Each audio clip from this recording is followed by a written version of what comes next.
Hey yo. Hey yo yo yo yo yo. Hey yo yo yo yo yo. Hey yo yo yo yo yo.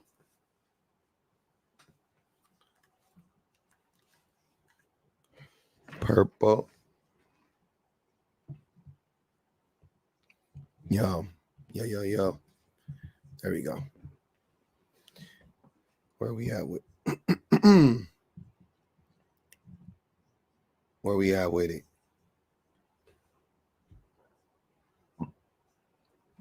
Where we at with it? Where we at with it? Oh man.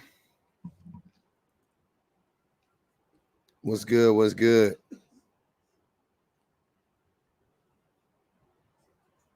That's what they do.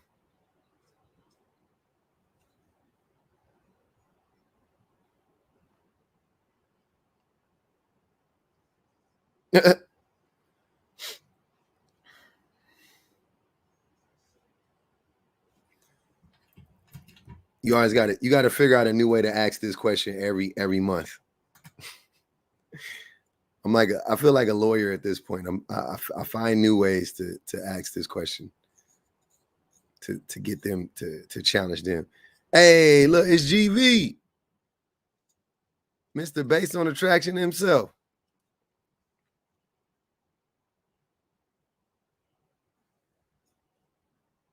Mr. GV. What's good? What's good? Styling Twins, what's happening? What's happening, y'all? What's good over there on the YouTubes?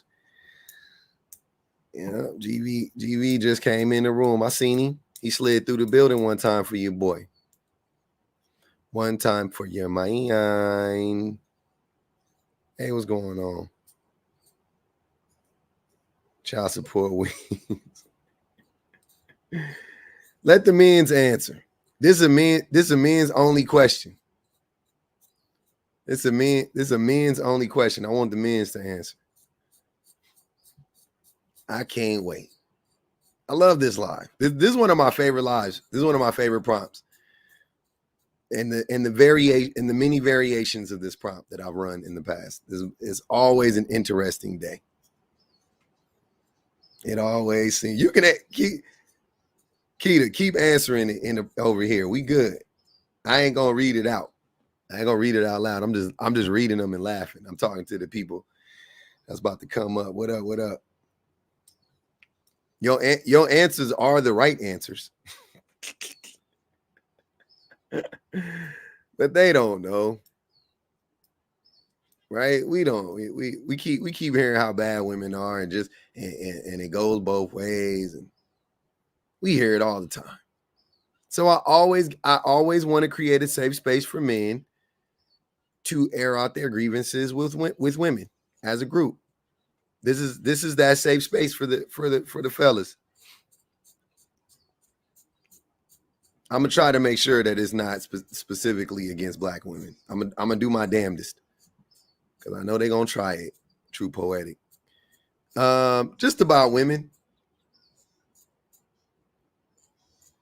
I've asked the question as nicely and gently and friendly as I possibly can. I feel like let's get the likes up. Let's get the likes up on the YouTubes and on TikTok.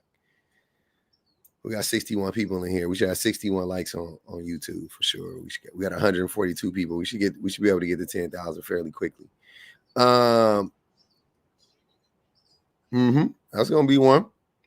Using makeup to this. I'm not gonna tell y'all what I think the answers are gonna be. I'm not gonna tell y'all what I think or nothing like that right now. Usually I started off with my thoughts. I'm not starting it off with my thoughts. Good luck. Good luck. The answer's about to be BOA. The answer's about to be BOA slides down the wall.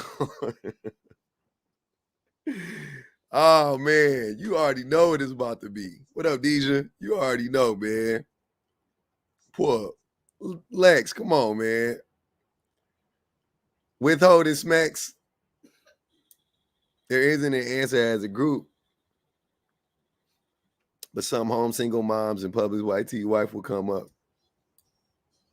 But somehow, single moms and my white wife. She definitely gonna get that. That woman ears stay ringing, man. Dante, for some reason. Think about it, Sean. We gonna. It's an extra. This is an exercise. This is an exercise right here. And I want the boys to really, really think real deep and hard about this one. Think real deeply. Think very, very deeply. Faked it. Gary said faked it. That's a good one. I never heard that one. Shit, that hurt them more than it hurt us.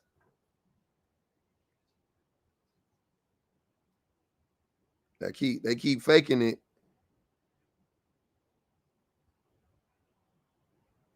Yeah. I wanna see it. I wanna see it. Your boy said nagging, Miss Laree. Interesting. Interesting. Right style of twins. It's on the way. Don't worry. Liz said feminism. I would need, if they say that, I would need for them to explain it. Yep. I need an explanation as to how that's the case. What else we got? I need the fellas to answer. Not being submissive providers.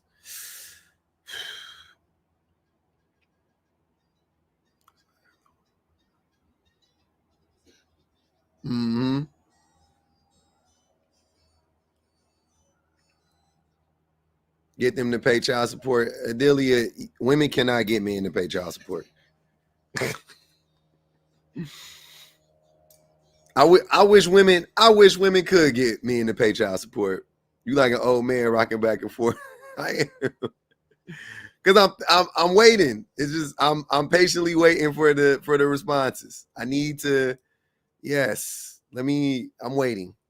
I run this prompt so many times and it's always interesting.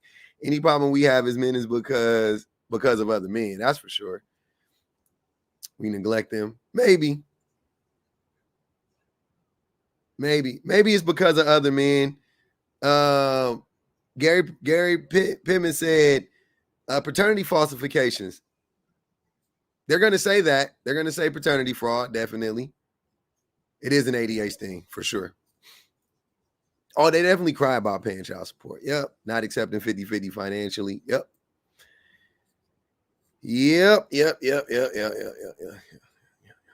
Love them. God damn.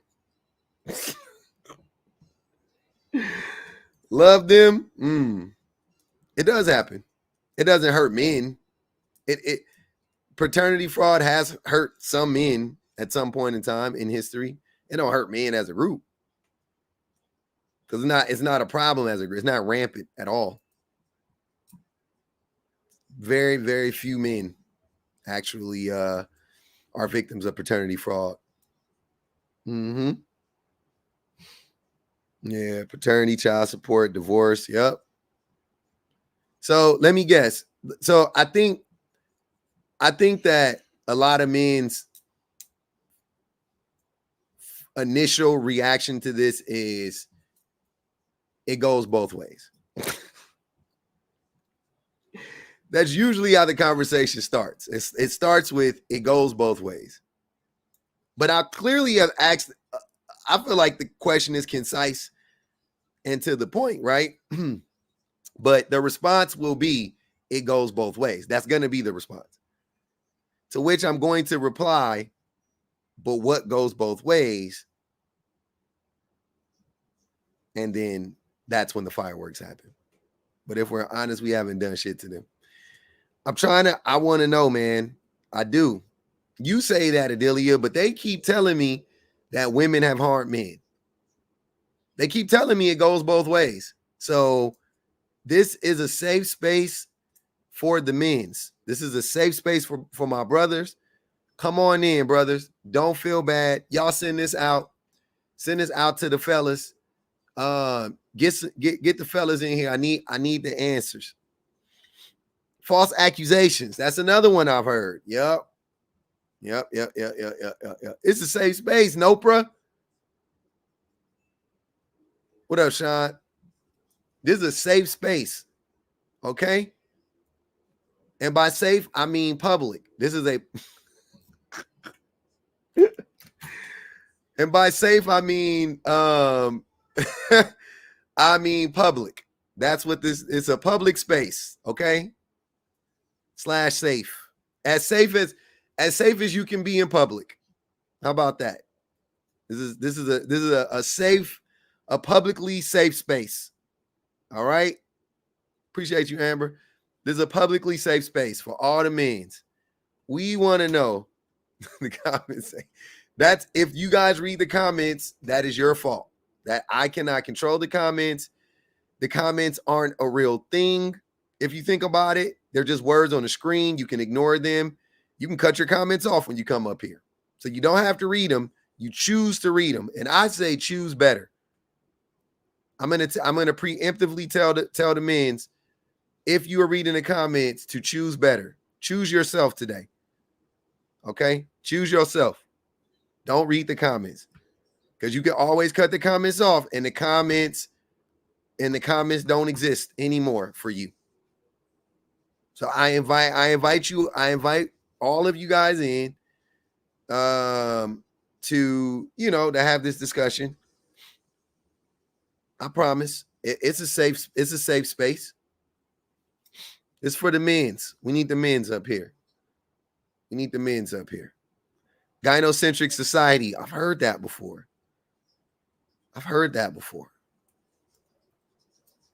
And by gynocentric, they mean that men are obsessed with women's vaginas? Because yes, I agree that our society is gynocentric.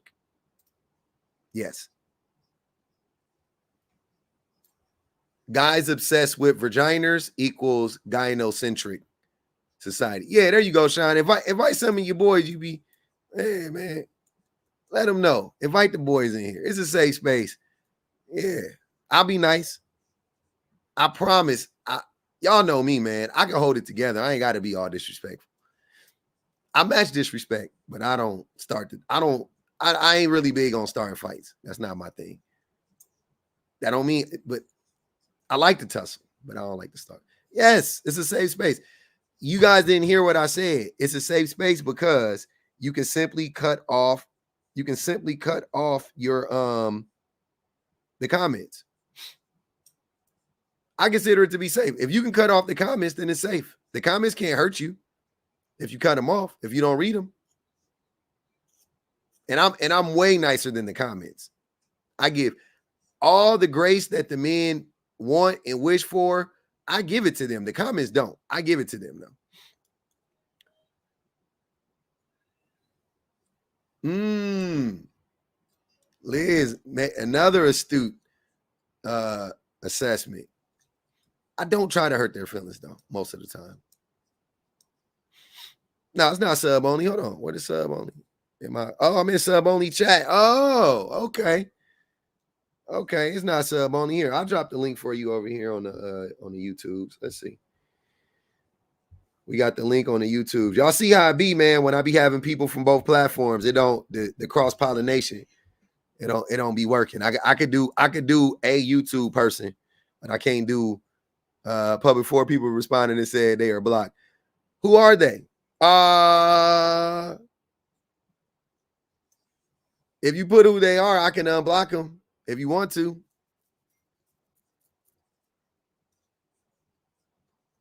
I don't know who I blocked. I don't be blocking many people.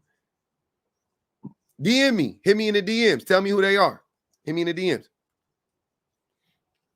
Yeah. I mean, I periodically go through and unblock people. So it just depends on who the people are. It depends on who the people are.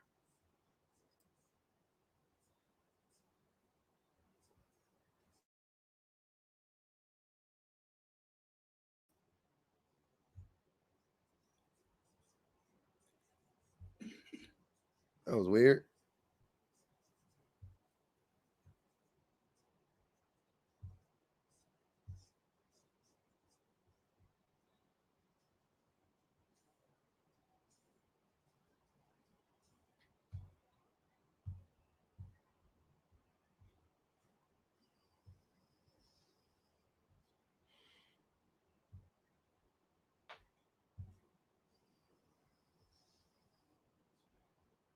That was strange. Hey Gary, come back up, brother. My fault.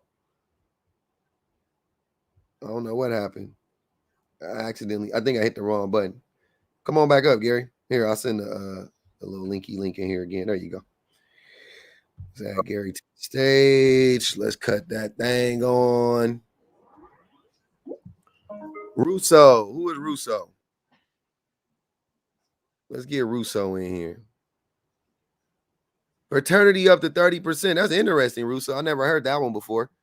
What does that mean? Can you come up and discuss that with us? What does that mean? Fraternity up to 30%? What does that mean, Mr. Russo? Yeah, we'll mute Mr. Russo for the Mr. Russo. I would love for you to come up. I'm gonna mute you for the rest of the live until you come up, though. How about that?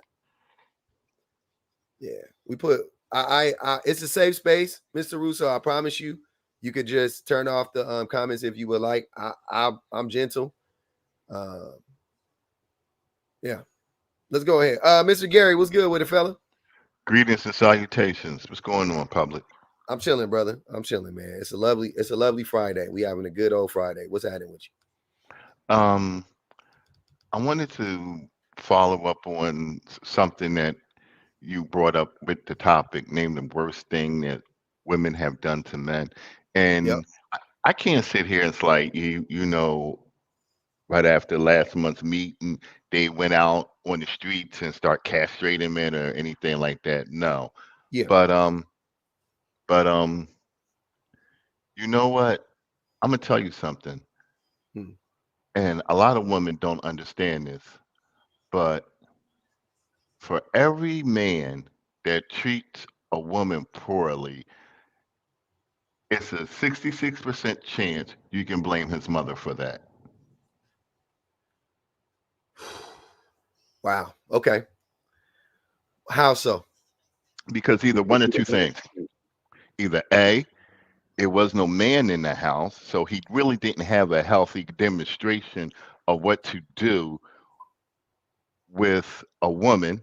Because B, she treated him like her pseudo husband, like a husband son. Wait, real quick, Yes. Garrett. You do know that most children have fathers in their lives, right? In their lives or in their In the homes. house. It really doesn't matter, but in the home, yeah. Most in America, most children have. You thinking about black people specifically, maybe, but overall, when you put everybody in that pot, most children live with their mom and their dad. I wasn't really necessarily talking about black kids, but I am speaking of children of color. Don't do that because we're just talking about men and women. Fair So let's enough. keep it to just men because Okay, this is fair enough. because the phenomenon is not it's not a black, it's not rooted in blackness or brownness. It's rooted in maleness. Okay. You know what I mean? All It's right. a male issue. Yeah. Okay. I mean, but it's a reason public that the term enmeshment exists, Okay. you know, for that. And a lot of males or boys or men in that situation that come from that situation, they're really damaged. And then they get involved in relationships. And then the relationship that he's having, the mother looks at her as competition. The mother tries to tear her down. I'm sorry, I'm saying this from a place of experience. Hmm. Could this just be your experience? Well, I had therapy, and my therapist told me that this is something that, well, what me and my mother was going through was something that happens to a lot of only children, especially sons, Okay. especially in our community. These were her words exactly. Yeah. I don't think most boys go through this though. So this is a small demographic of men who are hurt by this at the end of the day, right? Because if you once you go to our community, we only make up 15% of the population, and then it ain't even most of us. So even if you want to say it's half of us, it's half of 15% of men. You know what I mean? Like, so it's like, what really? What is it? Like 6% of men are affected by this, right? Or whatever you want to say, 15% of men, if you want to apply everybody, like it's a real small group of people. the end of the Okay, day. but see, like, I don't think that they would have did this type of research on enmeshment for such a small percentage. So you might be right; it might be a larger percentage of men as opposed to men of color. Yeah. I Okay, mean, I'm not saying that men aren't affected by this. I think the thing you're describing is something that I can see, but I wouldn't necessarily qualify that. Like, hmm, okay, so let me give you an example of what I'm saying. go ahead. Like if we were asking about what have men done to hurt women, right? I would say exclude them from, whole industries for 400 or 500 years, right? So they couldn't make a living. I would say that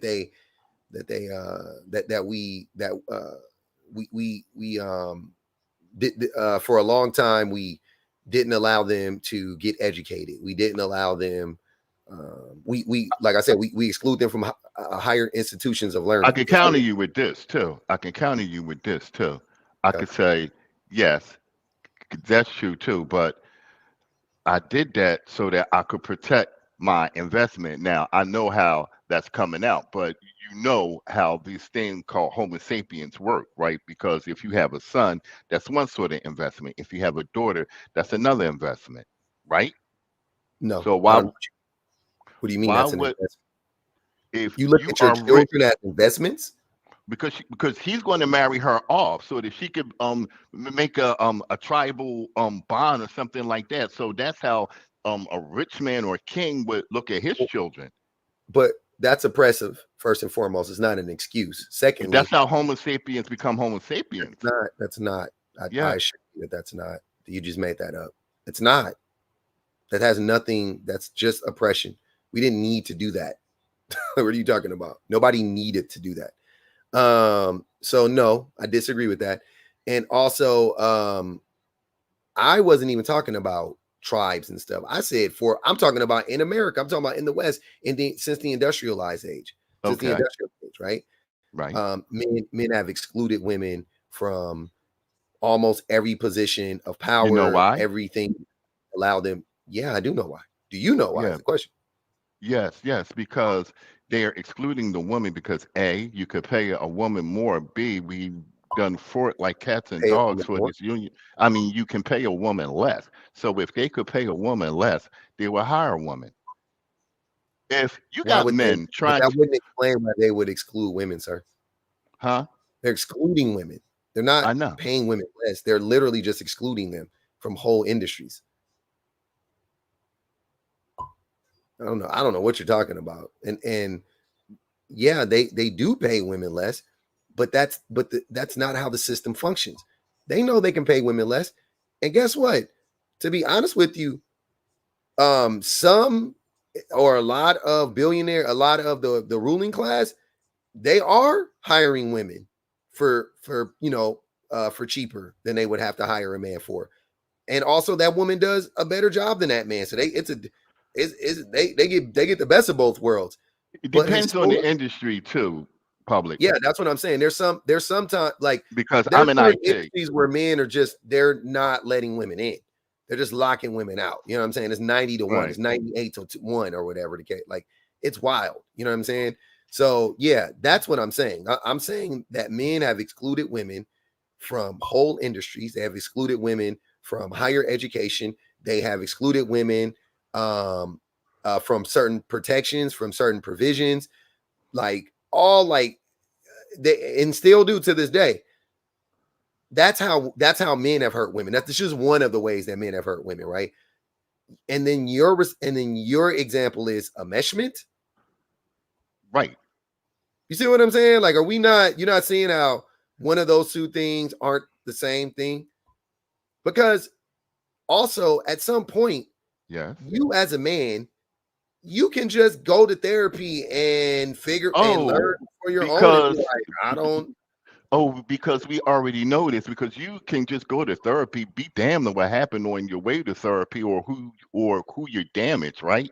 No. Oh, You oh, could still hold your mother or whoever did it to you accountable, but there does come a point in life when you don't get to blame your parents anymore. You do realize that, right? I do realize that. Okay, then that's the point I'm talking about. So if you're still if you're 25 and you're still fucking suffering from an enmeshment relationship with your mother, that's your fault. Right. Sorry, that's your bad. You're fucking up. What are you doing? What are you doing to rectify that? Right. So Point. that's what I'm saying. Like all it would take for that person to break away from that is no threat. There's there's nothing, right? All they got to do is unpack that shit, and if their mom is unwilling to accept their growth, then they could just cut their moms off too, right? You have the ability to do that. Oh But if yes, you true, but true, if you want true, to talk true. about like interpersonal, like if you want to talk about like fathers versus kids in general, but mainly, or if you want to talk about women, like a father s-ing their daughter type stuff, that damage is that's a different type of damage, and also there is a threat of violence there for that child to a woman. Like it's not like that threat of violence goes away when she gets older. So I just do telling her like understand that, but that's a you can just different cut your topic, daddy though. off is a little bit different. I know, but it's not. But okay, let me preface what I'm saying with this. What I'm asking for are things or a thing that women do or have done to men on a massive scale that has affected most men, that most men can attest to, right? And I would like it to be, yeah, that's pretty much my only caveat to it. Like I just want it to be something that women do, that it's like a normal thing that most men have experienced, because the thing you're describing, most men haven't experienced it. But see, right, what you're asking for, you really can't obtain that because that hasn't happened. I mean, it wasn't like some large global act that all females perpetrated on males. That Exactly. never happened. Exactly. But the other way around has. That's my point. See, we've gotten to Well, the see, point. it's a reason for that There is a reason because for that. yeah, because that's what happens when the stronger species does things to these weaker species, and we know this is not right, but But this is women aren't a different species than men. They're the same species, sir. We're the same species. They're different. They're different sex and or agree, gender. agree, agree, agree, Same agree. species though. Yes, yes. Yeah. So yeah, but even you just trying to excuse it, because that's what you keep trying to do. Like I'm every not time I bring excusing up, it. I'm no, giving a you are. reason for it. That's the same thing. You No, know it's what the not. definition of it, an excuse and a reason are very you need, sir. That's what you're trying to do. You're trying to excuse it. You see what I'm saying? You're trying to excuse it. You're trying to excuse it by saying that's just nature. You already tried to do it earlier with, oh, that's how the tribes grew, and that's what Homo sapiens grew. That was you trying to excuse it. What else do you call that? You're trying to act like it's not a bad, like it's not good or bad. It's just nature. It's not good or bad. How else could we have grown as Homo sapiens, as you put it, if True. if fathers didn't marry off their daughters to these other tribes? How else could we have grown? So you're excusing it. That's the point. That's literally what you're trying to do. So stop trying to excuse problematic behavior of men. You're trying to excuse the problematic behavior of men while simultaneously bringing up something that the vast majority of men have never experienced from women, and act like that is like something that I should actually like pay attention to. Now, if you suffer from that from your mom, that sucks, right? Like I ain't gonna even hold you. That's fucked up, right? I hate when children are abused. I hate when children are manipulated, so on and so forth. I'm you ain't, and I ain't gonna minimize your story or whatever. I hear that. I'm just saying that doesn't happen to most men. That's all I'm saying. But the things I'm describing, like abuse, the abuse from a man to a woman, Mm-hmm. that's very common. I'm just saying, like any type of abuse, not because different types of abuse, like physical abuse doesn't happen to every woman, or I don't know. It I don't know. Most women it suffer abuse from men. depends because I've seen a lot of that up into like want to say, yeah, 1979. Yeah. I mean, because it wasn't uncommon for my grandfather, who was a cop, to come home and smack the bejesus out my grandmother. Jesus Christ. Yeah, Who, who you gonna call? him. You know what I mean? Yeah, man.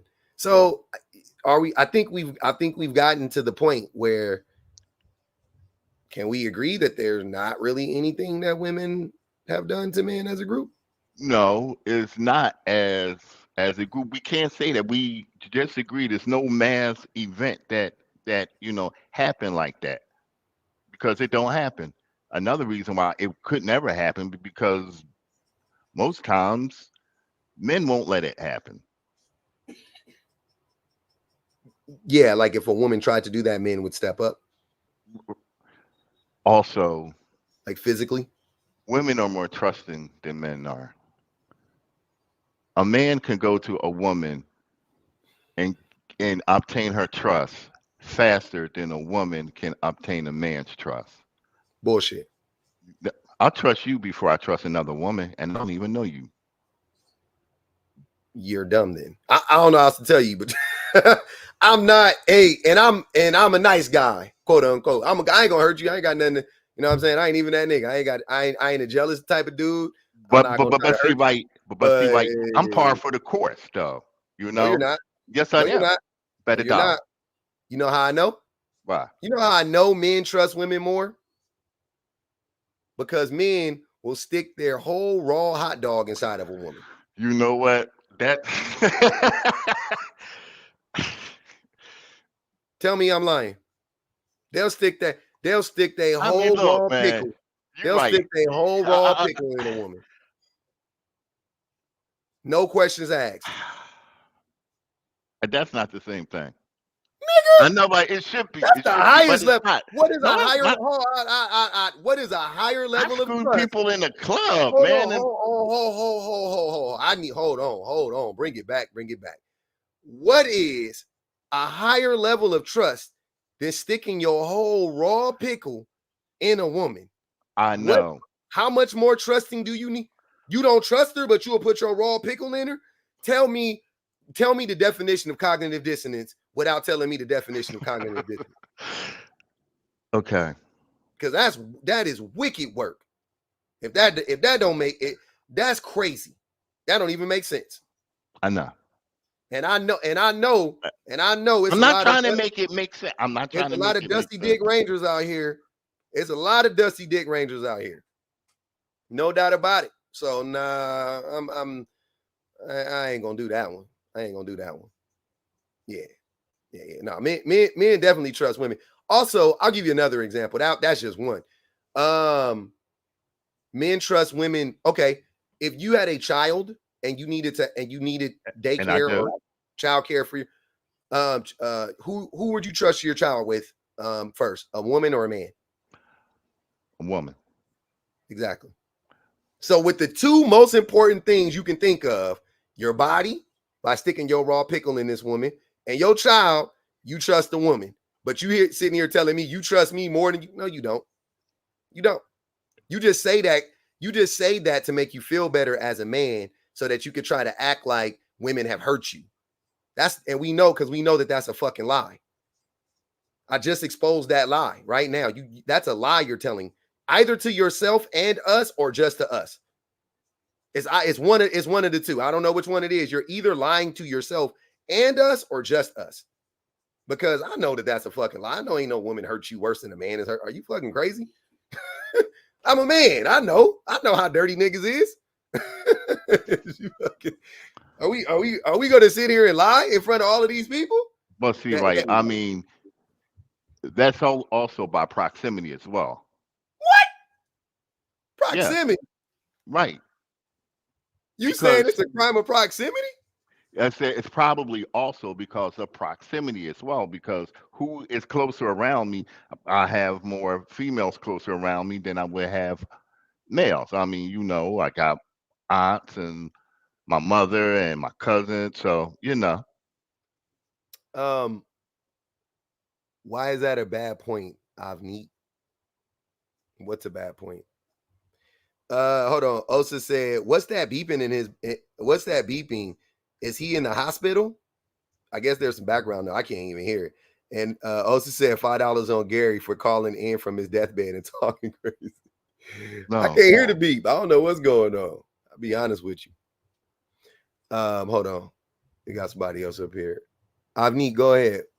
Hi, Public. Hi. I really like your lives, first of all. I really do enjoy it, and I wish my husband would listen to you, but I felt something about that point. It didn't make sense to me. What point? Because you're saying, like, if guy sticks his raw hot dog, it means he's trusting the woman, but then as a woman, I'm like, hold on, then men can what is it called? Retort that if you women allow men to stick a raw hot dog in them, then women must be trusting. And I can tell you, as a woman, it's not necessarily about trust. If you're trying to trust the guy, he may not be trustworthy, and sometimes it's just a physical need. You might end up having relations with someone, but doesn't mean you necessarily trust them. Like, you don't trust a one night stand. How can you trust somebody you never met? Like, you just met somebody at a club or whatever, and that happens, right? People do have intimate relations without getting to know each other. I think what you're missing is, no matter how you slice it, here's what I'm saying. Avneet, if you thought in your mind, this man got whatever it is, I don't know, whatever it is, you didn't trust, you know what I'm saying? Like, you don't trust a disease. Yeah, what? Right? Okay. Gotcha. If you thought that, you wouldn't sleep with him. So you trust. Right. You trust him enough. The guy's not having a disease. Yeah, I thought you meant like deeper level of trust. Like, no, you can't trust somebody just having a one night stand with. No, I'm saying a relationship ain't got nothing to do with none of this. If you trust if you cannot tell me that having unprotected sex with an individual does not signal a deep level of trust. Right. No, I get you. And I think that we have, as a society, I think we underplay that, right? I don't trust the man, and I don't trust. I'm like, but if we really don't trust each other, then what the fuck are we doing? All right, thanks for explaining. Sorry, I had it all wrong. I looked at it from a different perspective. I'll step down. No, you're good. Okay. Yeah, no, hey man, if we don't trust each other, then right, we got to stop. What I'm saying is we shouldn't trust each other. let me put that out there just for the cosmos and anybody listening. I'm in the school of thought that we shouldn't trust each other, right? In that aspect, we shouldn't trust each other. That's what I'm saying. But anyways, back to the point, Gary. Yeah, clearly men trust women. Clearly, men trust women. Clearly. Okay. Who would you rather fall asleep around? Like, who would you rather go into a room? If you had to sleep in a room full of 10 people, would you rather sleep in a room full of 10 women or 10 men? Well, I was in the military, so I slept with 40 men. Pause.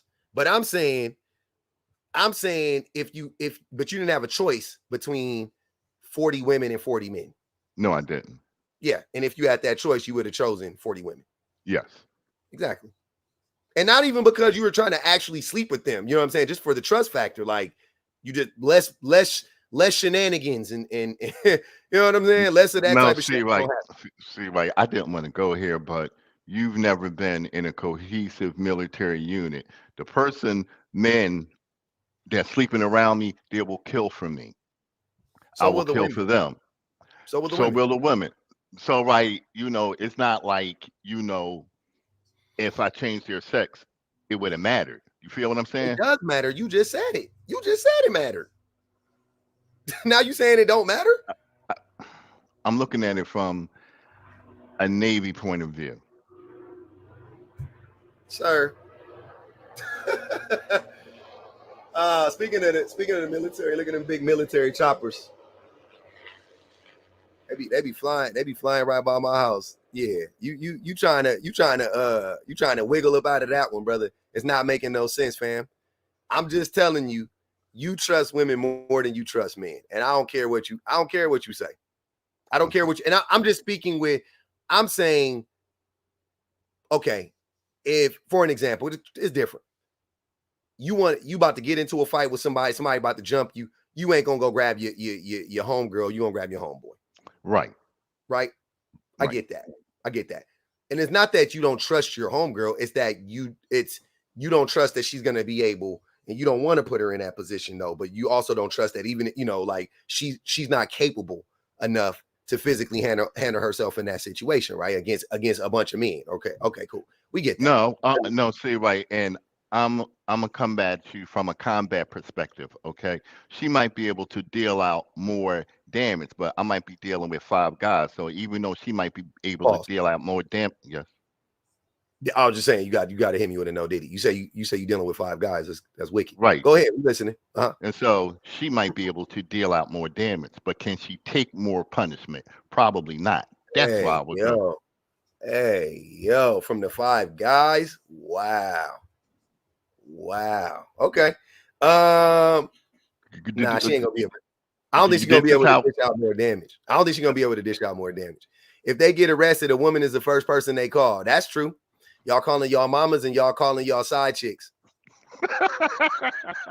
in that order, because you don't want wifey to know you in jail. So you're gonna call your mama first, because your mamas be protecting their sons at all costs, and then you gonna call your side chick. Mm-hmm. I know how you Negroes get down. I know all the secrets. I know how it works. Hey, but no, some real shit. So are we here? Have we arrived at the place where you are willing to admit that women haven't done anything to men, and that you trust women exponentially more than you trust men? I never accused women doing anything. You just said what again? I said I never accused. You did. I said, name the worst thing that women have done to men as a group, as a collective. Collectively, what have women done to men collectively? Right? That's what I want to know. You said enmeshment. And I was And we like, both agreed that that's not large enough because it's too individualistic, because it happens when too small a scale. So then I had to retract that. So, and now what? So now we at the point where we're back at square zero. And then I said that that'll never be answered because it's not like that females are ever in a position to do that to men. That's what we. That's the point.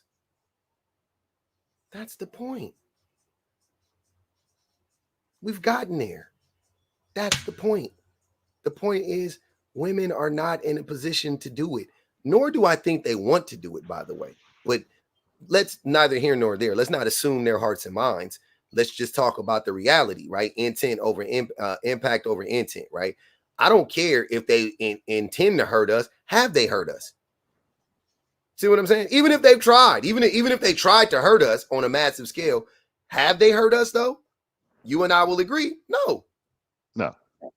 Okay, so they have done nothing. Here we are we have arrived at our destination, which is the point. Fair enough. Right? See how easy that was?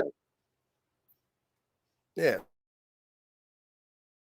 Like when we could get to when everybody is satisfied. It's like the end of a rom-com. You know what I'm saying? Like I like rom-coms because the ending is always like wrapped up in a bow, and you know what I mean? He always gets the girl and nobody leaves lonely, and I love it. That's my thing. That's my thing about a rom-com, right? Or he has a new love interest at the very end. Like he got his heart broken, but then he figured it out, and then he, had this realization like in 500 Days of Summer, and then he meets a new girl, and you're like, oh, he's gonna do it all over again. We did it, Joe. Right? Right here. I love it, Gary. I really do. This is what I'm saying. It's just it's an exercise to get men to look at the world differently. To stop saying stuff like, I trust men more than I trust women. Shit like that. Maybe moving forward, you won't say stuff like that, right?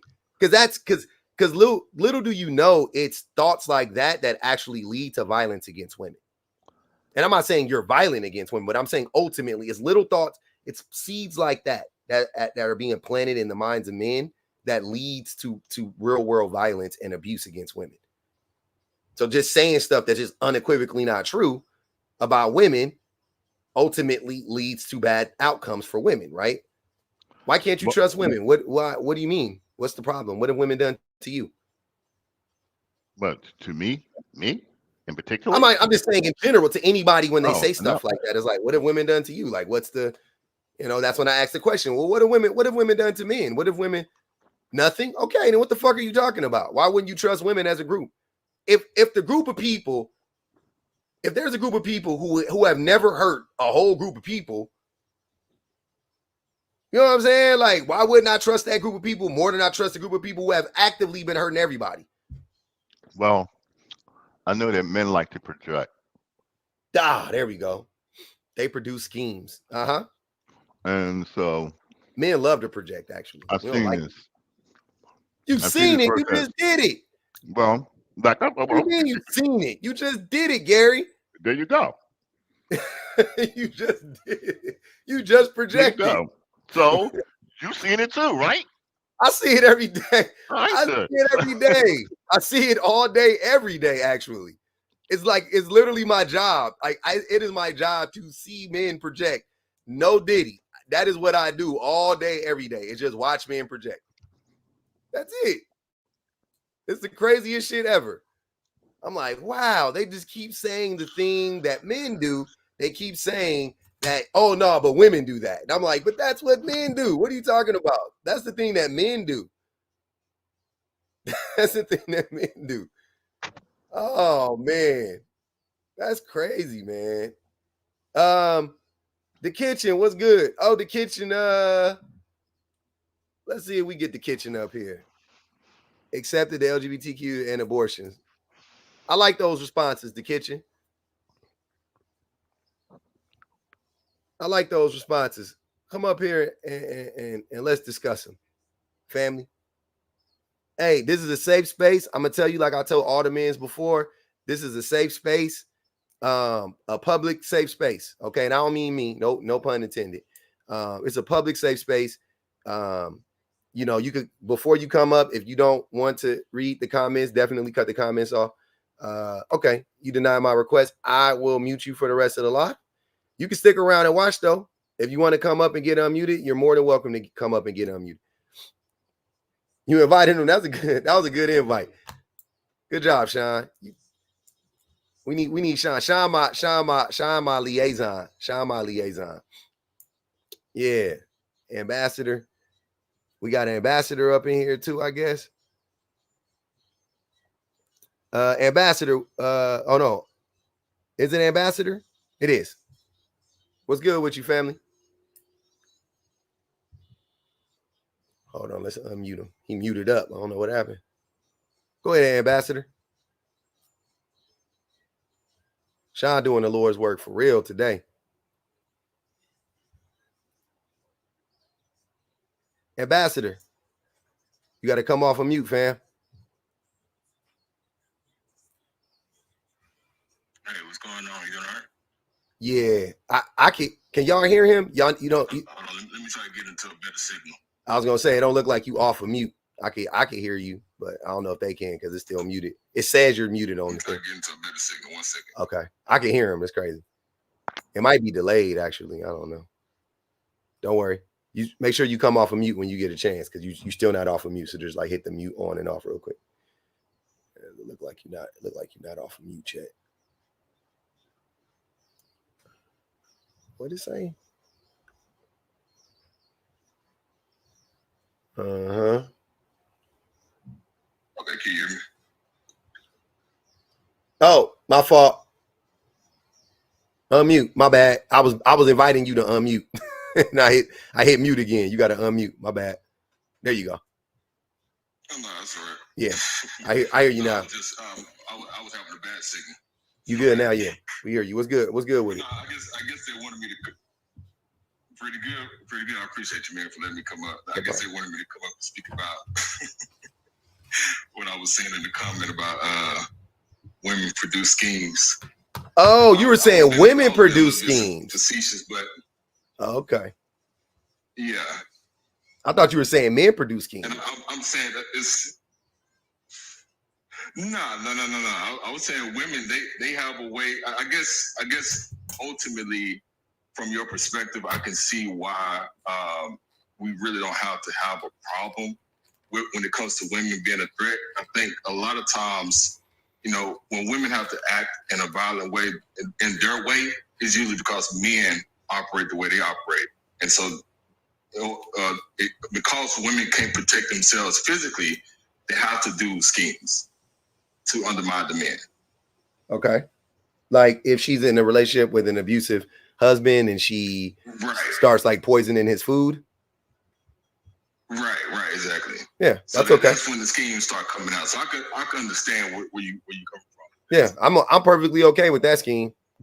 Free that woman till she free. She in a relationship with a nigga knocking her head between the washer and dryer for not having his liver and onions prepared when he gets home. Yeah, definitely. Go on and start putting that WD-40 in his food and shit. Whatever y'all be putting in there. That what's that, antifreeze? Start putting that antifreeze in his Gatorade if you need to. I ain't tripping. I told you my grandfather was a cop, right? Public. Uh-huh. And you know, I never forget.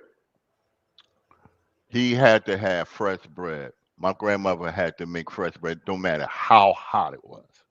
Mm-hmm. That bread better been made when Rufus came off his shift. Rufus. Yeah. That nigga was an abuser for sure. You ain't never met a nice nigga named Rufus. He wasn't. He was Never. one of the first black sergeants, you know, and man, it was like I used to hear stories about how bad he was, man. He was a you know what. Mm-hmm. Yeah. But he died alone.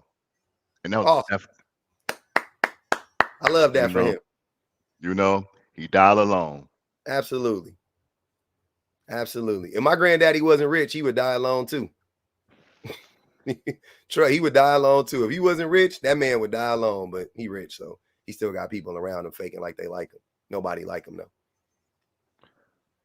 though. So Ambassador, do you have any what's your take on the prompt, I guess would be my question. Besides the schemes that women have to do to stay alive. Let me see. I can't really say anything as a group because I would say, yeah, well, honestly, I can't even say nothing. As a group, I can't say anything because I noticed that I'm very observant of what's going on around me. Okay. And usually here, the reason why a lot of women do certain things is because of the actions of men. And if we, realistically speaking, this whole country is built off of the country of men. And so I think it would be quite interesting to see how it would play out if the roles were reversed, where the women were in position like the men were, and see how they would have governed everything and made everything happen. You know, they did though. To where we are now. They did. They have. In what situation? We've had matriarchal, societies before, and they ran better than patriarchal societies. Where were they at? In Africa. Are you talking about the queen? No, a queen wouldn't be queens still are monarchies, right? And monarchies are historically patriarchal. So usually a queen assumes power by being married, to a king, or the king dies, or her father passed away, the patriarch of the family, something like that. But no, I wouldn't. Women. That's the same way a king gets power, public. Yeah, but it's his birthright though. As a man, it's her birthright if the firstborn. It's not though.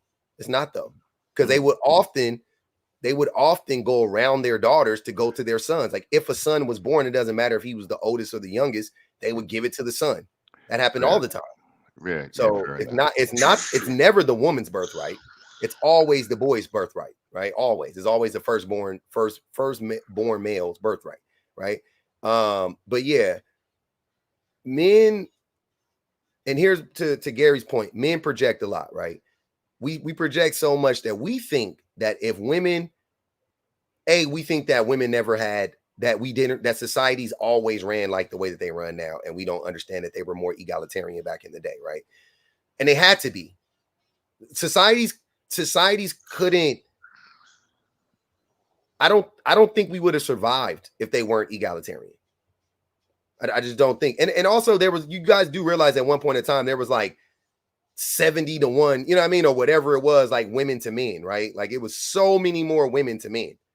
Because they didn't live as long. No, it's not. That wasn't what. That's not what happened. Yeah, there used to just be.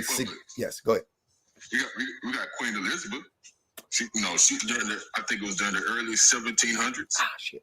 She ran the country in a way where there was I say she did a very good job at it.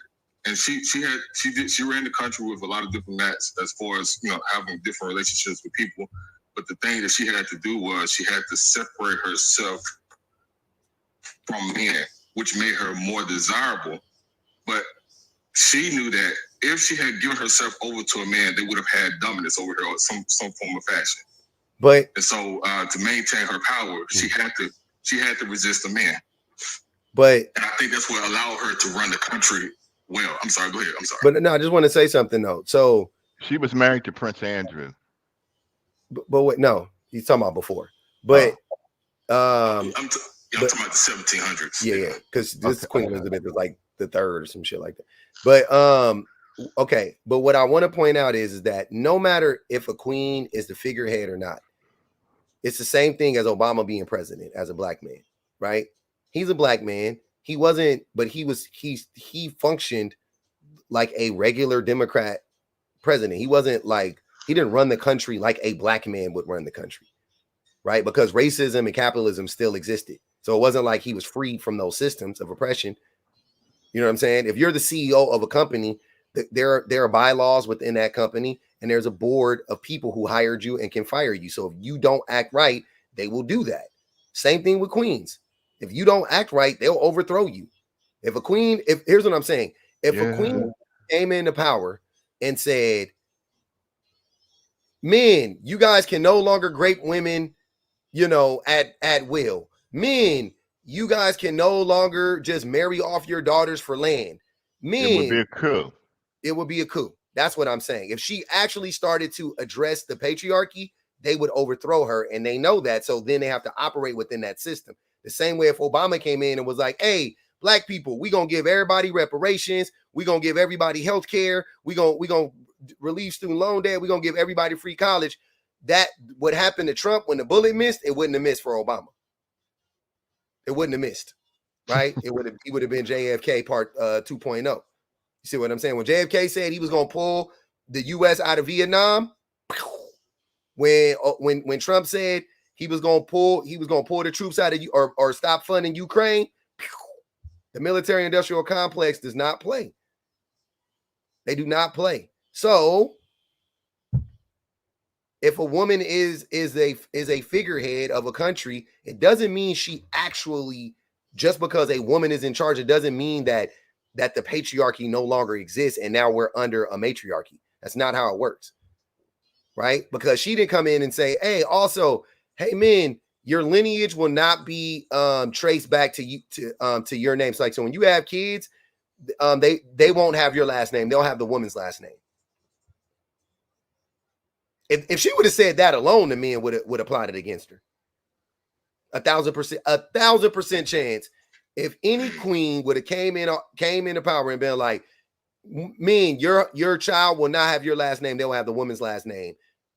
Get the pitchforks. Yeah. So yeah. They no matter what. So don't we haven't seen it in our time. We haven't seen it. Not in the West. We haven't seen a woman, actually be in power and have full autonomy. We don't know. We don't know what that looks like. We have no idea what that looks like. But you said it happened in Africa though, right? Years ago. Yeah. I'm saying at one point in time, there were significantly more women than men. Significantly more women than men. it couldn't be it just couldn't be a patriarchy in that regard. You know what I'm saying? Like not in the literal sense, but I'm saying it just wouldn't have happened. It just wouldn't have happened. It just didn't make any sense. So when the world was that way, the wars weren't being fought like I'm not saying there weren't any skirmishes or fights or whatever, but it wasn't like how it is now. It wasn't. The kids were taken care of. The men were taken care of. The children, the women were taken care of. Everybody's needs were getting met, right? Because women they're not in the business of exploiting people. As a group, they're not in the business of exploitation. That's not their thing. Their thing isn't to exploit people. As a group, there are some women who don't mind exploiting people. No doubt about it. But when you get a collective of women, they're not interested in that. Go ahead, Ambassador. But here's the thing that there are kingdoms that have been ran very well in the past, and it's been governed by men. And of course, under men's rule, depending on certain situations, depending on how, what type of relationships you have, because when you're in power, nothing stays the same. And so in order to stay in power, you have to perform certain acts to keep your people protected, to maintain your position and status in the country. And so therefore it requires you to move differently or move out of the norm. And essentially with that, because you have to move out of the norm, you're forming new habits, you're forming new ways of thinking, new personalities. What does that, Ambassador, what does that look like? What do you mean by that? I don't know what you're saying. What do you mean? Like how we are today. We when one person does something to us, if we're not subconscious of who we are as a person, that when somebody comes and inflict pain on us, if we don't catch it, if we don't clock it right then and there, it could essentially change us and cause us to, conform ourselves to what we're experiencing with that person, which at the same time, their pain will become our pain. So, but I don't know what that means. But what is the relevancy of that right now? Like, what do you mean? That's what I'm saying. Like, if when you have kings that are running countries, if they're facing new situations that they never faced before, it forces you to think differently. It forces you to think ruthless. And so, you're trying to excuse the violence that men perpetuate against society? No, I'm not excusing it. Oh, okay. It can be unexcused if we are aware and wise enough about ourselves. Because Joya said, Joya said, be specific and stop the word salad. I am trying to find what you're trying to say, because it sounds like that's what you're saying. It sounds like you're just trying to excuse men's violence to me, but that's what I got from what you were saying. So you're saying you're not saying that. So what are you trying to say? I think he's trying to say that no matter hold on, Gary. Let him go one more time. Let me. I'm listening. I'm just saying that a lot of things are produced when we're not conscious of our actions, or we're not conscious of our emotions, or we're not conscious of our surroundings. Okay. And because we're not conscious, then we can essentially allow those things to affect us. Okay. And so in society, if we put a woman in position, she can probably head the country off in the beginning in a proper way. But let's just say 100 years down the line, it was going good the first time with a woman being in power. Okay, now we say, okay, she did pretty good. Let's give another woman a chance. Then we give another woman a chance. 100 years down the line, then we come to a point where, okay, she's facing a situation where she's been conflicted, and so now she has to switch gears because nothing stays the same each century. And so she can essentially become just like the men kings have become, very violent. You understand what I'm saying?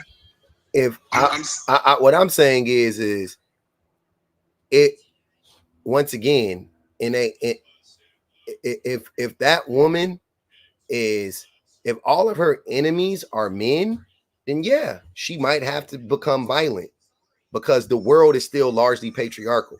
In her country, it could be a matriarchy all she wants it to be. But if you're talking about conflict and violence coming from the outside, that wouldn't be her. Like her, women can defend themselves. I'm not saying women are like weak or anything like that. Like they don't want to fight it. Like they don't want to start a fight, but they'll anybody will protect and defend themselves. And women are very capable of doing so. So I'm not worried about that. Like, yeah, if some men want to get froggy, and you know what I'm saying, the women gonna say leave. Like, we got it. I got a military, whatever. I don't. That's not that wouldn't negate. That wouldn't be like, well, see, women are just like men. Like, I don't believe that. It's anybody would react to violence. The question would be, would women be the ones to initiate the violence? That's more what I'm talking about. Because they wouldn't be in the vast majority of cases. Would they respond to violence? Who wouldn't? But would they be the ones to initiate it? Probably 99% chance no. Let me ask you something. Hold on, wait, let him go. You said what? The Woman King? No, I never watched it. Yeah, you watch it. Okay. If you watch that movie, she comes to a conclusion in her plans to go to war with this other tribe. But she said, you know what? Let's do this differently. Let's go and attack them without them even knowing it. So she essentially inflicted the violence first because she's doing it to protect her tribe and prevent these enemies from coming to her tribe. Does that make sense? Okay, so it was about protection again? Yeah, it's proactive. I'm saying, huh? He's saying proactive. He's saying it's proactive, but even then, that would be one example out of what? See what I'm saying? What you're saying, basically what I'm saying, Ambassador, is what you're saying. The reason why that story is so popular is because it's so rare. It's the rarity of it. The novelty of it is what makes it popular. Because that story that you just told, if you applied that same thing to men, that's everyday men. That's men in every situation. Right? But when you apply it to women, it's like, what? A woman did that? Because that's fucking rare. That's my point. Right. Women don't do that. That's what I was saying earlier. Let's say that centuries have passed and you have continued that habit on later on down the line.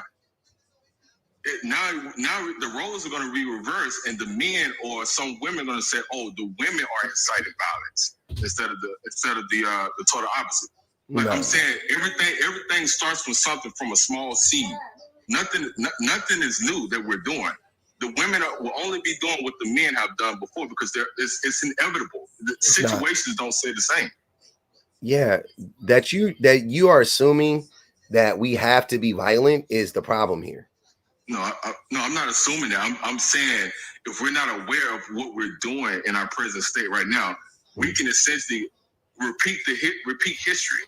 And that's what we're doing now. Like everything we're doing now in society where women are decentering men type of deal. This is just an example. Women are decentering men. They've done that before.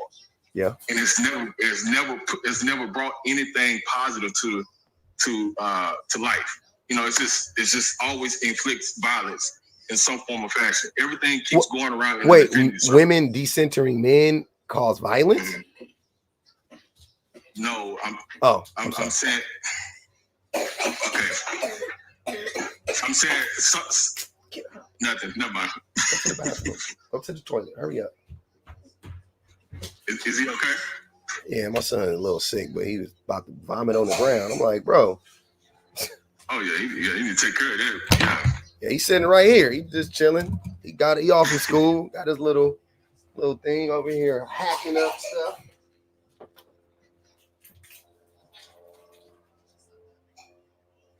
Yeah, exactly. So quality. Yeah, it's some point. It's gonna start as a seed, and eventually, because women are moving the way they're moving, men are gonna incite violence. Then once the men start inciting violence, then the women, it's just gonna be a whole hoopla of things going all over the place. It's repeating itself. You know, I just had the opportunity to look up some of the African warlords, of a few of them. And I'm looking at Charles Taylor. I'm looking at Joseph Kony. I'm looking at Jean Kambabana. And in all these instances, right, women have put them in power, and then they just said F it and turned on the whole community and start killing people. Wait, who did that? I'm looking at Charles Taylor, Joseph Kony, and Gene Kambana. I'm trying to pronounce that correctly. There's also a few others too, Who are but these people? these are African warlords, especially Charles Taylor. Yeah. But in all these instances, they started out as symbols of hope. A lot of them spoke well, they were articulate, they were working with the communities, and then once they got in, they started to just, do their own thing. And that's the thing. It's like no matter what, in Africa, the next guy says, when I get in, I'm gonna fix it, I'm gonna do it, and he just wants to repeat the same thing that the last warlord did. Yeah, it's an inevitable cycle. Like it's going to continue to keep repeating itself because somebody wants to dominate the previous person. Somebody wants to do better than the previous person. They want to supersede the last leader, and this is where greed. This is where selfishness. A lot of certain behaviors get exploited because now they're in a position of power and they feel like, oh, I'm invincible. Now I can make these certain actions, and it'll essentially turn into something. It'll turn into something violent. And this is just human nature. This is human nature. It's not just a woman and man thing. This is a human nature thing. So especially in the terms of some of these African warlords here, they use a lot of the division that already existed between certain tribal risks, and they use that as a justification to do mass orders of genocide. What are y'all talking about, man? Hey, hold on. Y'all, wow. Yeah, I can hear y'all. If you can hear him and he can hear you, then I can hear y'all because y'all are coming through two different things. But let me read this. Maud said, "Woman King fought because she was told to by a man." The fuck? Let me see what else. Who incites the violence? Quickly. I guess they're saying men and women. Is your son okay? He's sick, so. Is it okay? You got some medication or is No. He just got a little tummy thing. He chilling out. He good. He on his iPad chilling out. Oh, there you go. Yeah, we good. We deal with it. You know, if you got kids, they get every school year about this time. You gotta go through this. You know. You know what I just realized? My kids are out Friday. They're out of school on Fridays. Why? That's the school district that we're in. They don't have to go to school on Fridays. They go to school Monday through Thursday. What's That's school the thing that they're doing. What's school district? This is in Dallas. Oh, I know, right? If it was in Texas, if it was in Texas, I probably my older son, he gotta go to school every day. That nigga. He needs school. No, he needs school every day, no cap. Let me this is Texas though. This is Texas. Yeah, I know. It's all Texas, but yeah, that's good, man. They don't have a public school system here in the DR, man. It's bad. Yeah, that's why we not proponents of the DR. Hey, Match Point, you good? What's good with you? Hello, hi. Hi, what's happening? Hi. Not much. I was just curious. Has anyone actually? Can you hear me? Okay, I'm in a restaurant. Yeah, we hear you. Okay, good. Has anyone actually answered the question or tried to answer the question? Because I've been hearing a lot of I don't know. It was War Talk, Queens. I'm just curious if anyone actually has an answer to the question, like the men that are on the panel. No, we already tried. So Gary started off by saying enmeshment, and then we came to the conclusion. And Gary, you can let me know if you still agree with this. We came to the conclusion that there's really nothing that women have done as a group, collectively, to hurt men. That's what we did come to that. We did. We came to that conclusion. Okay, and I think Ambassador, are you on the same page, or what do you think? Yeah, I'm on the same page. Okay, so yeah, Okay. That's where we're I at. wanted to propose an idea, and it's going to Okay. be a little bit painful, a little bit maybe even possibly inflammatory. But I think maybe the worst thing that women have done, Mhm. because men are often blaming women for everything, is birth them. Mm, yeah, I don't know We about didn't that. ask to be born. I know. Yeah. I'm not saying that you have to be born. I'm saying it seems like everything ends up falling back on us. Any decision that's made, any decision that we Mm, make for ourselves, make for the family, make for whatever, it always goes back to, well, you should have chosen better, you should have done this better, mm, you should have done this, you should have been so intuitive that you knew what the next step was. And it's mm. almost like if everything is always our fault, then why not start at that as a baseline potentially? Got you. I heard you Well, say. I'm glad you said let that. me ask you something then. Hold on, wait. I got two people. That's why I can't. That's why I do. That's why I hate the cross pollination. Go ahead, Gary. Well, it's not always your fault. Is that is I guess by the you should have chose better argument, it appears your fault, but it's not always your fault. And then also too, because you have that kind of feeling and that kind of negativity, you are going to pass that type of relationship possibly on to your son, and that's going to change the total dynamics he has with another woman. You see what I'm saying? Mm-mm. No, because I wasn't saying I was going to pass this rhetoric on. I'm here to join part of the conversation. And that was one of Yeah, my points. It wasn't she's to just. squelch I think. all I humanity. think. Yeah, and correct me if I'm wrong. Match point. She said it, but I'm just gonna reiterate it. She's just saying like ultimate. Like she's not even saying like this is what she believes necessarily. She's saying like this is what society, in general, men specifically, say. Like ultimately, the issue is going to go back to the woman in some way, shape, or form. The mom that raised them, the woman that hurt him, whatever the case Right. may be. So she's saying, why not just go back to the source and say just birthing men in general is the problem? That's the worst That thing is, women have that done. is, that's kind of exactly what I'm saying, actually. I'm not trying Yeah, to say I got to carry the flag to in birthing or anything like that, or birthing yeah. men or boys. Uh, but yeah, that was just because I mean, I feel like the conversation is kind of falling all over the place or spilling all over the place. And I just wanted to understand what men would conclusively say would be the biggest problem they have with women. And of course, misogyny is like the umbrella where all the stuff falls under, kind of, and I'm like, there isn't anything to say that we've done to kind of Mm. deserve the latent hatred or vitriol or aggression, passive or otherwise. And it's like, where do you go? Where do you go with and when is there going to be some, like, I hate the word accountability because I feel like it's not used properly a lot of times. It's never used properly.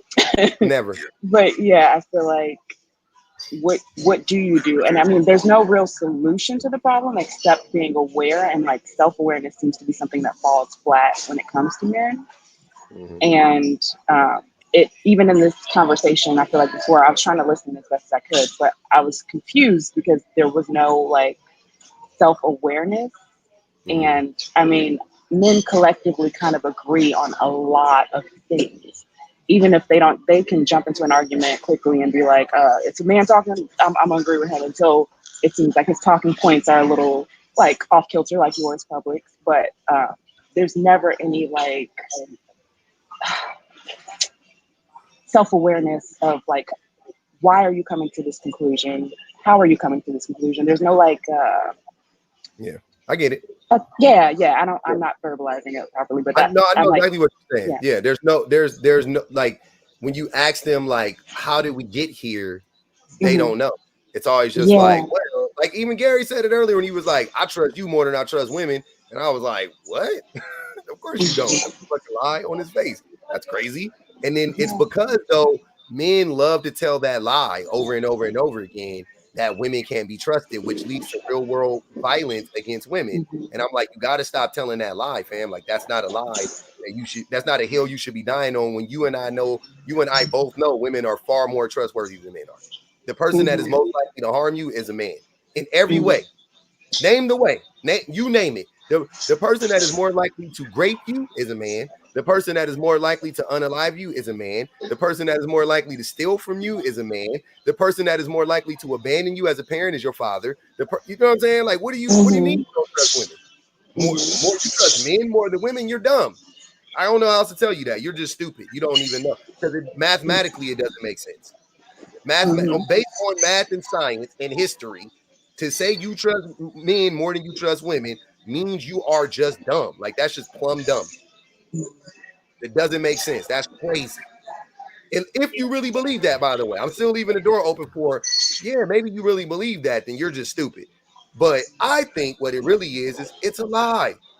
And we love telling that fucking lie to like lock arms with our bros and shit and fucking cyber slurp each other. Like, yeah, you know, you can't trust these girls, huh?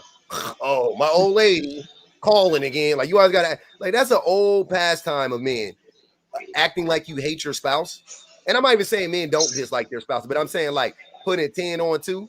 Like, when you get in front of your home, like, oh man, you know, my old lady's always knowing goddamn well you love that woman. Or if it ain't you love her, you definitely don't be talking like this in front of her when she here. You definitely don't be talking, you don't be talking about her like this when she around. So why you talking about her like this in front of your homies? Shit is weird. I got 2 questions. Go ahead, Ambassador. Okay, the first question, I just want to make sure I respect your platform. What did you mean by cross-pollination? Are you talking about, I was talking about, because I got people on YouTube and I got people on TikTok, and it's hard to cross the platforms with the sound and whatnot. Gotcha. I'm just asking. I want to make sure I respect the platform. Yeah. The second question is, with the question that the young lady was asking, I only see one profile up here because they're on YouTube. Motivation. That's what I was saying. They're on YouTube. Mm-hmm. Oh, I'm simultaneously running two platforms, same live, but 2 platforms. Yeah. Oh snap! Look at you! I like that. Okay, but the young lady was asking the question about why the men blame the women. Mm-hmm. It kind of puts me. It was something that you said on this live, I think weeks ago, mm-hmm. Where you was kind of questioning why do the men need to take. Excuse me if I'm saying this wrong or whatever.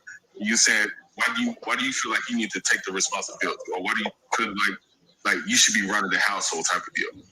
And it's like, if the women don't want to take blame and the men don't want to take the blame, where do we come to the middle and try to bring about a resolution? Because nobody's wanting to accept the fault and say, hey, let's change the situation. But in order for you to change something, you have to take accountability for something. Yeah, I don't know what you mean though. What blame? Who said that? I don't remember saying that. What blame are we talking about? It was something weeks ago where I actually asked you this question. I said I assume leadership role in my household, mm-hmm. because I have to make sure everything is good and running smoothly, and make sure that everything that my family is experiencing a safe environment. Do you have a woman? A stable environment. Do you have a woman? No. Oh, okay. Well, that makes sense then. Yeah, but if you had a woman, you don't need to assume a leadership role. Yeah, I was once married. I was married for 15 years. Mm-hmm. So so I assumed the role of holding down the household. And why? So with that, I understand that. Why would you assume that role? Well, that's what we agreed upon. It was according to what we believed in our faith or whatever. And so, of course. And y'all ended up divorced? I don't want to go into detail about it. No, you don't got to go into detail. I'm just saying, and you ended up divorced. So obviously that wasn't the right way, because if it was the right way, you wouldn't have been divorced, right? Well, I was the one that initiated the divorce. It doesn't matter. I didn't say she got tired of it. I'm just saying, if that was the right way, then y'all wouldn't have gotten divorced. Because what I'm saying is men love to do this, I gotta lead and that shit is weird. Women lead the majority of the time. I'm pretty sure your wife was still leading, but whatever. Women lead all the time. When I say lead, I mean they actually do the work. They're the ones who do the brunt of the work in the household, right? They do the majority of the labor. I am under the I'm in the train of thought that the best way to run a household is the best way to run society, which is an egalitarian approach, where both men and women assume large roles of responsibility and they just spread it up. They just spread it out. That way nobody gets burnt out, right? And it's and all the shit is reciprocated. Like you get love, she gets love, and she gets time off, and you get time off, and you help, and she helps, and that. So it's just like that. Y'all just helping each other, right? As opposed to it being like, I'm going to do all of this and you do that.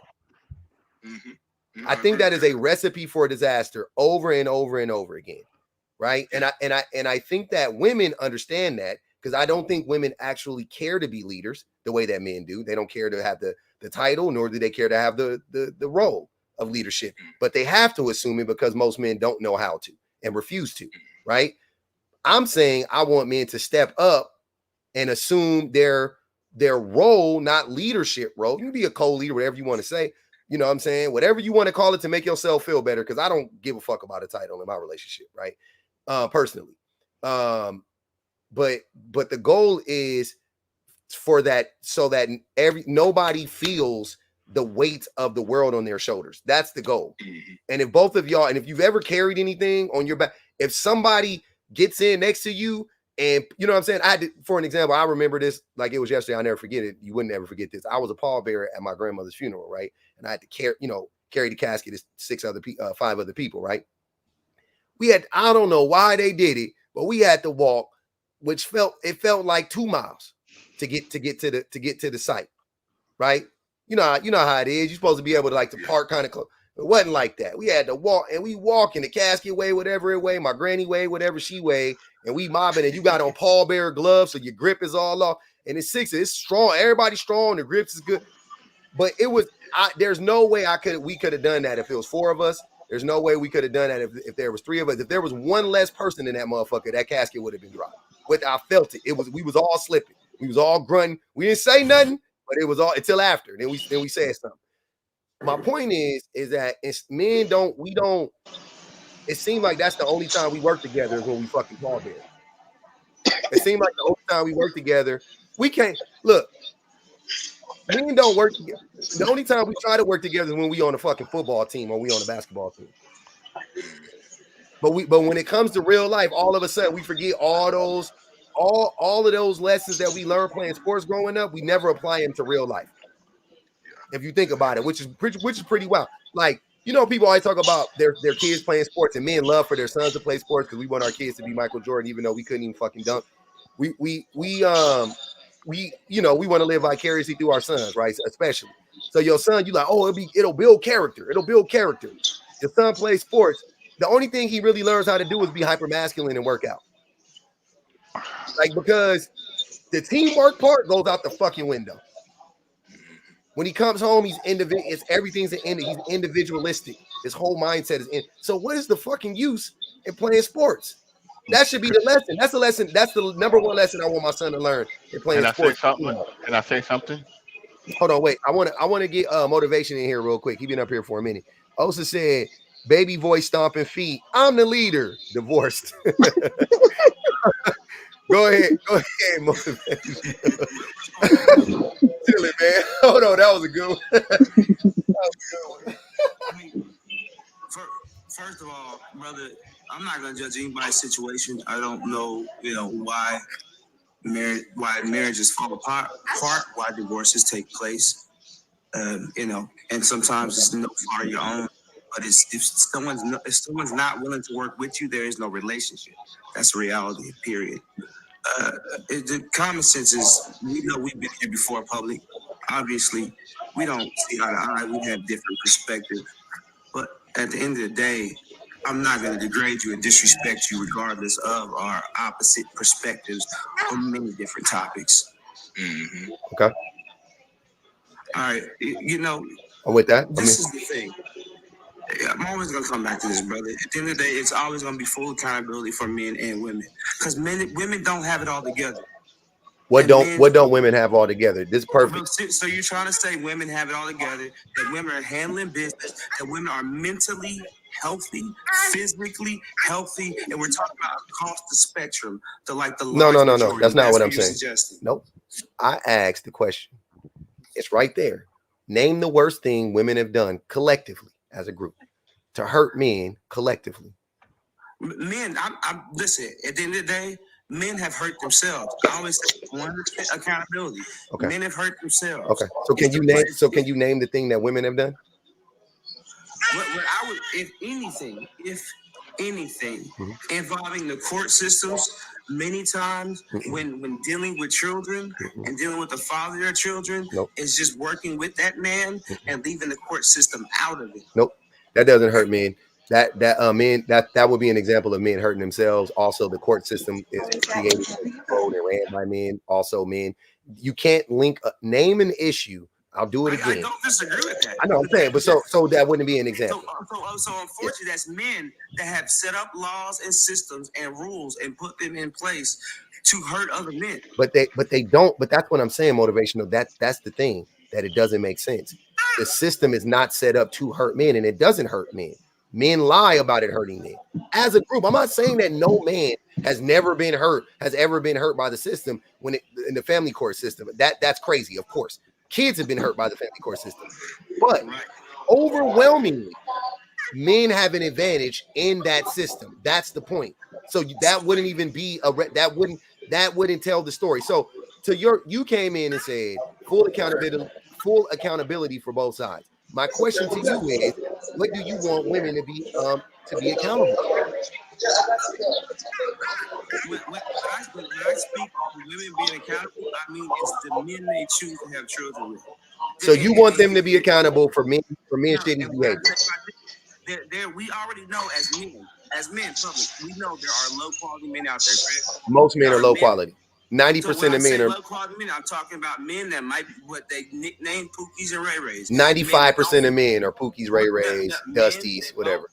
No, not 95. You say 95% of men? I think it's because here I think it's far too far too many men to count. Like it's far too many. It's not 95% of men. You want 98? 98% of men? It ain't going down from 95. So hold on, public. If 95% of men are Pookie and Ray Rays, how many?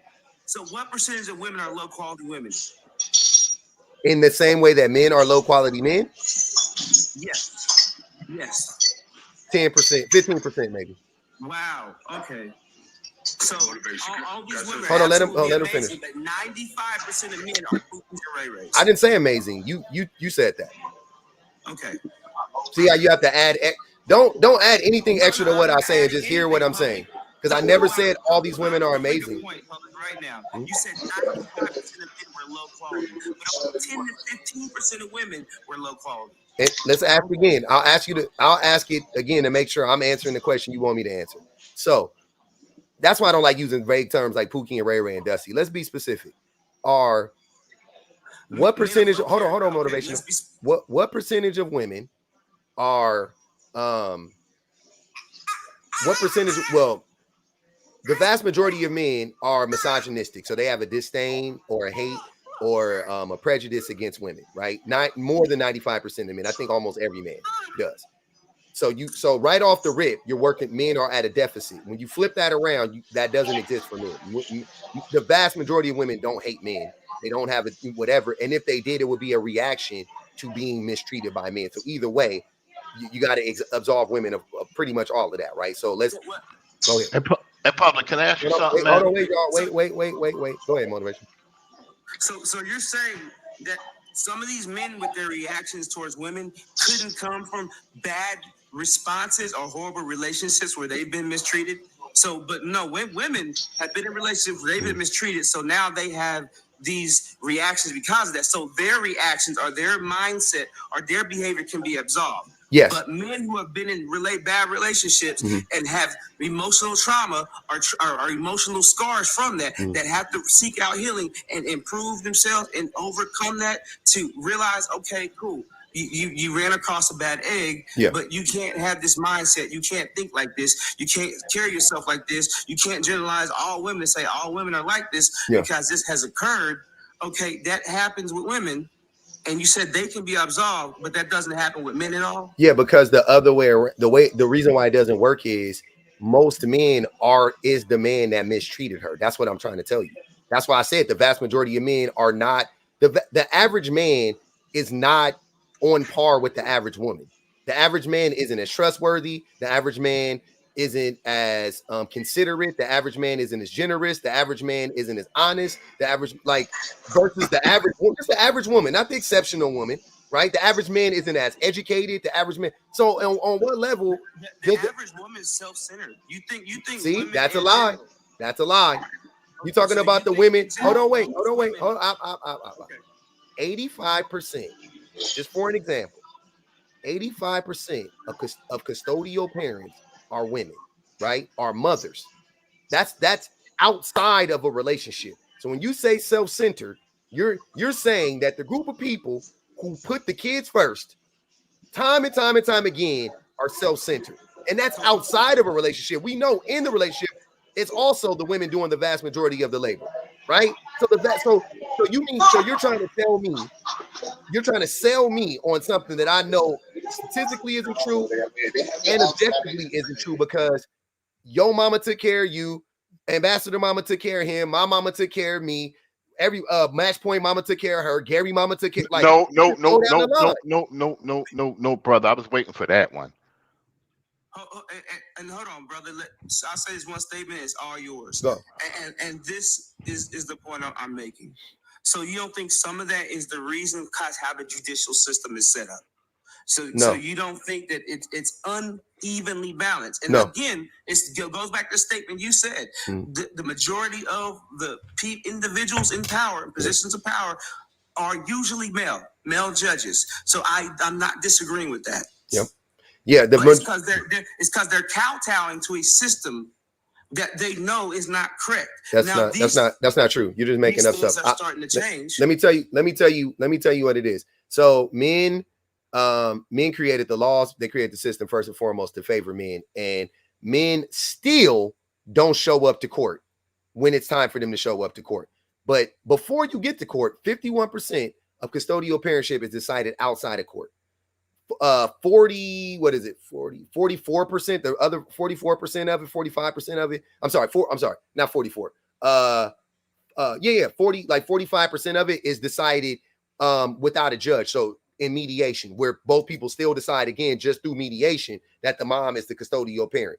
The vast majority of the time, most of the time, men don't show up to court. Most of the time.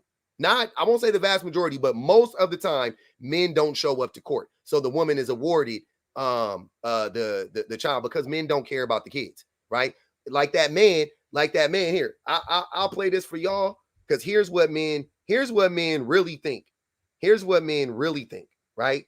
You could tell, and you could tell me if we're not seeing this actually play out in reality time and time and time again, because I'm seeing it play out in reality every fucking day, like over and over and over again. I'm seeing it. Hold on, where are we at? Let me find that clip, boy. Oh boy, when I find it, I can't wait. Hey, go ahead. Can I ask a question? Please go ahead. While you doing that? Yes. So motivation. Hold on, I got it. Hold on, wait. I got it. Okay. I gotta play it. I gotta play it. Everybody mute up, man. Everybody mute up. Everybody mute up if you can. Okay. Damn, where did it go? Oh, here he goes. Okay. So you mean this is what men really think. Because this is, and the reason why I say that is because this is how men actually act. Like you actually see it play out. So this is not, I know that you could say, oh, this is extreme. Yeah, you're right. But this is actually, the numbers actually ain't far away from this. So what else is, what's the excuse?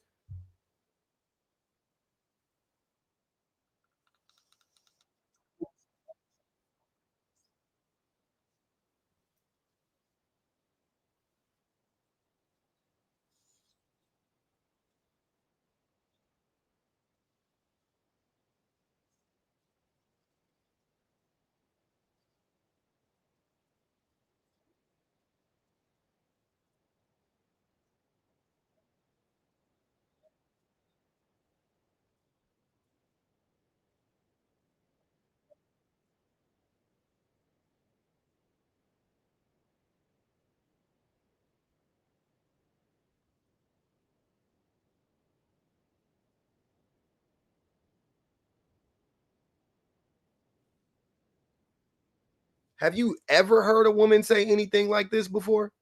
Anybody on the panel? Have you ever heard a woman say, "Those ain't my kids. Those are them. That's this daddy's kid." Like what? He sounds delusional. Nope.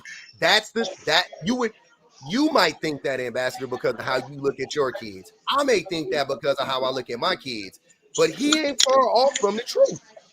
The numbers actually support what he's saying. Because what is the other reason for it? When men, hold on, you got to mute up. You got a lot of background noise.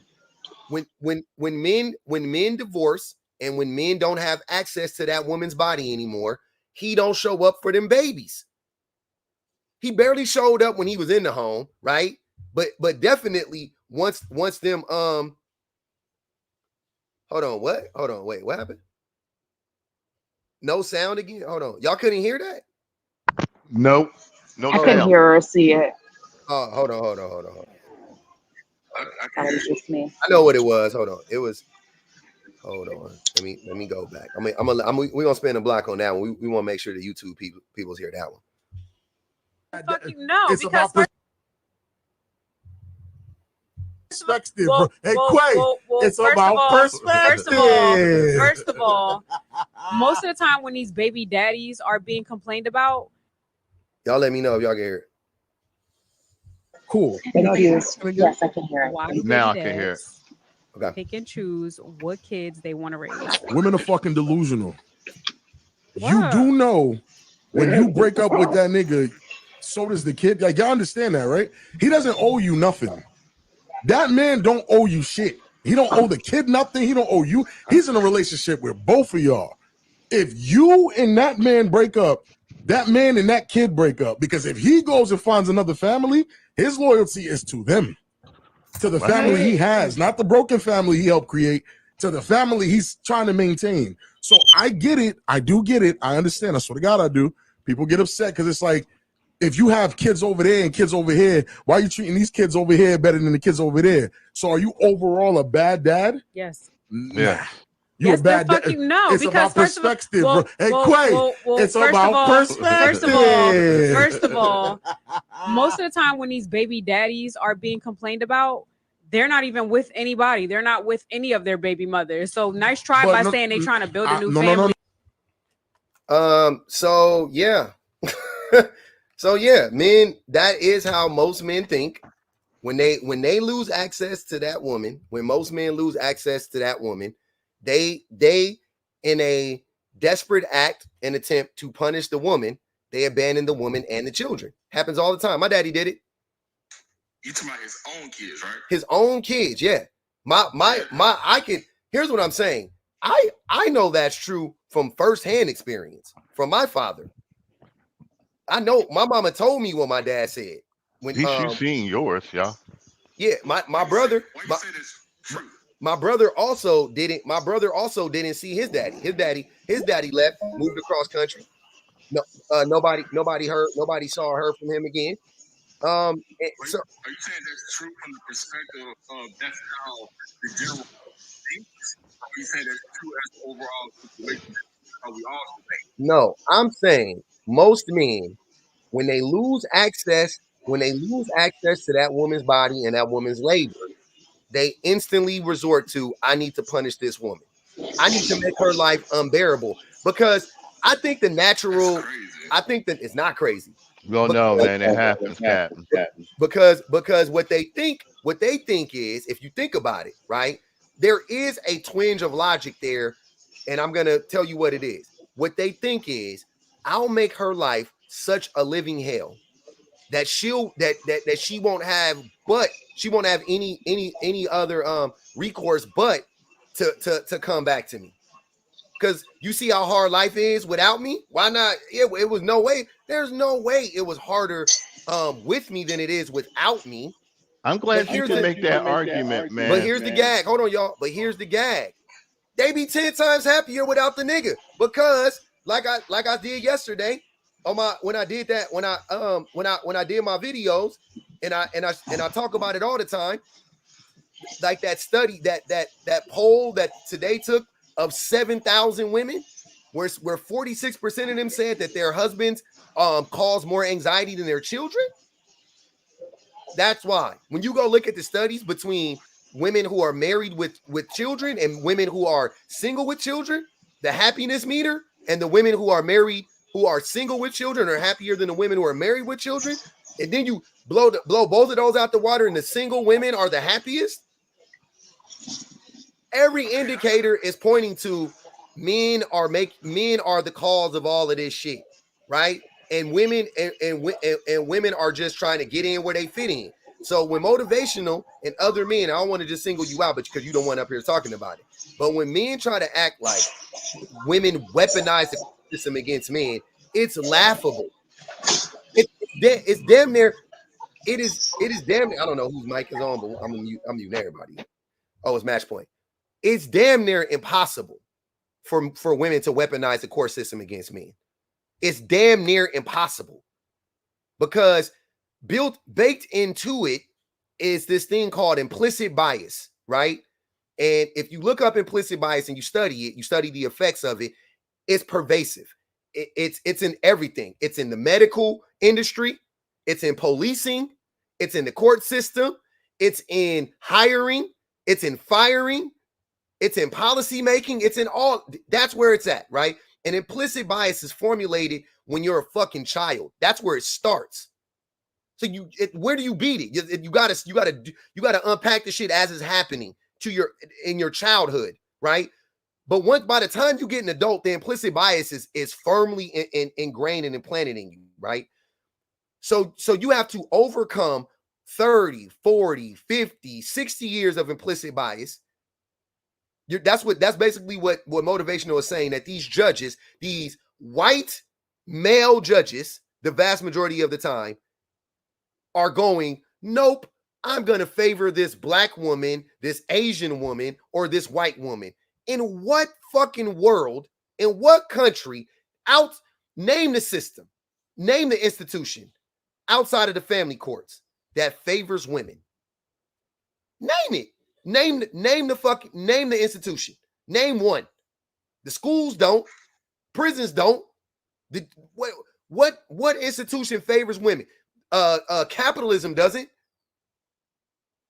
What other system favors? I don't like. But all of a sudden, this one part of this institution is favoring women over. Like, stop. It's not true. Vizzo, you could come up. You like to say stupid stuff in the comments. I'm gonna mute you for the rest of the time, though, while you in here. If you want to come up and get unmuted, you can. Yeah, man. I would say the system has never applied to me as a man. What do you mean? And when I'm saying about me, I'm also saying about other men as well. That the system only applies to people that decides to break the law. That is so not true. So not. I wish that were true. Okay. I'm gonna explain why I said it. The reason why I say that is because, I've only been to jail one time, and that was when I was 19, because I stole something from a store that was less than $40. Okay. So they got written off because that was a mistake that I made, but I was young, and so but I never made that mistake again, and so I've never been to jail then. Okay. When I say the system, it doesn't apply to me, it's because I don't put myself in positions, because I have more code to say, okay, I know what my position is, I know what my role is. So when it comes to black man, let me put my hand on your back when I tell you this. The system, you are a target of the system no matter what you are doing. You are a target of the system just because you are black. I thought we all knew that up here, but I'm gonna tell you that. I'm gonna tell you that for real. You could be driving, minding your business. You are a target of the system, sir. You haven't seen videos of them planting smugs on men, black men, pull them over. Who is the most exonerated group of people in the country? That experience is different from my experience. You're talking about acts that are against that are incriminated. I'm sorry, brother. I watched somebody come in full battle fatigue coming back from Iraq. They pulled him over, maced him. I saw that. I was serving at the time. They pulled him over and maced him. So no, brother, you off base on this one, fam. we targets family. We targets. I just want that to be known that we targets. Okay. Well, the point I'm making is that when it comes to my role, this is me just hold on, wait. The kitchen, what happened? You was up. I let you come up, but you ain't up. Go ahead. I'm listening. I'm saying this because I hold myself to a certain standard. I put myself in a position that I'm always accountable for everything. Not really. So when it comes to, I ain't holding myself accountable for shit I ain't did. I don't know what you talking about. Hold on. Let me read this. Hold on, Ambassador. Let me read the super chat. Nia X said, we are talking about family court because I feel like that's time to mention that. Erica Taylor said, motivation, the type of man who, when he home alone, likes to look up how to be an alpha male on YouTube.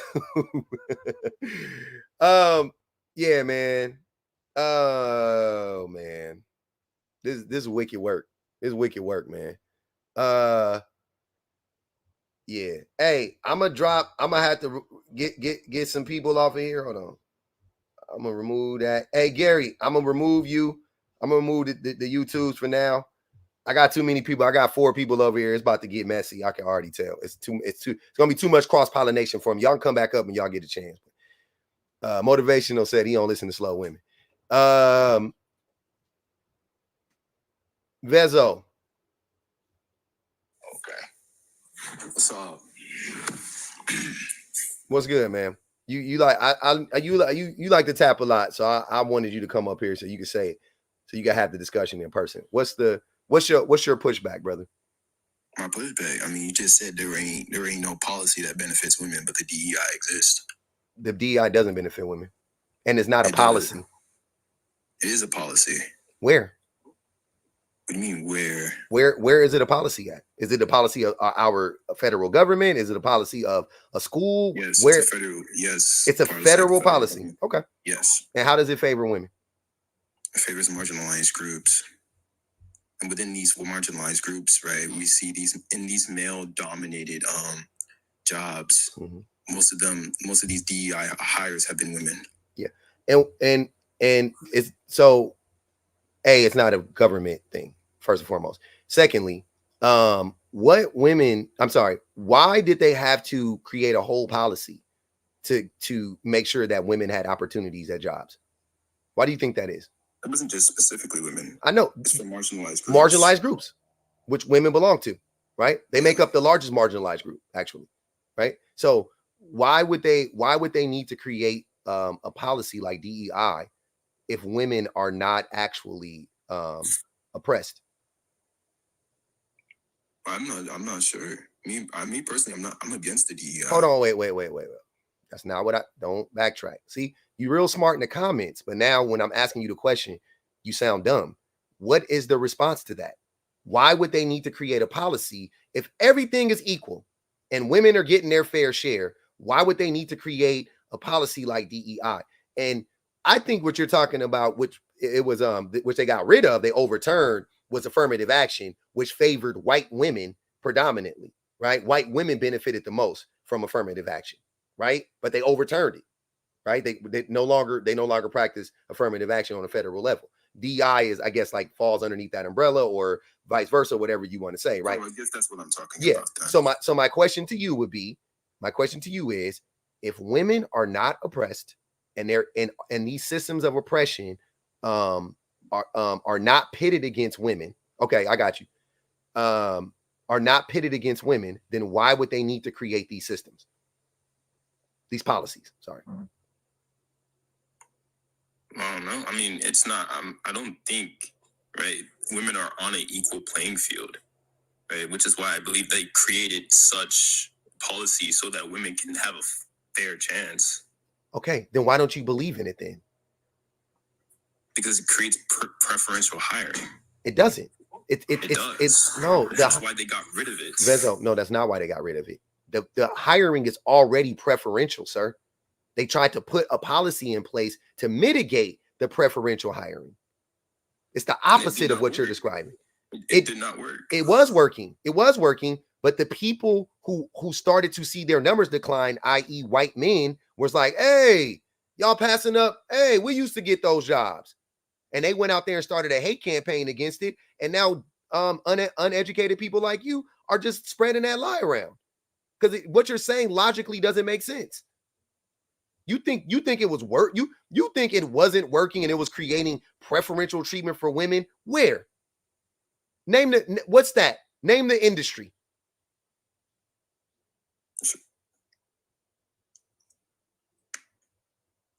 Name it. Where is it at? Construction? Barber school? Where are women getting preferential treatment all of a sudden? I can bring it up.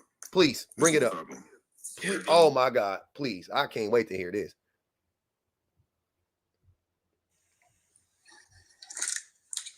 Not public. Yes. I said, I'm going to behave. Please let me up. I'm going to behave. So I feel like what you said was a slight to me, saying that it's about to get messy. I already can tell. What? Okay, decent to yourself, Kay. I wasn't even thinking about you being up here. I was just more talking about people talking over each other on both platforms, because YouTube can't really hear TikTok as well as TikTok can hear YouTube, right? Because I got the speaker is louder. So yeah, I just had a feeling it was gonna happen that way. Go ahead, Ambassador, if you got something to say, fam. No, I wanted to ask Motivation something before he left. I was just going to ask him about the topic we was talking about at first. Which was let's see, he was concerned of whether or not the system was in favor of him or something like that. He was trying to he was trying to make he was trying to make the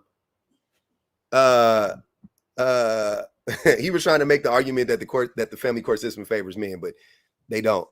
Friend he was trying to villainize his baby mama because he was mad he had that baby. He was mad he had to watch that baby. Pretty much. Friend of the people said if he has to look it up, he doesn't know shit. Exactly. And if it's taking him this long, he don't know shit. Because I would have already been back. I'd already had the shit. It would have been in my search history because I already read it.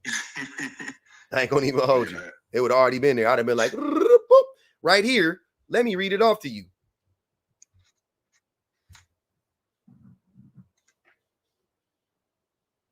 Okay, hold on. I'm just trying to get everything in order. Yeah, DEI does not favor women. Wow. Okay. This is a long time, Vezo. That clock ticking, brother. Go ahead, Kay, if you got something you want to say. Yeah, I literally came up here. I said, did someone summon a baby mother? When y'all were speaking of, when you played the clip of the guy saying, like, when a man breaks up with you, he breaks up with your kids. Mm-hmm. And I think about this woman that I know. She said that when she had 4 kids from her husband, right? He went on to leave her, mind you, after knocking her head between the washer and the dryer, almost to the point. Oh, wait.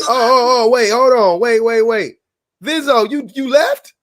Yep, because he don't know what he talk about. Oh, what a weenie. Hit him with bye, bye, bye. What a weenie. That's crazy. All right, go ahead. I'm sorry, Kay. Pretty much after years of her enduring him knocking her head between the washer and the dryer, almost to her unalivement when she was pregnant with the last baby, he just left her.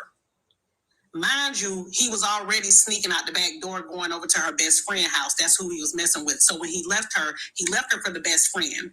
The best friend had children because her husband passed away. He raised those children like they were his own, almost to his unalivement when he of old age and sickness, etc. He never bought a Christmas gift for her kids. Mind you, his biological children never came to see about them after he left her. None of that. Mm-hmm. When he got on his sick bed, he wanted his children. He wanted his biological children, and they ran to him. And not only did they run to him, they then blamed their mother for keeping him away from them. Ain't that diabolical? That shit happens, man. I'm telling you. So I've seen that. I've seen that happen. So this idea that, oh no, that's not true. When men break up, I'm a living witness of when men break up with you, or you tell men you don't want to be with them, thus denying them access. All of a sudden, that's your child. That's your responsibility. Mm-hmm. What you need child support for. It's literally that type of conversation. So when men get on here and say, well, you need to take accountability for the type of man you chose. Do you think this man walked up to me and said, well, if you get pregnant, I'm not going to help you and that's going to be your baby? Of course not. Like, of course not. What do y'all really think we be out here picking? You think we walked up to a man and he told us that he was living pillar to post? I'm here to tell you, mine pretended like the car he came to see me every night at my job in was his. Mm-hmm. And as soon as we started dating, the car went missing. He said it was in the shop. Mm-hmm. And then he said he couldn't afford to get it out the shop because he had to keep making the payments on it. So then he did a voluntary repossession. Turns out it was his friend truck the whole time. This man was leaving the house every day, pretending like he was going to work. Okay? Not going to work. Go ahead, Ambassador. Mm-hmm. I just wanted to say this is the reason why I say that the system always worked. It's not. I don't think the system is against Black people in a sense, because all the stories that wait a minute, all the stories that y'all are sharing, it's all stories of people acting irresponsible.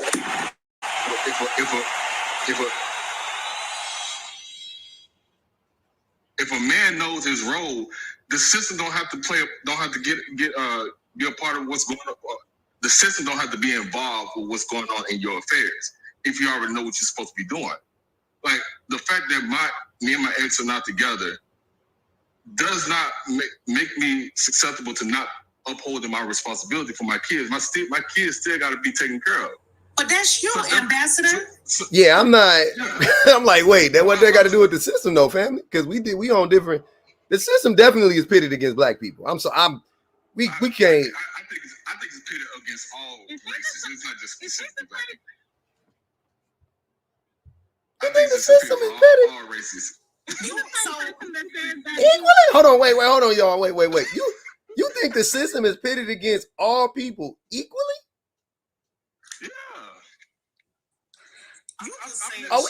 Are we talking about the same fucking system?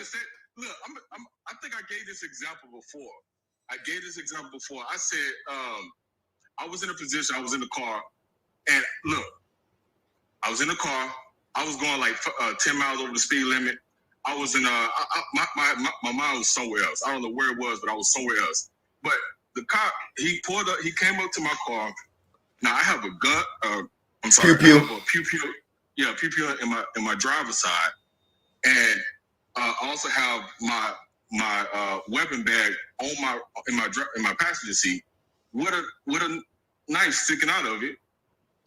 Now, in most situations, like I've seen on the news, people always say, put your hand on the wheel, put your hand on the dashboard, whatever the case may be, so you won't be accused of anything. I did the total opposite of those protocols. Have you seen Did you see the video of Philando Castillo? No. Oh, you should go look that up. And I trigger warning, all of that beforehand, but go look up Philando Castillo. Some of you niggas like, hey, bro, let me tell you something. Because I've said the same thing, not what you're saying, but I've had a lot of bad encounters with the police. But overall,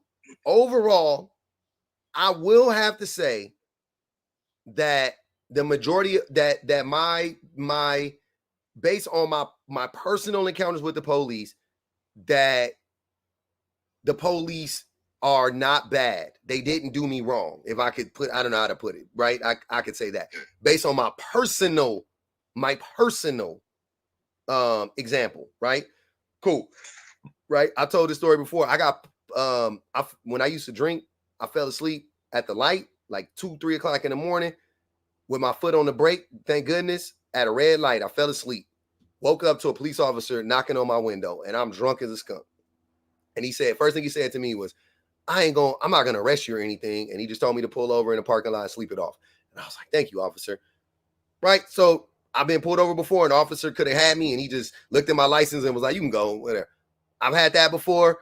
I've had, you know what I mean? Like I've had that stuff before. I had an officer come in, and they some white dude ran me off the road, and I chased him to his house. He hit my car and then backed up and started running, and I freaking chased him all the way, ran to his house. And I called the police came to my house. They ended up arresting him. You know what I'm saying? All this stuff, right? Cool. I can say that overall, I've had bad experience. I've had police harass me. I've had them chase me. I've had them pull guns on me. I've had all of that stuff too, unnecessarily, right? But I will say overall, positive. Cool. My guy. Even with that being said, I saw what happened to Rodney King. Like, how I look at me is, I was just lucky. Instead of me looking at it like, well, it can't be that bad. No. Never. I just got lucky. Because and I also understand that my life ain't over yet. I'm only 42 years old. I'm still living, right? I got another 20, 30 years left, right? That can still happen. Like whatever, it ain't like it stopped. It ain't like the threat. It ain't like the threat ended. Like the threat is still ever present, simply because I am black. Simply because I'm black. I saw what happened. I saw what happened to Philando. I saw what happened to Mike Brown. I saw what happened to Tamir Rice. You know what I'm saying? Like I'm seeing what's happening to all of these young black men, older black men. It don't matter. I'm seeing what's happening to Sandra. I saw what happened to Sandra Bland. I saw what happened to Sonia Massey. I saw what happened to Breonna Taylor. I'm seeing what's happening to black people left and right beyond myself. So I gotta, hey man, I gotta take some precautions, right? And that's just what I'm seeing. We don't want to get into the numbers. Do we got to get into the numbers? Do we got to get into the police brutality? Do we have to get into the over? Do we have to get into the over policing of black communities? Right? The exoneration rate being 10 times higher for black people than black men specifically than any other group of people. Do we got to do that? Can we not do that today? Kimberly said, oh, how many unarmed Asian men have been unalived by the police? I'm going to wait on them numbers, Kimberly. I'm going to wait because I don't know. Per capita? I'm glad you brought that up too. Per capita? Asians, they were in the same position that we were in too. But hold on, boy. Hold on. All right. This is derailing the conversation. We can have a whole live just on this. He upsetting me and my homegirl. I'm itching. Yeah, this. I have a quick question. Go ahead, Ocean. Why is that upsetting you? It is upsetting. Go ahead, Ocean. I'm sorry. I have a quick question. Is he the same gentleman that said he doesn't put himself in situations to get arrested or have to deal with the law? Yep. He is? What's wrong, baby? Yeah. Okay.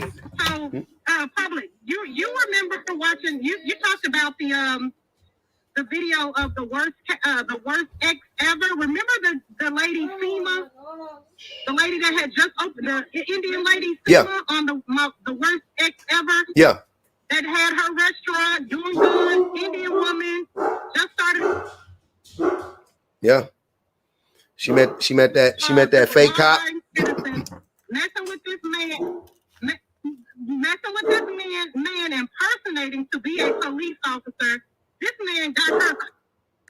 Hey, Ocean, we can barely hear you. Ocean, we can barely hear you.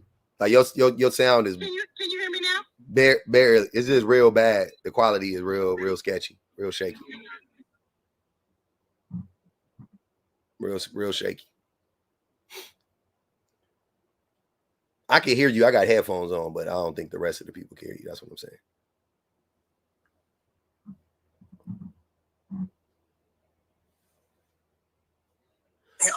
Does that help? Yes, ma'am. Perfect. That helps. I think it was because I was connected to the car. Mm-hmm. Okay. Anyway, the lady Seema was dating this guy, and when she decided that she no longer wanted to date him because she broke up with him, He raped her. She was pressing charges on her. He was impersonating to be a police officer and had this woman arrested. Mm-hmm. This woman ended up serving 7 months in jail. Her Bluetooth connected again, I think. That's sharing Wi-Fi, but strikes again. That's that bad Bluetooth. Let me turn off the car. There we go. So it can stop connecting. Okay. Yeah. So this woman did nothing wrong. She did nothing wrong. Had to spend about 5 to 7 months in jail. Mm-hmm.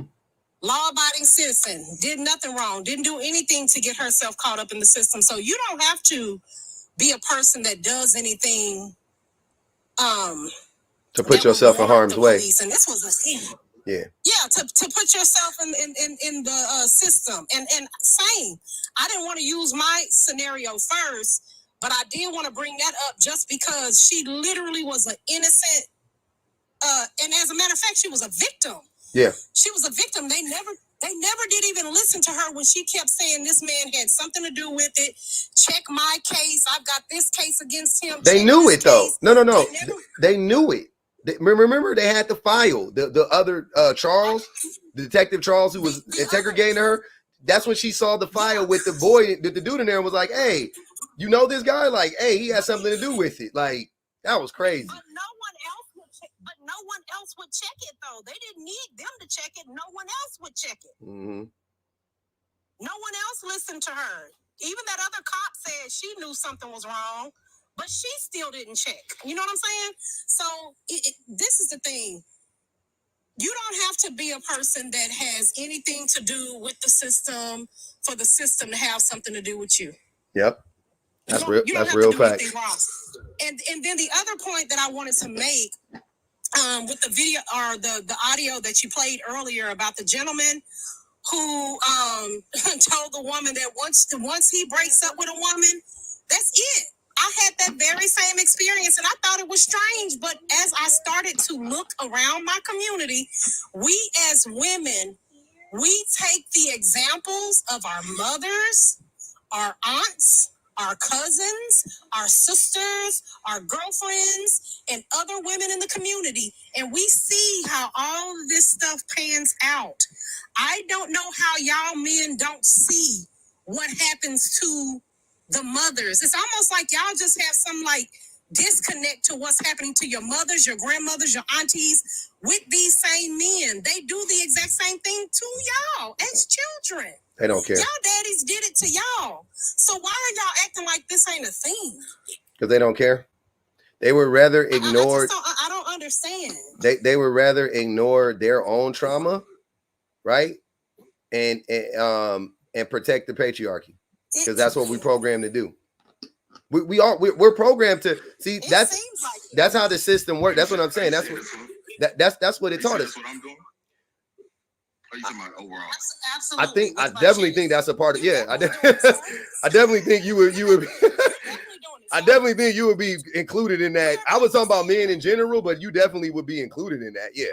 Yeah, that's hilarious. Is it hilarious?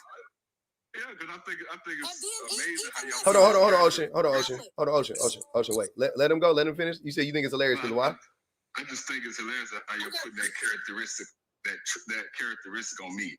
Like I'm not for y'all's interpretation, and my interpretation is totally different. Like I don't.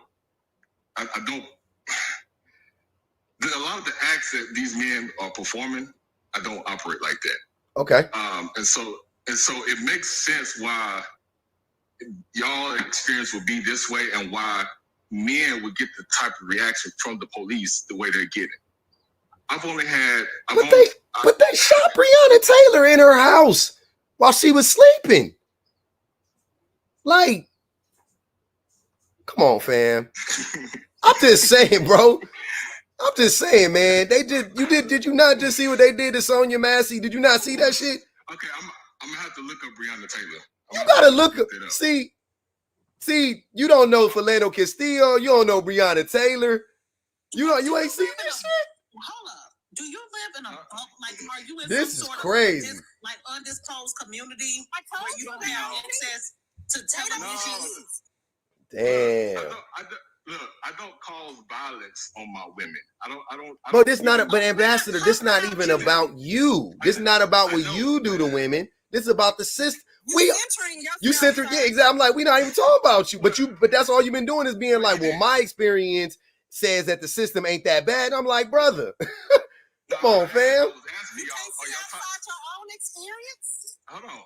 I was asking y'all, were y'all talking about me or y'all talking about men in general? Y'all both. BOF. Okay, I'm gonna take it off of me then. Okay. Now, when it comes to everybody else, I can't really speak on that. I'm just. Why not? Hold on, you can though. You can. You see it? Like you not seeing it, bro. No, I see it. I see it on TikTok. I see it all the time. On TikTok? In real life. Oh man, it's crazy. Where you live in? You said you live in Dallas. You mean to tell me you're not seeing this in Dallas, Texas? In Dallas, Texas, you haven't seen this? He trolling us. That's crazy. I'm not trolling. I believe him. I believe. You know why I believe it? No, I'm gonna tell you why I believe it. Because men be having blinders. They be having the blinders on, so I can believe it. Yeah, I got you. I don't watch the news either. I don't watch the news. Oh yeah. I don't watch. I can't remember last time I watched the news. I can't remember. Yeah, see, but so you the blinders. You want to avoid negativity, but the negativity still. What you telling? You got kids, right? Hold on. You got kids, right? What you telling your kids? Mm-hmm. What you telling them? I'm telling them to be. So you gotta understand. A lot of the things that's happening right now, I'm sure that what's happening right now is nothing new. I have watched content, I have watched history where things have happened to women that was very flabbergasting to me. They said Ambassador. Hey, hold on, time out. They said Erica Taylor said, Ambassador, please touch grass because you gotta get outside, family. You gotta go. You gotta get on your Zooms every day, man. You gotta get on your Zooms. You gotta get on your Zooms every day. I'll be trying to tell y'all clock in. Jesus Christ. The thing is, I don't have to look at what's going on now to know that it's not going on. Now, like I said, I look at history. What? I look at. Hold on. What'd you say? Say that again. I said I don't have to look at what's going on right now to know that it's not going on. I'm aware of what's going on around us. I'm aware that women are being under attack. I'm aware that it's also on the men's side too, as well, that men are being under attack. I'm aware that there's police brutality that is happening in the streets to our minority people. I'm aware of that, but I don't have to watch the news to know that it's not going on. That does but you're not saying that though. You're not saying that though, Ambassador. Okay. You're saying something else. You're not. That's how we got here, because you've been not acknowledging that the state violence is actually ramped up against Black people specifically, but against all minorities and marginalized groups of people. Fair point. You're right. I'm just looking at the overall. I'm just looking at the overall picture. You just want to be contrarian for no. Like, it's kind of like you want to say that public is wrong or we're wrong just for the sake of saying it. For all intents and purposes of this conversation, it's like you don't even care if what you're saying is absolutely unequivocally false, okay? Completely out of touch. You just, in this moment, you want to look like, well, that ain't me. I'm not that guy. But you're caping for bum-ass men, pokies and ray-rays and shit. Mm-hmm. They always think they're special. How old are you? Hold on, wait. I gotta read this Cash App. Angels always think they're special, and oh man, hold on. I gotta get the rest of them. Keep going. You guys, go ahead, Ocean. Damn, that's crazy. Oh yeah, Ambassador, how old are you? I'm 36. If you don't mind me asking, I'm sorry. You're 36? Yeah. Mm-hmm. Nigga, you only a year older than me. So did you grow up in Dallas? Yeah, I grew up in Dallas. Yeah. Okay, so I live in Dallas. I've been here for over. I've been here for over 30 years. Take it off me though. But no. This is not targeting you. What I said earlier is that as women, we noticed that men were removing themselves once they broke up with the man. They stopped having anything to do with the children. I noticed that with my aunts. I noticed that with my mother. I noticed that with my cousins.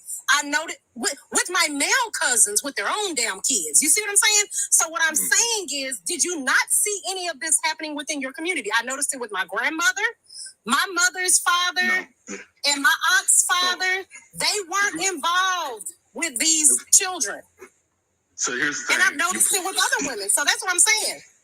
You're making the experience about you now. So since we're doing No. that, I said women as a collective notice these things happening in the community. That's why we're able to come. That's why we're able to come up with the. That's why when we heard saying that. She's saying if we notice it as women, as a collective, why aren't men noticing the same thing as a collective? I got you. Let me respond to it. I see what y'all are saying. I know exactly what y'all are saying. I'm not blind to what's going on. But since you want to put the experience back on you now, and I know you say you learned. No. I'm not centering myself. No. Wait. That's not me centering myself. I said as a collective, women are seeing. Women in general. You said that you've seen this experience happen in your family. You said you've seen the experience happen in your family. So let me go ahead and show you my experience. My experience says that the men in my family have been responsible for their kids, and they have. I'm not saying they have wives, but they have multiple. We're talking about when they leave. We're talking about when they leave. We're not talking about the ones that are being responsible. We're talking about the ones that when they leave. So you've never seen when the men leave that they disconnect from the children at all. You've never ever seen it in all your 36 years. You gonna let me finish? Yes, go ahead. Ocean? Okay, thank you. I appreciate it. The men in my family, since you also mentioned about your family, the men in my family take care of their kids even when they have left. One of my uncles, they have 2 or 3 women that they've had kids by. Only one of them only had a kid by a person that they married previously. But none of the men in my family, and they get on me. They get on me when I don't have my responsibilities. But they don't have to get on me because I've seen this blueprint in my household. Sage 26 just dropped the whole 50 to get that boy up out of here. I ain't gonna even hold y'all. Oh my God. Because that didn't make no damn sense. That didn't make no damn Ambassador, sense. they paid the. They just went on and cashed out. I was about to read the. I had a couple cash apps to read. I looked up. It was in the mail, man.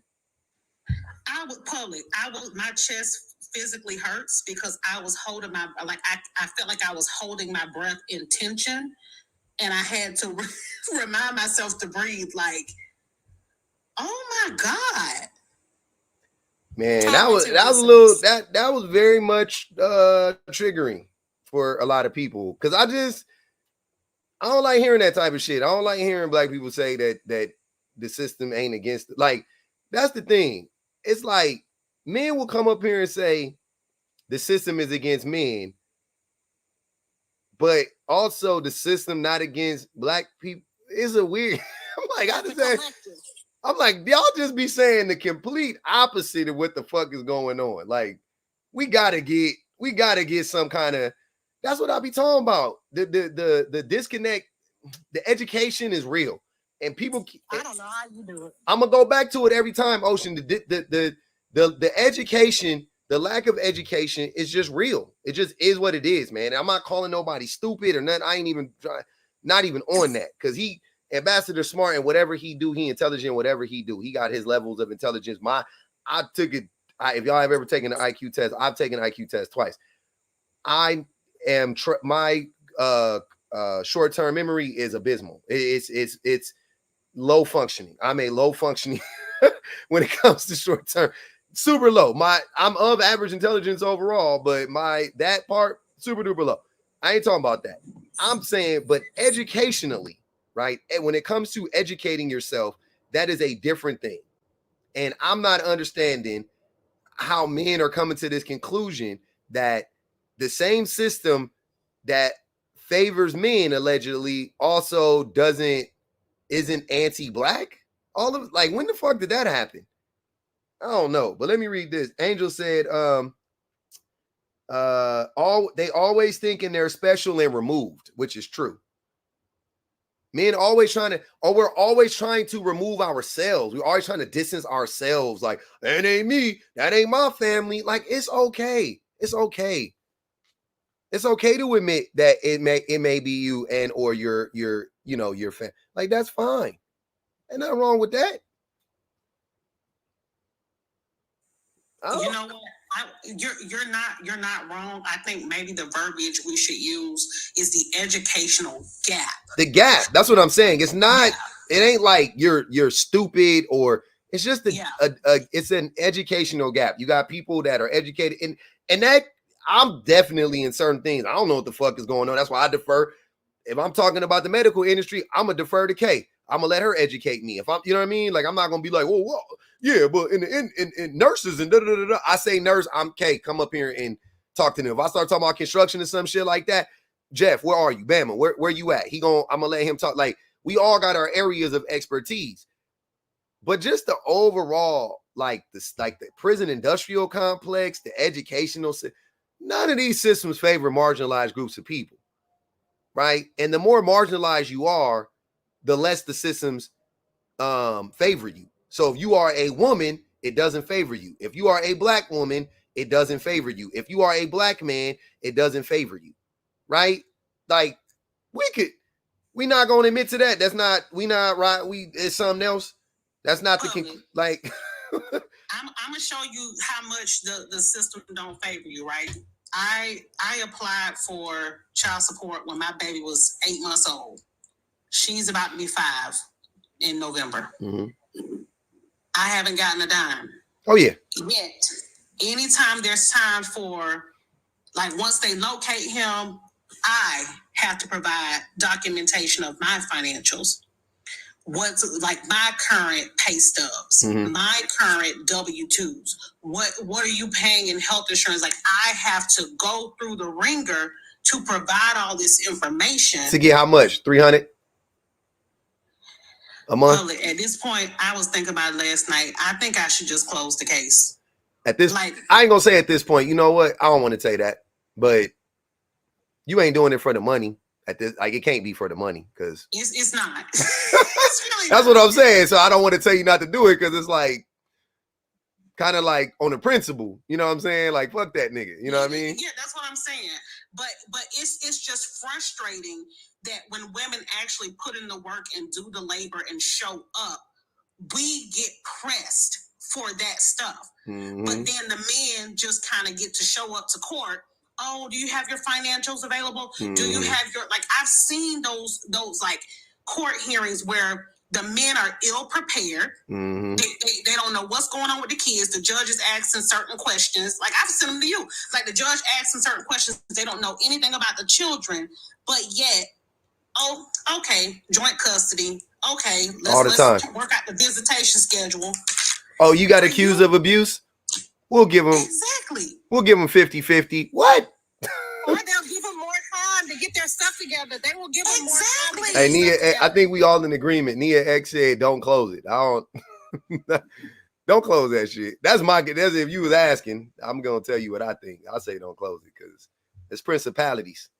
You know what I'm saying? I think I'm just thinking about it, child. When my baby pointed at a group of construction workers and said, "Which one of them my daddy?" Baby, I could have sunk into the floor of my car. How did that happen? We was driving to her speech appointment, and it was a group of men standing out because there's a lot of housing developments. I told her this to Alan. You had just dropped. She said, "Which one of them my daddy?" Hey, I died when I heard you say that. She low key got you. She low key got you a little bit. She ate with that one a little. She ate with that one a little bit. It be your own kids. So I redirected her, and I said, petty and messy. Daddy Phil is in the house. I said, he's sleepy. He went to work last night. Oh, I said, are you talking about Daddy Phil? I said, are you talking about your... Not you trying to gaslight that girl. You knew exactly who she was talking about. No, I said, are you talking about your real dad? Mm-hmm. She said, And then she started talking about something else, and I just kind of moved on. But yeah, when she pointed that group of men talking about which one of them my daddy baby, I did some things back in my day. But listen. That baby ate you up. That's crazy. Cause I haven't showed her his picture. It's been years. Like she probably. That's why I don't rock with kids like that. That's why I don't rock with kids like that. Kids don't give a fuck. I don't play with kids, man. I don't fuck around. I don't. If you don't want to know, look, this is my son did this shit this morning. My wife put on a dress, and she was like asking us, could we see her underwear through the dress? And I was like, nah, I can't see it. And my son said he could. And I was like, well, I'm looking, I'm like, maybe I missed it, but I'm like, I can't see it. This little nigga said like 2 minutes later, he said, she asked him like, could you still see it or something like that? And he said, really, I just don't like the dress.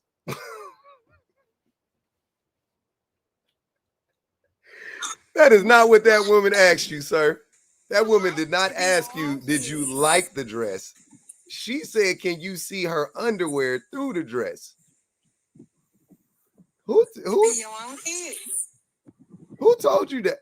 Who told you to give that? Tell her low key that it wasn't appropriate. He didn't like the fact that he could see maybe the print of her underwear. Or I don't even think you couldn't even see the print. He just didn't like the dress. He didn't like the way it looked on her. Because he liked that. He messy like that. Damn. He messy. That little Lennox is messy. He don't give a fuck. And he's sweet. He's sweet as boy. He not mean at all. He actually is like the opposite of me. He's like the nicest. He's like a people pleaser, low key. But he a kid. Nigga just don't give a fuck. And to the subscribe, see, I told public I was gonna come up here and behave because I wanted to be panel princess for a day. I wanted to know what that'd be like. to the subscribe auntie that said, "Baby, we ain't need to know that." Fuck you. Who said that? Who said that? Auntie somebody. She looked like an auntie. Kiss my ass. Hold on.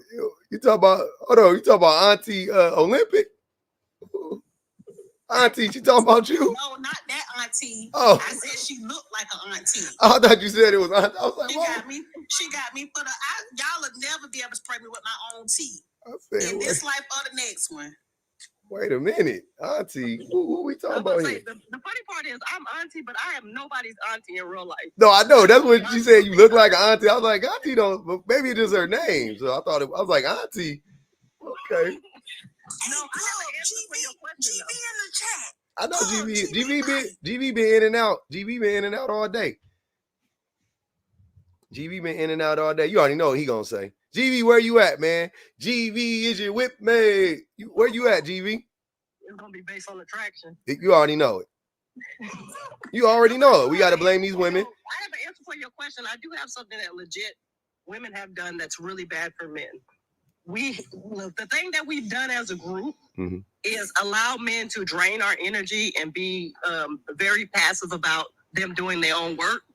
Not making men do their own work is probably the worst thing we've done for men, and we need to stop it. Yeah, that hurt men, but yeah, that it hurt women too. But if we gonna say the worst, I said that's the worst thing we've done is coddling niggas. Yeah, coddle and do too much for men. That's the worst thing we've done. If we all need to stop. Like I think it was yesterday or the day before, y'all were talking to that freaking man, and he was talking about how he would marry that woman, but that woman was doing all that work. That shit. That's the worst we've done for men. We need to stop that. Stop doing these niggas' homework for them. I literally watched my daughter's dad, other baby mama, fill out his job application and basically do like the thing so he can be a truck driver. Like I watched her do the application for him, and he's sitting there drinking alcohol, watching TV, or no, playing his video game. Hey, I ain't gonna. I'm gonna tell y'all something right now. Y'all can judge me all you want to. If I go back to college, you best believe my wife gonna be helping me like a mother. Baby, I'm getting assignments. Hey, I'm not gonna make her type it out or nothing like that, but she gonna have to. You know what I mean? She gonna be right there with me. Y'all know how I say God the Bible was inspired by God. Like God, he was the one. Like, so if they was writing it, God was the one guiding their hand. That's gonna be my wife. My wife gonna be God's hand on my hand. My wife gonna be God's hand on my fingers, helping me type them. Inspired by Sita. Inspired by Inspirado by Sita. I had a friend that was talking to a guy that was supposed to be their friend. And she was talking back and forth saying, like, oh, I don't want to be in a relationship with you or whatever.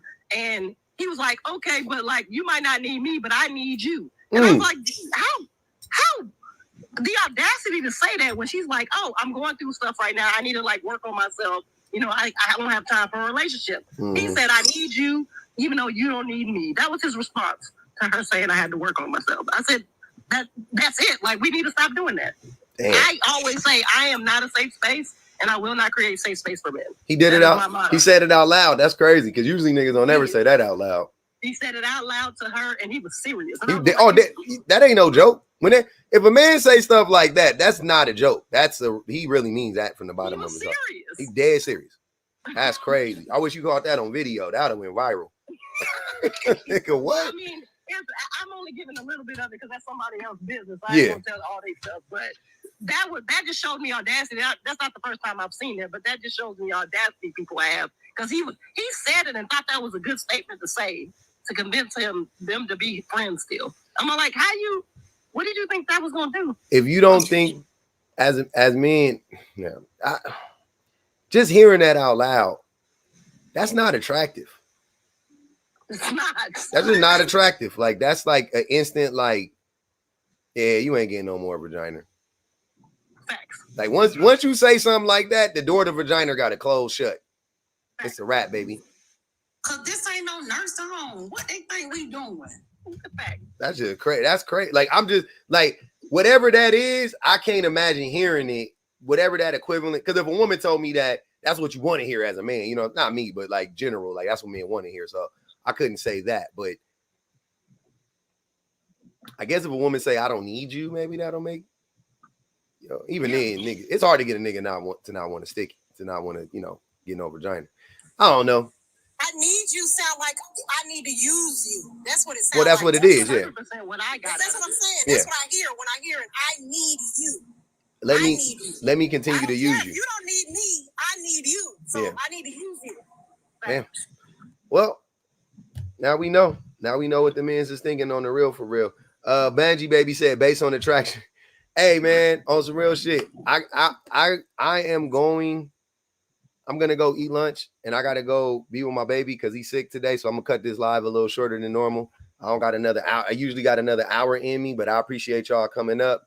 I just can't do it today.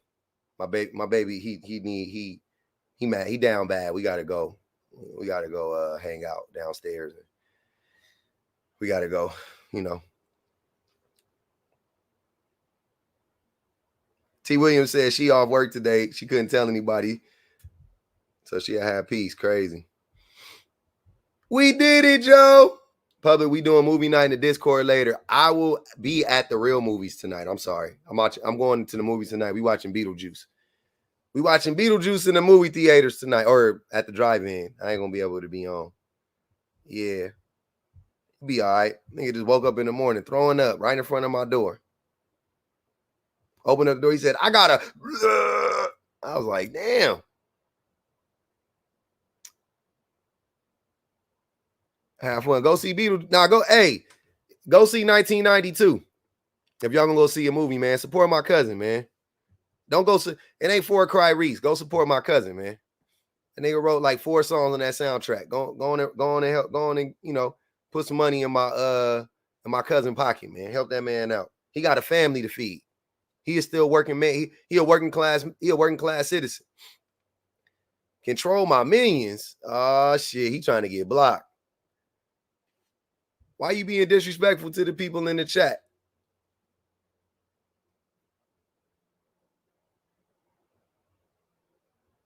Let me hear this, man. What you whining about, man? I ain't whining about shit. I'm just trying to set the record straight, bro. What's the record prototype? Yeah, they still got shit from a live 2 or 3 weeks ago. What's the record? Yeah, like they know, like they basically saying I don't see my kids because I told somebody in another live that I work 2 jobs, so my weekends fluctuate, so that makes me have to like see them bi-weekly. And they've been dragging this in. They don't like how did it make me less of a father because I got duties of my own. How does that make you a good father? I mean, it don't make me less of a father either. Well, it has to do one of the. It's all intention based because if you make up for your time, you know can't. what I'm saying? You can't make up for time. You can if you're intentional. You can. You can't. I promise you can't. It's impossible. Okay. So check this. Not to be offensive to you, but do you think? I understand your platform. Do you think your child needs you right now? Does he need me in this moment? No, but I'm gonna go spend time with him nonetheless. Okay, that's the same thing. What I'm saying, it just my baby been. But wait, the prototype. My baby has been in the room 5 feet away from me this whole time. Whenever he needed me, I got up, I rubbed his back, I talked to him. Like, I am literally physically with my children all the time. And I understand that. I had that luxury once upon a time too, and I said once I get the time for to make up for it, I can. And I'm not trying to drag you, Paul, but I'm just saying you can't drag me.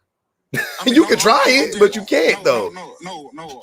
I'm just saying, like, if my child was coughing, I probably wouldn't have been on live. You wouldn't know if your child was coughing, the prototype, because you only see them twice a month. Okay, well, let's just speak on that then. And that twice a month, if I seen them cough, I probably wouldn't have been on live. You shouldn't be on live at all if you're around your kids because you only see them twice a month. I see my kids all fucking day. I pick them up from school. I cook for them. I wake them up in the morning. I put them to sleep. I never spent the day away from my kids. So if I don't go, I'm always going to go live around my kids because I can't. I'm never not around my kids. You see what I'm saying? I understand it. And that's your situation. So everybody's situation different. And when you get to the point in life that, I mean, not saying when you get to, if you ever get to the point, Lord forbid, you ever get to that point that you and your wife separate, you might have to do things differently. So that's all I'm saying. I will never have to get to the point where I see my kids twice a month. That's why I put the conjunction if. No, I'm just saying it wouldn't be even. It's not even. It's just not a possibility. You know what I'm saying?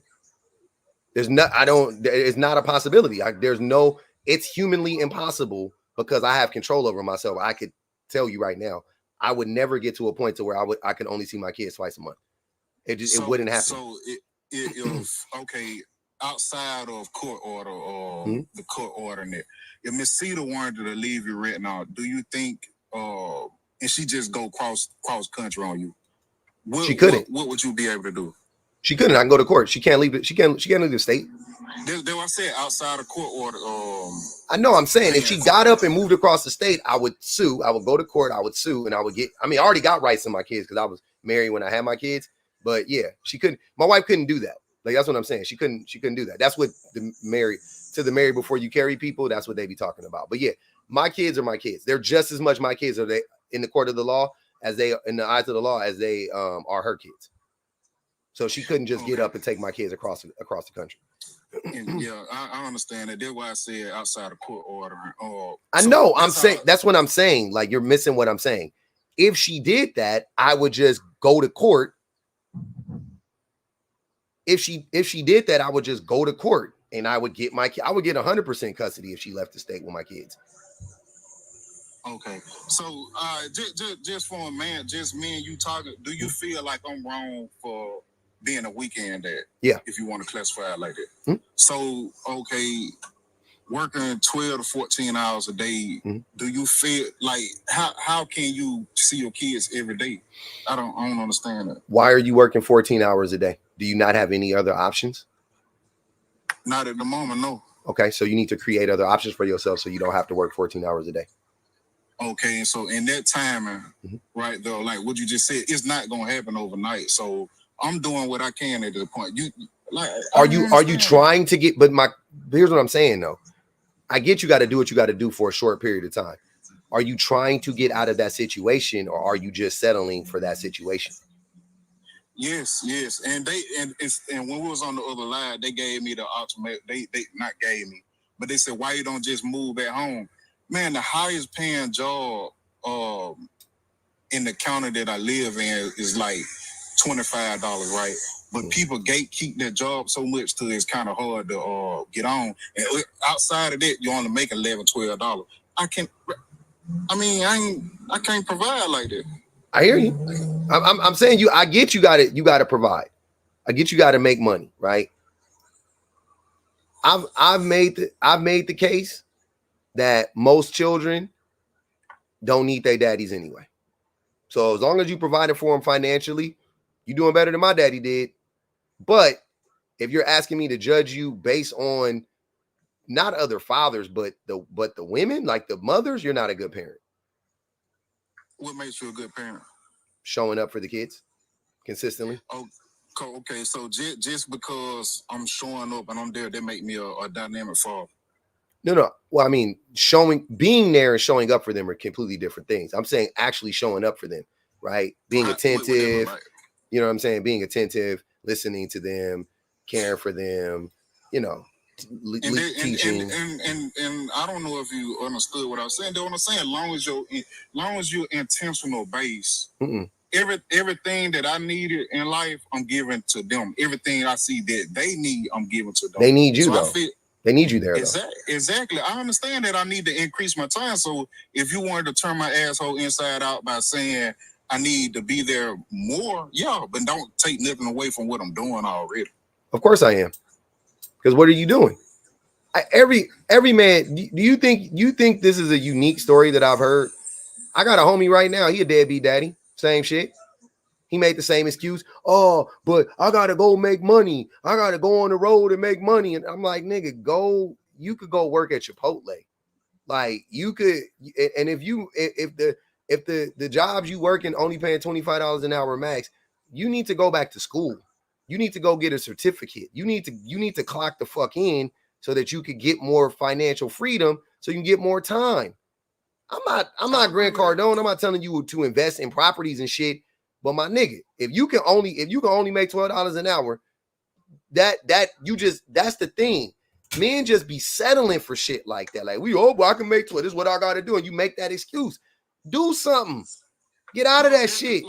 Like, Paul, that's why I come in spaces like this for to get an understanding. But like the place where I came from, Alabama, bro, resources and knowledge is limited as fuck.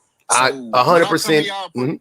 When I come in y'all present, I'm trying to understand, but dragging somebody and you don't know half of the situation, that's I mean, crazy. nobody is, but you got to understand, what excuse is there for not being present?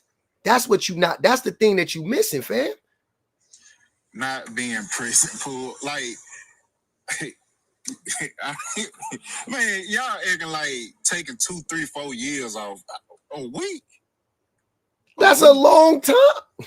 That's a long ass time, bro. That's wicked, bro. Like, you pulled that wicked, bro. That's wicked. Hold on. Until the day my kids tell me I don't want to be around my dad, all the other shit what y'all saying is irrelevant. Why would they tell you? But why would they tell you that though? Why would they say that? Because that means that I'm not doing my job as a That's father. not what it means. That's brother. My father was not doing his job. It took me 35 years before I said I'm done with that nigga. Kids ain't gonna never tell you that. That shit is rare. That a kid tells you they don't want to see you. Kids always optimistic. They always thinking, oh, daddy, this gonna be the time. This gonna be the time. A kid ain't gonna do that, man. Was you raised right? Was your father actually in the house? No. Okay, then. So that's what I'm saying. It's gonna be. You not in the house. It's gonna be the same thing. They're gonna want to cling to their father because the lack of seeing them. In the way it goes. You're not making the case, bro. My dad is when I became of age, I realized that my dad was just a terrible father. I used to believe all them lies he used to tell me. He loved me. He wishes he could be with me. He gotta go grind. He gotta make money. Whatever fuck excuse he used to give me, he gave me various excuses for years and years and years, and I believed him when I was a kid. But when I got older, now that I'm older, I completely resent him. So what's the worst thing that you could say that made you turn away from your dad? Like, honestly. Many things. He molested my sister. He lied about it. He cheated on my mom. That was before he left. Then when he left, he did terrible things to me. He was a pimp. He sold like he's a liar. He's a manipulator. He's a user. He hurts people. I'm sorry you had to go through that. So that's what I'm saying.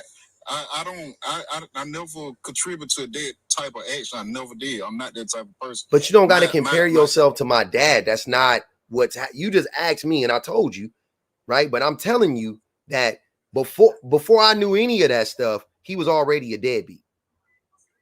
You see what I'm saying? So let's stand on that. That's what I'm trying to get to. So what made him a deadbeat to you? Because he wasn't there.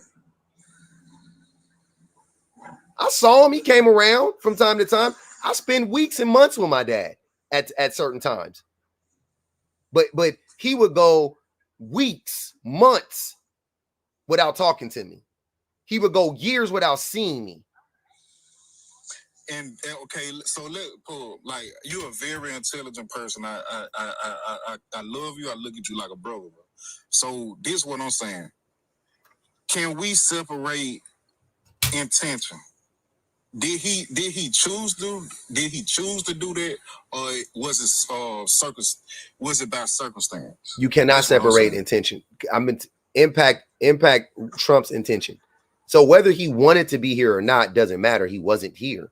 So even if he was trying to be here, the only thing intention would help would be me feeling like abandoned now.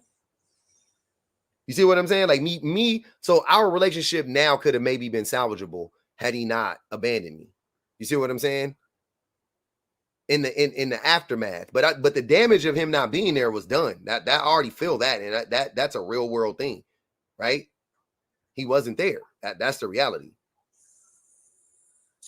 I mean, I get your point. I guess we can agree to disagree, because to me, what you saying, he chose not to do that. My choice is not because I don't want to be there. If I could be there more than I can, I would. You choose not to be there. So I can go in the lady house, say, I want my kid. But like, okay, if I'm like, okay, like, she circle around a community of occasionally her mother and her grandmother, primarily her grandmother. I only have me and my mom. So me working, I won't be able to take care of the kids like that until I find, or like, just say, for instance, my platform take off, I can generate money like you do. Yeah, I probably can get them more like that, but for the time we speaking on right now, I ain't able to do that, bro. So I'm only allowed to do what I can. And I'm not using that ever as a crutch to say I'm gonna be a bad father. No, I'm just saying, like, I mean, everybody there deserve grace. You know what I'm saying? At the end of the day. Everybody what? Everybody deserve grace until they prove themselves wrong. But you are proving yourself. But that's why I'm not giving you grace, because you've already proved. Because you have a choice. What do you mean? Why am I gonna give you grace when you have a choice? I can't. I'm telling you, bro. Like I really mean this from the bottom of my heart. There is nothing you can tell me. Send me your phone number, bro. Let's talk for real, bro. Because I don't really want to do the internet shit. Like I'm serious about shit like this. Like, okay, we can talk. Okay, I'm with that. Yeah, hit my DMs. I'll shoot it to you. But that's crazy though. I'm telling you, for me, you cannot keep me away from my kids. There's no job. There's no amount of money. I will sleep in my car. I will do whatever I got to do, because showing up for my kids is most important. I understand, bro. Like, okay, I do not want to get into the point that I dragged it later because I feel like she do a good job. But I would hope you felt like she did a good job, because if she didn't, why wouldn't you go get your fucking kids? That's what I'm saying. Like, that's why I say I feel like she do a good job, because when I was reaching out and trying to get them more like that, it always came to the point that the police had to get involved. Yeah, because you ruined. She's not a person that can rationally think. You know what I'm saying? I don't know about that. I don't. That lady not here. I tend to lean in the to the side of more than likely you did something to fuck up that relationship for a woman to be calling the police and getting the police involved. I ain't saying nothing about she called the police. I said I called the police. I know. I'm saying for the police to be getting involved, if she is like vehemently opposed to you showing up or whatever, there's a reason why. It ain't just because you don't want to be with her no more. Like, I don't buy in. Niggas can try to tell me that all day. Most women don't give a fuck. They can get dick anytime they want. They ain't worried about your dick, nigga. Hurt people, Paul. She a feeling, and I ain't really trying to like expound on it, but like when people don't have a background or they dad and they mom really just don't talk to them in certain ways. If you try to like, okay, if you never had a type of person to come in your life to show you different, it always gonna come out strange to you. So that's where I was in the life. People like see, that's why I didn't come up on the panel today, because you put it in a specific box. So a lot of women think you try to change them outside of what they're used to.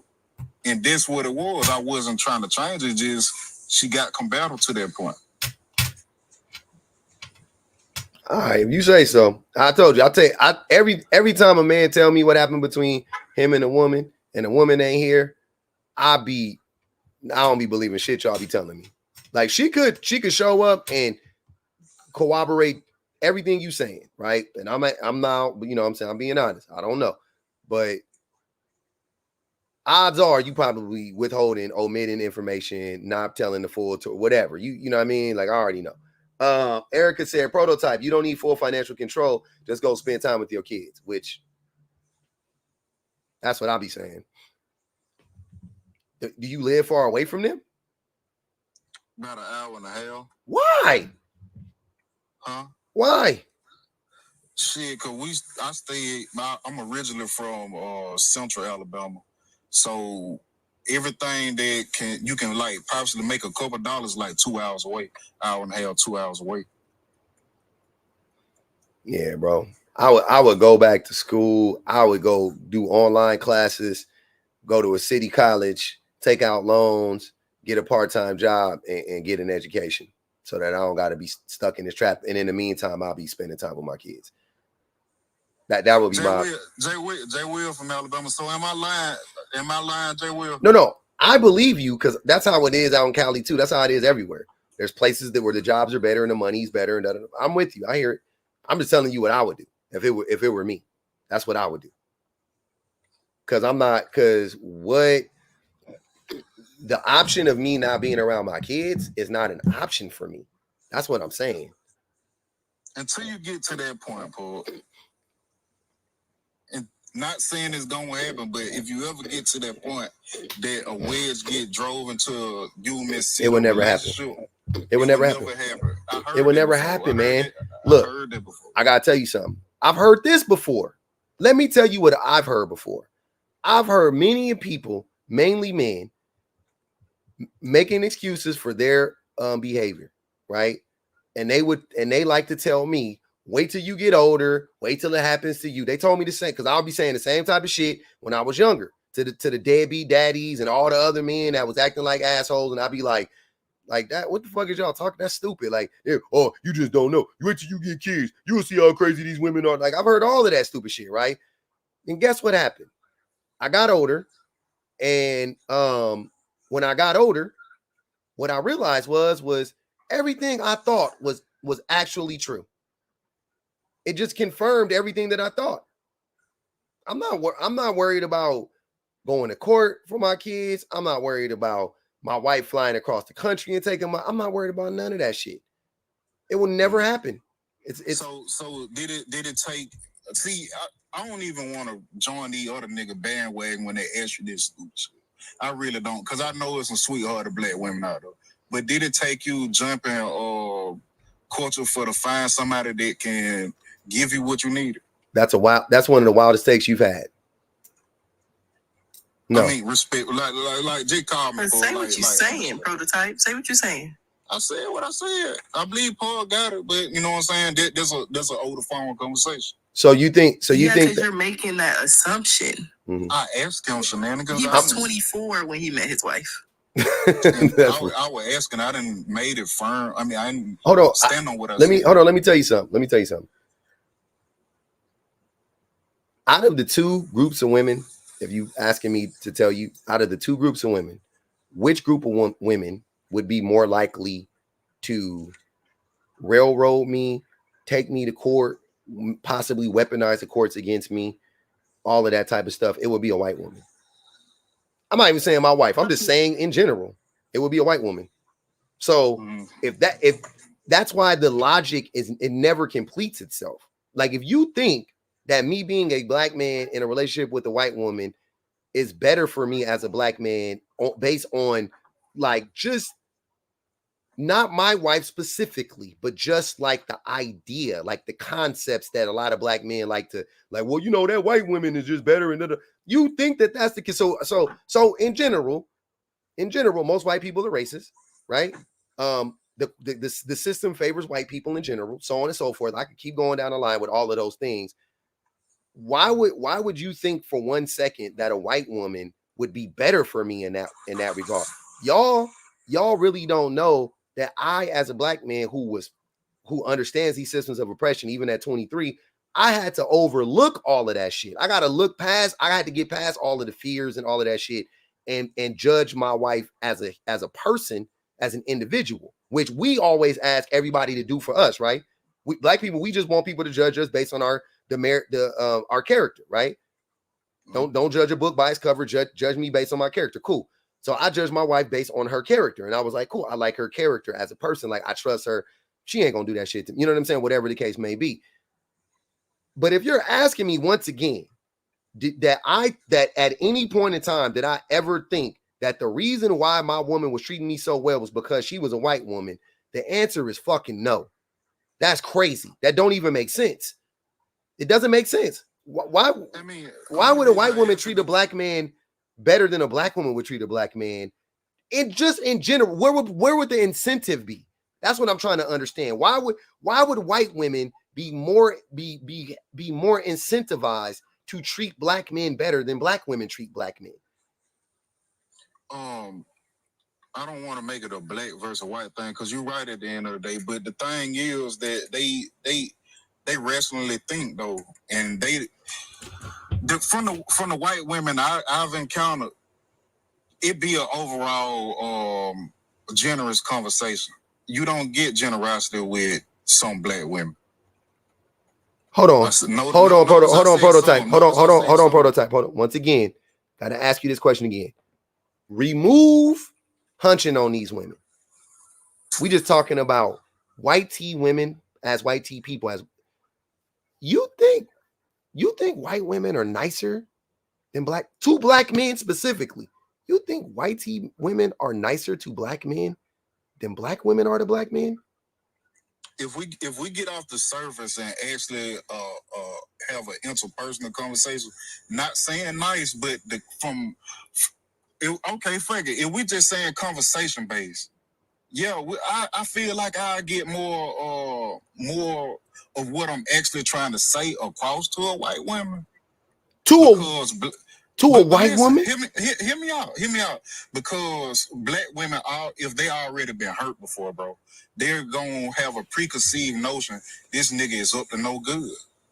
So if I can get past that, but you are up to no good. Wow. Basically, what you're saying is you know that a black woman will clock you quicker. Yep. That's all it is. I mean, that's not the point at the end of the day. If you it is. They know the game. Black women know the game because they gave us the game, right? They, like Pac said, you got your game from a woman. Black women know the game. They know how you talk. They know all of that shit because they know you, nigga. They raised us. Oh no, Paul, you cannot say that. Okay, just because I got dread, just because I put a grill in, that make me a player. I didn't say you was a player. I mean, just off a look, based on the trash. I don't think you a player. I just think you have. I think you a fucking mino. I think you got a copious amount of massage noir that you need to like the shit you saying about black women on its face. This is what I be saying. It just don't be making sense. Like the shit y'all be saying about black women, like, and this is the thing that be driving me crazy. Hold on, wait. Here's the thing that drives me crazy. and I don't understand for the like. It don't matter. It doesn't matter who I'm with. What you're saying, for me to believe what you're saying, I just gotta be ignorant. It don't matter who I'm fucking. Like, that's what I'm saying. Like, that's why I don't be understanding the whole like right, like, oh, you with this person, you must think like this. Like, no, that's crazy. Because you it just comes down to ignorance. What you're saying is, it's just unequivocally ignorant. It doesn't make sense. You think white women are nicer to black men? Like, what? I said the overall conversation. Overall, armorall, nigga, I don't give a fuck. White women are not nicer to black. Like, I didn't say nothing. What? Nicer. You inserted nicer. I did not say nicer. You said. I just use it as a term. No, because you said I was paraphrasing. That was what you were saying. I said the overall conversation will be seen for what it actually is. What's actually said will actually get understood in that context. That's Sir, you think? We understand what you're saying, Prototype. We all understand what you're saying. We're just clocking it and calling it out.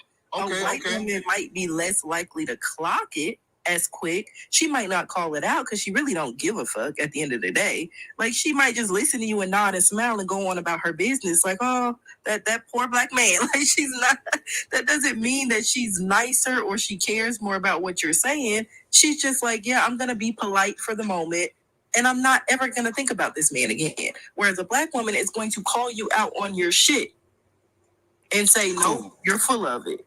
And I hear it. And let me tell you why. Would you being a black woman, shenanigan? Let me, if I can have the phone. Oh, please, yes. I would love, yes. Okay.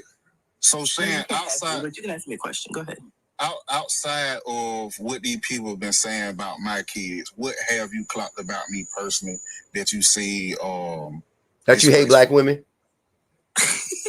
Okay, yes. Don't saying go in detail with that. What have I said that that frames me to hate black women? Just say I've clocked that you covet white women. You have this idea that they no, hold on, no. Let me reframe the question. I want a specific question. What have I specifically said? If you can remember, if you can't remember, that's cool. You just said it. You gotta let me finish. You just said it right now. Sorry, you covet white women, and it's very clear. You literally asked him when he said that the things that you were talking about wouldn't happen to him. You literally asked him, did he have to jump ship? That's what you said. Did he have to jump ship or switch teams or however you worded it to find that? Which means you believe he would not be able to get that from a black woman. And the only reason he's saying that type of thing wouldn't happen to him is because he's with a non-black woman. That's the first thing you said. Then you said the conversations with white women are going to be taken, however you want to word it. Generally, it's going to go better for you than the same conversations with black women. It sounds like you covet white women and you have this idealistic image of what a relationship with them would look like, even though you've never been in one. You ain't never. Like you have so you got all that out of there. Yes, that's what everybody got out of that, because that's the natural thought process. You never dealt with like a white, not even, that's what I'm saying, not in an intimate way. You've never just dealt with white women, like in general.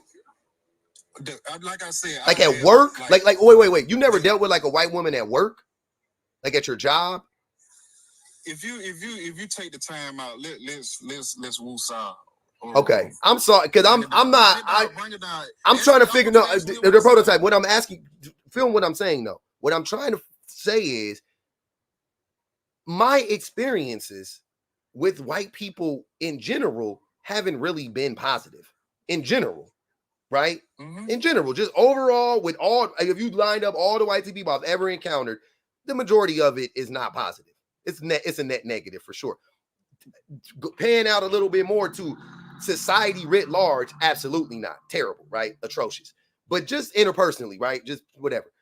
And I'm sitting there going like, was there like did I miss this convention? Because when I talk to, like, dealing with white women is not something in general. Like, I don't really like dealing with white women.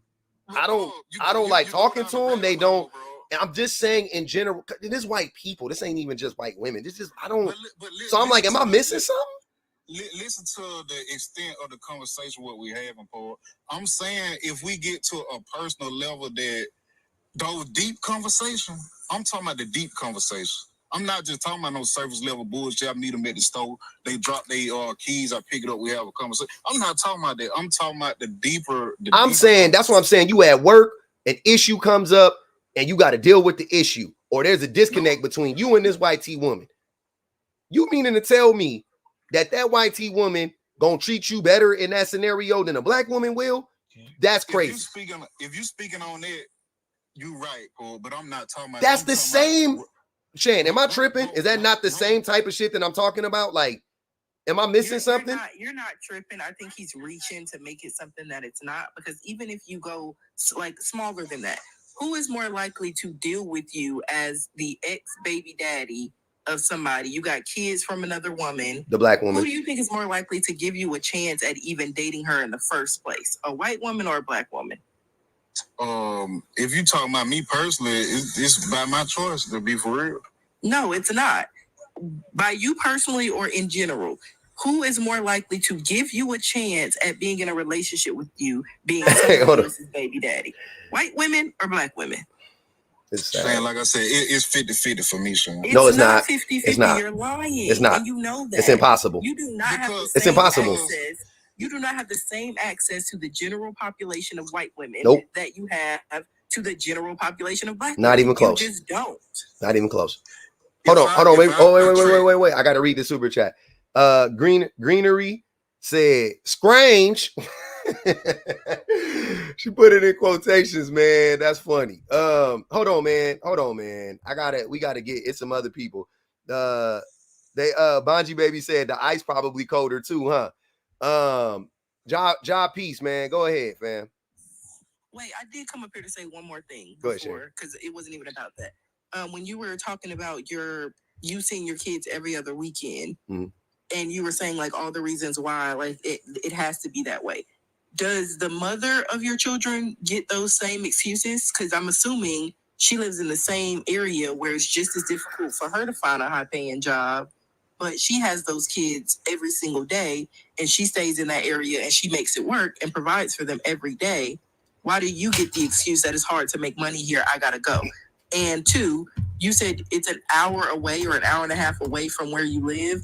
I drive that sometimes 3 days a week just to get to work. And I would drive even further to go see my kid every day. So I really don't feel like that's an excuse either, because some people, depending on the traffic in their area, that's just the commute that they make to work. So if your kids are just an hour away, to me, that's not far enough for you to only see them every other weekend. Get your ass in the car and drive that hour. That's what you heard, Shane. I say if I can't see them every week, it be bi-weekly at the max. So if I see, I work around the clock now. So if I get off work, they might be in bed. So what justice is me going down? That's what I'm saying. It's a lot of variation play into what people be saying, and y'all be looking at the surface level and not trying to see, okay, what is it anything else going on that may be causing him not to do that? Y'all don't look at it. Y'all be does their so mother quick to get that excuse, or does she have to do what she got to do? Because when she's done with work, she still got to do all the child care, everything after work too. Saying, if we being honest and not putting no shame on her, I'll say neither one of us are doing good.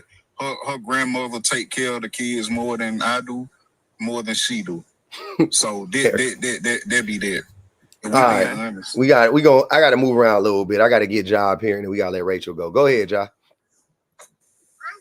Peace, fam. Yep. Thanks for letting me on. Yep. I was just coming on mainly to comment on Daz, what he was talking about, really, about the father situation.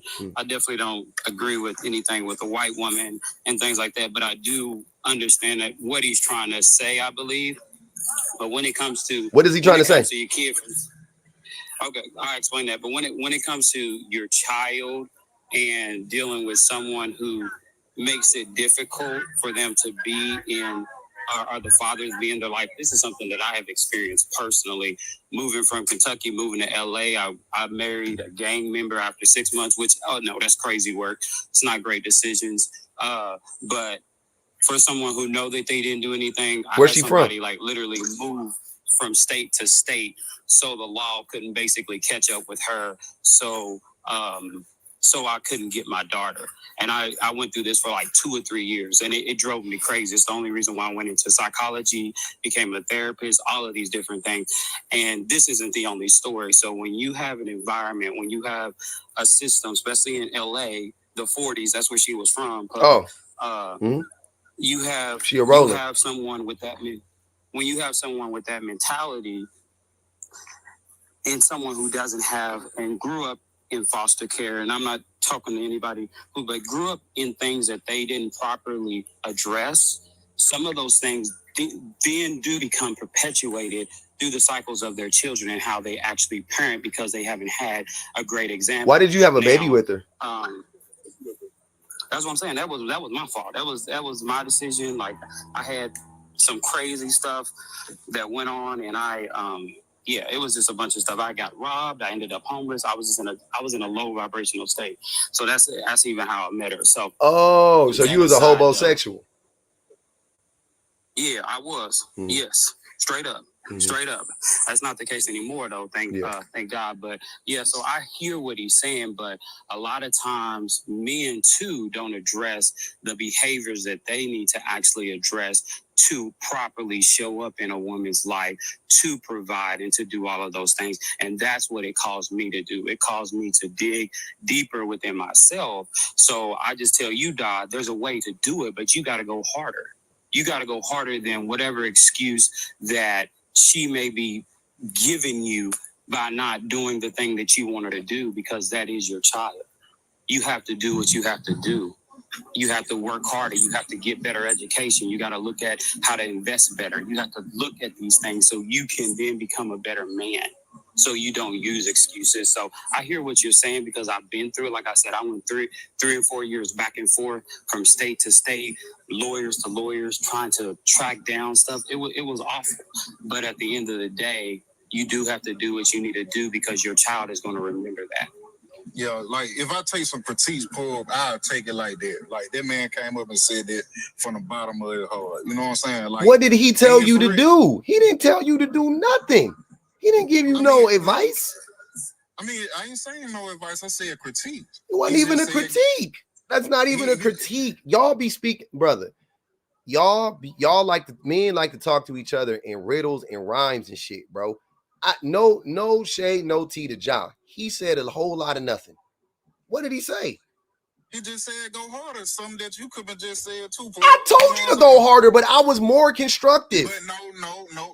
You said, oh, you ain't this, you ain't that. Nope, that's not what. Nope, that's what you wanted to hear because you niggas like you need a nigga to fucking give you a reach around and nigga, we men, bro. Take it like a fucking person, bro. Take it like, hey, I give it to you straight. Y'all know I don't got no filter. That's not the type of man I ain't built like that, my nigga. So let me tell you, I was actually more constructive. I said, when I didn't say go harder because that's vague. What does that mean? That could mean go work more hours a week and miss your kids more. What does go harder mean? I said my plan would be, there's not that many opportunities. I know there's a city college in that town. Guess what? I'm taking out some loans. I'm going back to school. I'm gonna work a part-time job to make sure I got somewhere to stay, and I'm gonna be close to my kids. That's what I'm gonna do. In the meantime, that's gonna be my lifestyle while being with my kids. And then once I get established, I'll be in a better position to make more money, and I'll do that. That was an actual plan. Now, that may not be the plan for you. That may not be something that you can do for yourself. You may not be able to go to a university and get a degree. I think you can get a fucking certificate though. And there are cybersecurity jobs that you can do online where you don't need to show up to nobody's office. There are a bunch of certificates you can get through Google. There is shit you can do, but doing what you're doing is not working. And you don't have a plan of action. So when I gave you that is actually constructive criticism. That is an actual plan of action. My guy said go harder. You said, yeah, pub. If you just would have said that, yeah, because that don't hold you accountable for nothing. Telling a nigga to go harder is vague as fuck. If you already feel like a nigga down, pub, what sense it make to keep putting? I don't care if you down. Don't nobody care if you down. But okay, that's cool, and I understand. I'm just saying that. I'm saying that with brother. I'm saying it with love though, because I'm not a soft nigga to get offended about what you not. That's what I'm saying. That's another thing too. Hold on, I'm gonna transmute everything you said. I got my screen recording on now. Okay. So everything that you're saying, I'm the good and the bad. So I don't need nobody to tell me something that I am, because I know me at the end of the day. And all I'm saying is, if we already know these niggas already crashing out, and men got a little small, the smallest thin of thread holding on with their sanity, it ain't no need of punching down on them. I don't know your mental, but two things to prototype. Just take it under consideration. I don't know your mental state, first and foremost. Secondly, like I've been saying, if you ready to crash out, once again, you are a grown man. You need to go get help. I'm sorry to tell you. Like, this is what I said. This is when I did that live, when I said that there is no such thing as a lonely man epidemic, right? Because men are ultimately responsible for that. Nigga, you shooting yourself in the foot and you like like you want me to feel sorry for you. Like, how am I gonna feel sorry for you and you done shot yourself in the foot? Go get help. You feel like you, brother, if I was one marble away from losing all my fucking marbles, I'm going to go get some more marbles from somewhere. I'm not about to just let myself fucking drown. That's what I'm saying. You feeling like I ain't got nowhere to go. We struggling out here. There are other options. You online with us all day, nigga. Go clock in. Go do something. Just because I'm online don't mean I'm not working, boy. Okay, but if you ain't, but you missing, so you making excuses. You wanna argue. I'm saying, if you got time to be online, you got time to do some online courses. If you got time to be on TikTok, you got time to do online courses. So you can't sit here and tell me, oh, I ain't got the time. Yeah, you do. You can go look it up. There are a ton of certificates. I wonder how them single mamas feel. You just want to be coddled. You just want to be coddled. You don't actually want to take any accountability. You don't want people to just tell you exactly like it is, because I didn't disrespect you. I didn't yell at you. I didn't do any of that. I just didn't coddle you. And that's the problem. And you want to talk about white women this and black women that. At the end of the day, you just want somebody that's going to coddle you, rub your back, and tell you it's okay while you continue to be mediocre or bare minimum. I never brought the white situation. My preference is not white people. I didn't. Nobody said it was. I never said nothing about white people. No, you brought it up. You literally said, you asked that man if his situation would be what it was if he wasn't with a white woman. That's essentially what you said. And then he threw the Uno reverse on me, asked me about my interaction with white people, and I just gave him a snippet on how I felt about it. I personally don't like white people. I wouldn't date them. You know what I'm saying? They're just me. All right, whatever. Why wouldn't you? Based on your, I'm just going based on your logic. Why wouldn't you? I mean, I'm just not really. You think white women are better than black women? Why wouldn't you date them? No, I didn't say that. I never said that. I just said the conversation. That's what you said, bro. Several times. Yes. I said some of the. He said the conversations with white women are better than the conversations with black women. I guess that's different. All right, man. If you holding them on a pedestal, I'm saying, right, in this way, I'm saying you're disappointed, because I've never been disappointed with black women. It was never like, oh man, black women don't do this, let me go find. It was never that. I'm saying, no, in your mind, the way you're talking about it, you seem to be disappointed in the way that black women treat you. So I'm saying, not really, Paul. Then what are we talking? I'm sorry. Now we're talking in circles. Listen. I mean, you, Paul, like every time, I don't know if my conversation just be like that, but you allow people to sit through their whole conversation and then give your rebuttal. So when I say something, you be on my ass. I don't know where to be. All right. I feel like you gaslighting me again, but go ahead. I'm listening one more time. I'll listen. Yeah. And I ain't trying to build this bit like I'm whining, bro. Like this, like, what? But anyway.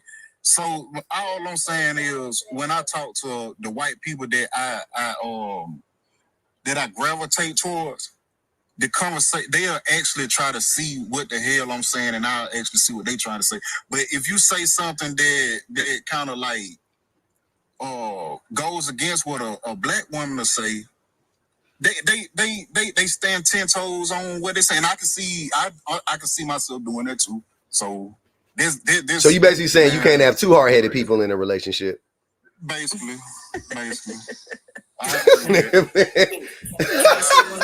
You cannot make this shit up. Can I say one thing? Go ahead, Santana. Man, it honestly sounds like you're just saying that you prefer having a conversation with white women because they're not going to challenge you in any way, versus if you say something to a black woman, she'll challenge you if you are saying something that's inaccurate, or if she feels like, you know, there's something better for you. So are you saying that you just which is crazy, which is crazy, Santana, because if you've ever, that's the lie. Let me give y'all, for all of y'all ain't never been on the behind the wall with white people. They be talking cash money shit too. What the fuck is wrong with y'all? Oh my God, they do. People are people. You think white women is gonna let you run all over them? You fucking crazy, bro. That's the misconception. That shit is wild. Like at what point? So they gonna talk shit back, bro. If just say, Vince, I'm the white woman and you me, right? You tell me something, they gonna actually go in the depths and actually see how you trying to say it. Just say, for instance, the articulation of. They not just gonna go off of their perceived thought of how you said it or what you said. They gonna say like, do you mean this? Do you mean that? You're not gonna get that grace with a lot of black women. Which I understand. I get it. That's you do you. All right, man. Pop your shit. Yeah, you stay away from them kids. Can I say something real quick? Matter of fact, just make sure them checks is on time. Yeah. Let me say something real quick. Working hard. First off, Pub, I appreciate your content. I was subscribed to you like a long time ago, and I appreciate how you go after these after us black men who needs to step it up, because we really do, to protect the black woman out here. So I 100% agree with you that.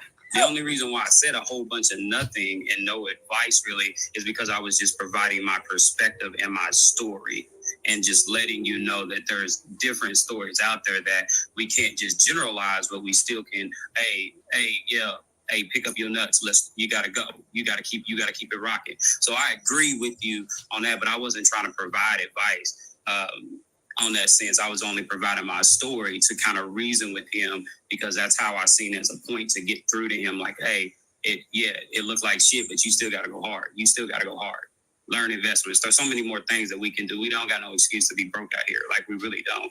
There's so much stuff that we can actually invest in and do things, like, especially as a people, to come together. So I'll be honest with you, Ja. I'm okay with you being broke, right? When I say that, I'm saying what I'm not to you, whoever, even the prototype, because he's saying, like Shan brought up, his baby mama struggling too, but she got the kids. So I'm like, okay, then go be broke with her then, nigga. Like, I'm not saying staying with her, but like, go be broke in the town and just be broke, but be with your fucking babies. Like, why do you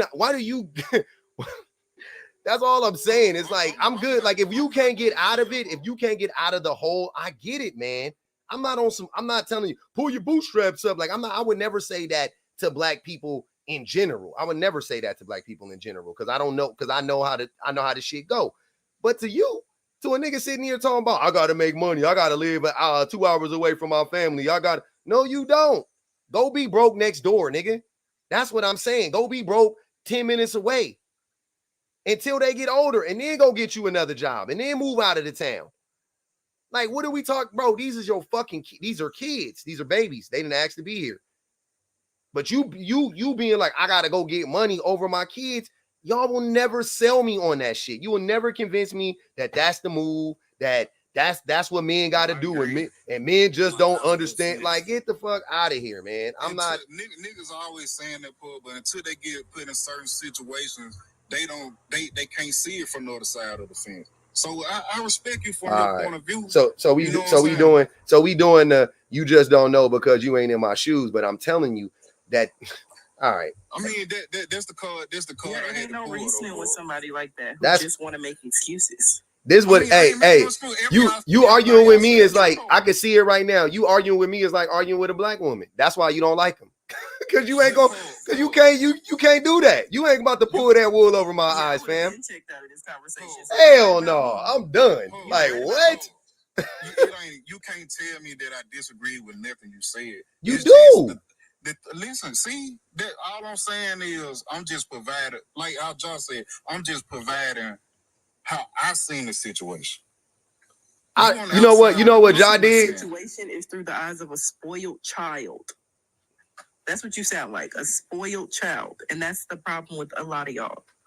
Especially since you want to talk about black and white, especially black men. Y'all are spoiled as hell. Petulant. Y'all are coddled as hell. And you're used to being spoiled and coddled. And when you become grown-ass men and everybody in the world doesn't continue to spoil and coddle you, they are the problem. Instead of you looking in the mirror and realizing that you are the problem because you're a grown-ass man who wants to continue to be spoiled and coddled. Hey, I'm gonna let y'all hear this real quick, because this is what hold on, they said ask him why his kids can't live with him. If you make more money than your baby mama, why can't your kids come live with you? Good question. They can. They probably can if I go get a court order. But I feel like the first couple years of kids' life, they should be up under their mother no matter what. Okay. With the dad being there or not being there. I agree. I do agree with that. I ain't gonna even hold you. Hold on. Let me I'm gonna play something for y'all, because this is what I be saying. How men, no matter what, men to Shan's point, I don't like highlighting, but we got to do it because it's black men talking black man shit. Listen to how this black man forgives. It don't matter what this motherfucker said. Judge Mathis told us exactly what happened in his relationship. Listen to how this motherfucker responds to this shit. Listen, this shit is crazy. Committed to stand. Sorry, let me turn this up. There we go. Home more and making my wife more of a priority. But as you see, I haven't. I'm still here on the road. Men have it tough because it's very hard to have a balanced life as a man when it comes to family life. Only mama is allowed to be broke and still be fully appreciated and respected. People will say, we ain't have much growing up, but mama did what she could. I love her for that. That very rarely applies to a man, very rarely applies to a father. And so men are oftentimes put into this position of where it's spend time with your family, nurture your children, or go get this money. To even have the family, you got to go get the money. But in the midst of you go getting the money, oftentimes the family doesn't fully understand the sacrifice that it is that you're making. And so that's why even when the kids get grown, dad could have paid for every single thing inside the house. But at the end of the day, the way they view the house is hey, I'm going to my mama's house. That's the type of shit. That's that type of shit that men be loving to fucking like no matter what, a man can't win because we gotta go get the money and da da da da da. It started off with him talking about Judge Mathis. Judge Mathis said explicitly he ignored his wife. That's what he said. He said, I ignored my wife. He said out of his own mouth. Even after he said it, this dude made a video saying, oh yeah, it's so hard for men because we got to go make money. At some point in time, bro, we got to realize that we are our own worst enemy when it comes to this stuff, right? That's all I'm trying to tell you. All the shit that you going through, the prototype, whoever, that shit is probably your fault. Probably. Right? Like y'all, we all super grown ass men. If you ain't making that much money, unless you got a learning disability, which we might, right? I want to deny that. Unless you got a learning disability, go to school. You know what I'm saying? If your baby mama tripping and wooty woo, go to court. If you know what I'm saying? Nigga, there are so many things we could do, but instead, all you want to hear is, it's okay, black man, you trying hard. Fuck that. Fuck that, bro. Fuck that. We not trying hard enough. Stop. That's a fucking lie. We not trying hard enough. That's all I'm saying. That's why I agree with you, Ed. I was just more so taking it from a perspective of economic growth and empowerment, because at some point, it's good to be there with your children. And I'm not saying don't be there. You need to do both. I'm not saying do one or the other. I'm not saying be broke and be there for your child. I'm saying be there for your child while you're building, while you're growing, while you're learning new trades, while you're learning new skills. That's what I'm saying. You had to choose, Ja, between being broke or being with your kids? No, I'm saying, what if some people do? What if you have to choose? We gotta realize that because if we want to grow as a community, Like, for real, like, we have to look at different avenues so we're not still being cultured in the same gang banging environments. Like, legit. Like, I'm not from LA, but I lived there for 16 years. I'm in Georgia now. I have homes in LA. I work for USC, like, still, like, so I'm very familiar with the culture there. And I see things that's perpetuated over and over. And it's like, at what point do we actually, hey, we're going to be broke and just stay in this situation? Or are we going to start building for the future? That's the only perfecter that I'm coming with. I don't think we have to have a choice. I'm gonna tell you something right now. I got. And I'm not attacking you, bro. No, I know. I'm not. This ain't. You can't. Nothing you saying. Nothing you saying apply to me anyway. So you can't. Yeah, you can't. Like, on everything, bro. It ain't no. That's what I'm saying. It ain't even about that. I know. I don't take none of this shit personally anyway. But I know somebody. I don't want to tell their story, but I know somebody who ain't had a job in 10, 11 years. Got full custody. Raised his other two kids, got full custody of his baby right now, right? I won't say full custody, but it's his, the baby is with him all the time, right? Raising his child. That man ain't had a job in 12 years. He broke as a joke. But his baby, and his baby, you know, there's gonna be some things when they get older that she gonna wish to, but her daddy is there and her daddy is present every day. He pick her up from school. He spend all, you know what I mean? Like, he with that baby all the time. He know everything about that baby. He know her doctor's appointments, dentist appointments, teachers' names. He signed her up for school, got her into an advanced program at school. Like, he doing the best he could do with what he got. Now, I'm not saying he's making an actual choice, right? I'm not, because he is, but he's not choosing between his daughter and being broke. That's not what I'm saying. But he is broke, and he is still actively being a parent in his child's life. That's my point. So, and he broke her. What'd you say? What'd you say, Shane? I said, like, so many mothers have to do every day. That exactly. was the point that I was making with right. Exactly. There's no excuse for a father not to be in his child's life. There's no excuse. Hold on. Let Shane. Hold on. Wait, John. Hey. Shane wouldn't even finish what she was saying. So go ahead, Shane. Yeah, I was saying, I'm pretty sure the mother of his kids is pretty broke too, just like him. Mm-hmm. But she's still showing up. She's still there, just like Public was saying with the guy that he's speaking of. At the end of the day, men think that fighting for the money or work trying to get the bag is going to be like, all will be forgiven if they get to the point where they get the bag. And honestly, that's not true. It never happens that way. It doesn't happen. It never happens that way. You get the money or whatever it is that you were searching for, but your kids don't know you. They're not going to forgive you for all that time that you missed because you were so focused on getting to the money and not being an active parent. Like Michelle wrote a whole book, Becoming, by Michelle Obama. Half of that book was dedicated to like a tribute to her parents, I would say, especially her dad. And she talked often about how broke they were, how they didn't really have money, how they lived in this one little studio type, situation, their whole family of four. But she wrote a whole tribute, half the book, on what the things that her dad taught her, the things he instilled in her, the time they spent together, the things like him showing up as a real father. Him having money or not was inconsequential. Yeah, I want to also say that on the flip side, how many wealthy people have terrible relationships with their kids? Exactly. How many wealthy people have you seen? Fucking don't talk. Kobe Bryant and his dad, his parents, Tom Hanks and his oldest son, or Chet Hanks, not his youngest son. I think it's Chet Hanks, or is it Chet? No. It is Chet, right? That's the one that the Jamaican rapper one, the Jamaican or whatever. Him and Tom Hanks don't get along. Like, it's a bunch of kids. There's a bunch of wealthy parents that were there that were providing for their kids. Matter of fact, have y'all not grown up around any wealthy people? Because I grew up around a bunch of wealthy people, and they kids. I'm not saying that, oh my God, their kids and them had terrible relationships. Shut up, mom. Fucking make the hot pocket. Like, put the fucking hot pocket in the oven, Barbara. You be like, God damn, that's how you talk to your mama? Fucking hate her, man. She's always asking me, did I do something? Was I hungry? Fucking, are you hungry? You eat the goddamn hot pocket, mom. Like, whoa.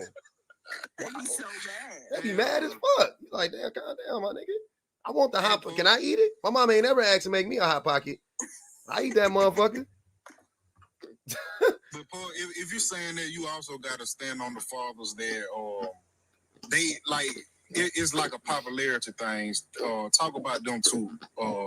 They only in their child life because they don't want nobody to look at them like a deadbeat. Whole time they in their kid's life, but they're not impactful. I ain't gonna even say little. I'm not even gonna downgrade my time with my kid, but the time when I'm with my kids, I'm impactful. Okay. I'm happy for that. Stop competing with other people. What does that have to do with you and your relationship with your kids? No, I'm just saying if we gonna be showing up, that ain't got nothing to do with you. If we're gonna be open about a conversation that you have limited knowledge on, we can speak on that too. How you gonna tell me what my knowledge How you is? think she got limited knowledge on? You don't live with me, Shane. Oh, you mean you? Don't know me. He's saying you personally. I mean him. Sorry. We're going off of what you're telling us. I don't have to live with you. Sure. What y'all want though? At the end of the day, you want us to see it from your way that you trying hard and it's just hard out here?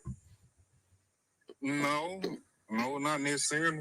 Okay. Well, what would you like? What would you like for us to understand about your situation if you had to, give us like a quick synopsis? What would it be? Just have the conversation and don't just take it too literal of how things get said. That's it, bro. Just have the conversation because I'm pretty much if Shan bring up some of her past story, we can drag her. We can drag you. That's not true. I've heard Shan's story. You can't drag her. But here's the thing. You know what's crazy? Wait. But you know what's crazy? You know what I realized? Wait. You know what I realized? You know what I realized? The things that black men say about black women. I ain't just realized this, but it's just more and more becoming more and more evident in this moment. The things that you're trying to say that about black women, that is the way that you're describing you. So this is what I'm saying. I ain't saying nothing against black women. Oh man, you gotta stop saying that. You did. You most certainly did. Santana clocked it. Ja clocked it. Shan clocked it. The whole chat clocked it. I clocked it. And now you trying to get, oh no, you do. Reinform me. No, for real, reinform me. What did I say against black women? Sir, you prototype because you don't know how to take accountability. You're just gonna skirt around it again. Oh no. I promise you. I'll stand on business. I'll take full accountability. That you do not. We not standing on business 2024. Got it. I'm no more standing on business for y'all because y'all don't be standing on business. I'm gonna tell you what happened. And on a bed of lies.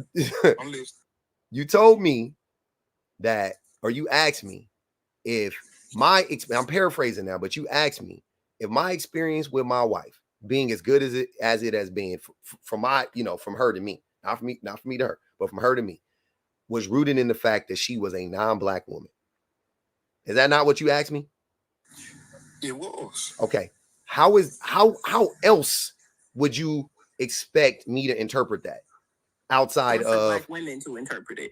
Yeah. How are we supposed to interpret that, sir? Because the average man will think that if he had to go to outside his race, it's had to be something lacking within him or the black woman. Brother man, He trying to put it. Hold on, you trying to put that jacket on me? No. So No, sir. I'm trying to tell you, I view people like human beings, right? I understand groups, identities, ethnicity. I understand this shit, right? When I was talking about white people in general, I'm saying because of whiteness and white supremacy and these systems of oppression, I don't really, you know what I'm saying? It's hard to find a decent one. It's hard to find one that sees you as a human being and whatever. But if I find that white tea person, that's my people. The same way I fuck with all the black people that feel like that, right? We peoples, right? I could judge you individually. I ain't gonna be like write you off like all white people are like this. That's ignorant. But generally, it's hard to find a white tea person that doesn't that sees black people as human beings, right? Cool. My wife sees me as a human being and she sees all black people as human beings. That was never something that I had to I never had to like teach her that. Like, she already had all of that, right, when I met her. So that allowed us to have a relationship, because if she didn't, we wouldn't have a relationship. See what I'm saying? So that's where that is. Simple and plain, right? It was not I had to go outside or whatever the fuck you talking about, nigga. That shit is weird. I never thought like that. That's how y'all think. For a white woman in his life, like, I mean, Like, that's crazy. Wait. And lastly, like, when you say that stuff about me, the wildest shit is all the concessions I had to make. All the concessions I had to make to be with a non-black woman. It was the opposite. Like, y'all think that, oh, life gonna get better, because I understand. I was like, man, I know racism gonna pop up at some point in time. Now I gotta test her. Now I'm trying to get my wife to. I used to do stupid shit, try to get my wife to say the N-word when she was drunk, just to see if she would say it, so I could leave her. I'm not even joking. Like, I was petty. I'll just be just like, now I didn't believe her. Like, the same way like women will test me. Like, I would do stuff just to like let me see if she really is this, like, who she is. Like, she say she thorough. Let me see if she really thorough. And I would do it, and she just kept being thorough. So I was like, all right. So at some point I was like, all right, she really is who she is acting like. She, like, whatever time it was years before I really believed it, to be honest with you. She never did nothing, and she never said nothing. I never had to clock nothing. Like, oh, that's interesting. That's a little racy. That, like, nothing ever. Right? To this day, 17 years later, track record impeccable, right? That allowed me to be in a relationship with my wife, because I couldn't be in a relationship with her if she was be on that type of time. I couldn't do it. You see what I'm saying? Now, damn, they got 18 on the prototype here. Now, hold on, the show over with while they still sending money, man. Hey, while we still talking, but I'm saying, so I find it very weird when black men project that onto me, because that's what you feel like. You feel like black women are inadequate. So you feel like take accountability for that, though, Paul, because this my limited view on understanding on why people date outside the race. Excuse me for not knowing. Yeah, I know. I'm telling you, that's you project. You're projecting your insecurities onto me, and now you're acting like, oh, the only way for somebody to date out is them thinking their race sucks, because you think black women suck. No, I don't think that, though. Oh my God, man. Hold on, Paul. So okay. If we gonna live in that, hold on, Shan. Hold on, I went through, Shan. Hold on. We ain't gonna never fix it, man. So this my thought, though. This my thought. If we gonna live in the realm of how you trying to paint me, let's actually talk about it. You mean reality? Okay. Was it? Same thing. So all I'm saying is, did any black woman that you ever came in contact with display the attributes that Miss Cedar had? Yes. So why didn't you choose the black woman? It wasn't the right time. Shit. I dated the majority of the girls I was with. First of all, not to get y'all digging in my business, but not to get too far in my business. I was with a woman right before I was with Cedar that was a black woman, and she left. And I liked her a lot, and she left. So, and it wasn't like I don't blame her. It ain't that she was black or nothing like that. She left. She moved. She did the thing that was best for her. Cool. Shit happens. It is what it is. And then right shortly thereafter, I met what eventually was my wife. So it wasn't like I was like, oh man, there's no black woman out here that could da. Like there are plenty of black women. I said exactly, because you said she left. She moved. She moved. She didn't leave me. So she wasn't on some like, I gotta leave you, nigga. Like, she left. She had other things to do. Why you go with her, boy? This nigga. She moved to a whole other She moved 27 states away. I'm not moving 27 states away. We didn't have no kids. We weren't in a committed relationship in that moment. I'm not leaving. And she left. And I don't blame her for that. No resentment, no nothing. She did what was best for her. What are you talking about? So if it wasn't no type of barrier between y'all love and she decided to move and y'all locked in, there shouldn't be no excuse, right? Yeah, that's He just said they weren't that locked in. They weren't in a committed relationship. They had no kids. They weren't married. So why would that an example? There's people that are married right now that wouldn't want to move 20 states away. with their partner. Exactly. So Shan, take the time. I know we can get long-winded sometimes. So hold on. What are you asking me? What are you asking me? I said, was it give me an example of a woman that you came in contact with that displayed the same attributes that Miss Cedar had? I just told you. I did, brother. You got to judge it. You got to judge it time in the same period of time. So first of all, that's what I'm saying. Whatever. She displayed, she was intelligent. She was honest. You know what I mean? We had a lot in common. Tons of things in common, right? She just moved. It was nothing. It ain't no beef. It ain't no hard feeling. She just moved, bro. That's all that happened. That's it. At that point in time, in those months that we were dealing with each other, I have to judge the first months with me and Cedar. I have to judge the relationship the same way. I can't judge it. You want me to judge it? Basically, what you're saying is I was never in a long-term relationship. I was only in 2 long-term relationships. That's what I was asking. With the I've only been in 2 long-term relationships as an adult. Right. You see what I'm saying? That answer is not. It's not applicable. So you didn't. It is applicable. I'm telling you that I knew this woman better than I knew Cedar before me and this woman got together. I knew her better than I knew my wife. When I met my wife, you see what I'm saying? When we started to deal with each other, I knew way more about her. I knew way more about her. I knew her character. I knew who she was. And then we got together. You know, you see a little bit different, but even after that, it was just even better. Like it was just better. It got even better than I even thought. Cool. But then it was early on or whatever. And she moved. She needed to move. She opted to move. She wanted to make a move. She didn't ask me to move. It wasn't none of that shit. She was just like, I gotta go. I was like, cool. And I wasn't gonna be on some like, oh, we just got together. And no. Do your thing, you know what I'm saying? All love, right? She did. And then within like a month, 2 months later, I met my wife. I ended up meeting Cedar, and then the rest was history. And then in that first 2 months, 3 months of me dealing with Cedar, very similar vibe. And I'll even go a step further. Most black women I dealt with, I never had like an issue with them. We never had like arguments and fights, and they were being incorrigible and they didn't understand me. Like, it wasn't about that. It was nothing. You know what I'm saying? Like, I think you're looking at it wrong. You're looking at it like, oh man, so why didn't you just marry that one? Like, that's like asking you, why didn't you marry every girl you ever talked to? That's what I asked you. I said, if anybody that you have to be the representation of Miss Cedar that's black, outside of that, why didn't you marry? But let me ask you a question. Have you ever met a woman that you liked, that liked you, that you didn't end up being with? But that wasn't a question. No, I'm asking you that question. Has that ever happened?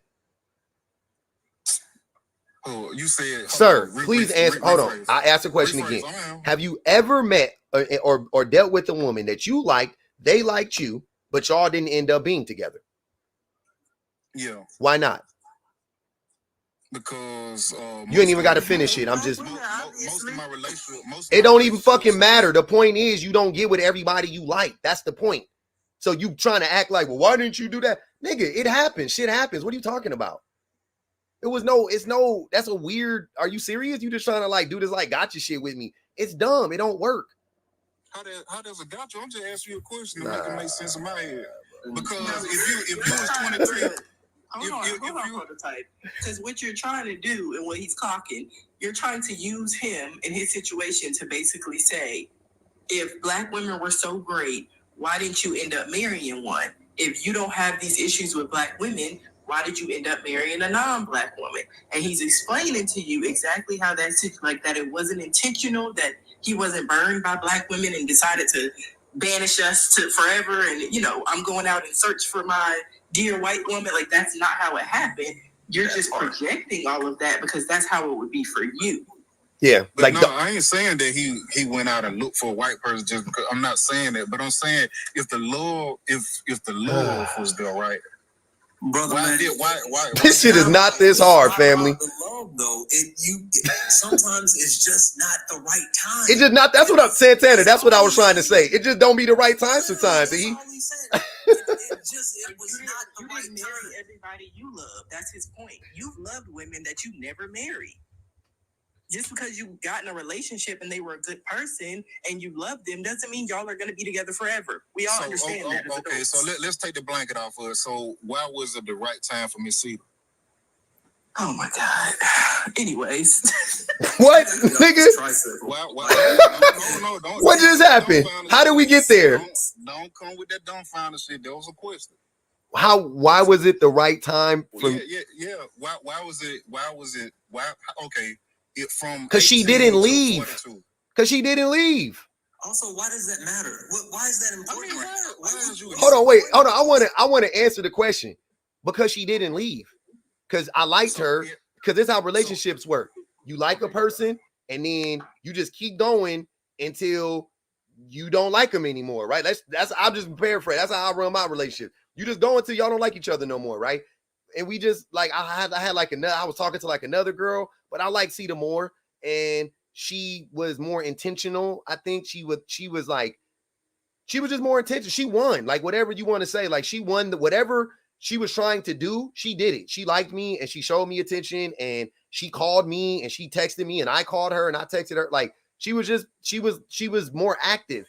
Like early on, I'm just being honest. Like early on, that shit mattered. Like that's what when women talk about men being intentional. That shit matters, especially early on. She was very intentional. She was like I would call her and I remember being like, hey, what you doing? And she was like, nothing.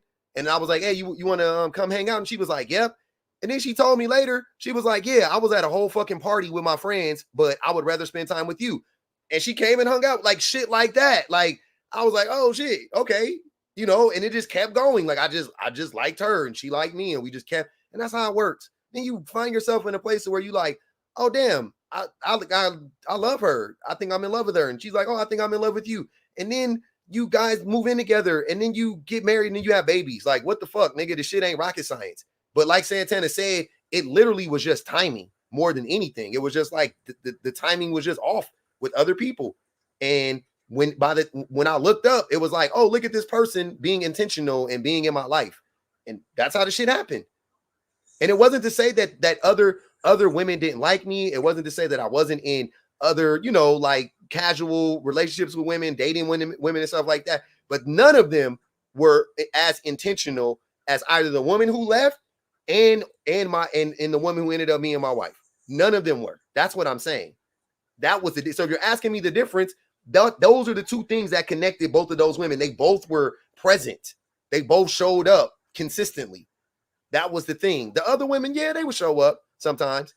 They would talk. Yeah, I would talk to them on Tuesday, and I wouldn't talk to them until Friday. But I would talk to Cedar Monday, Tuesday, Wednesday, Thursday, Friday, Saturday, Sunday. If we skip the day, she'd be like, "Hey, what happened yesterday? Oh yeah, no, that's what happened."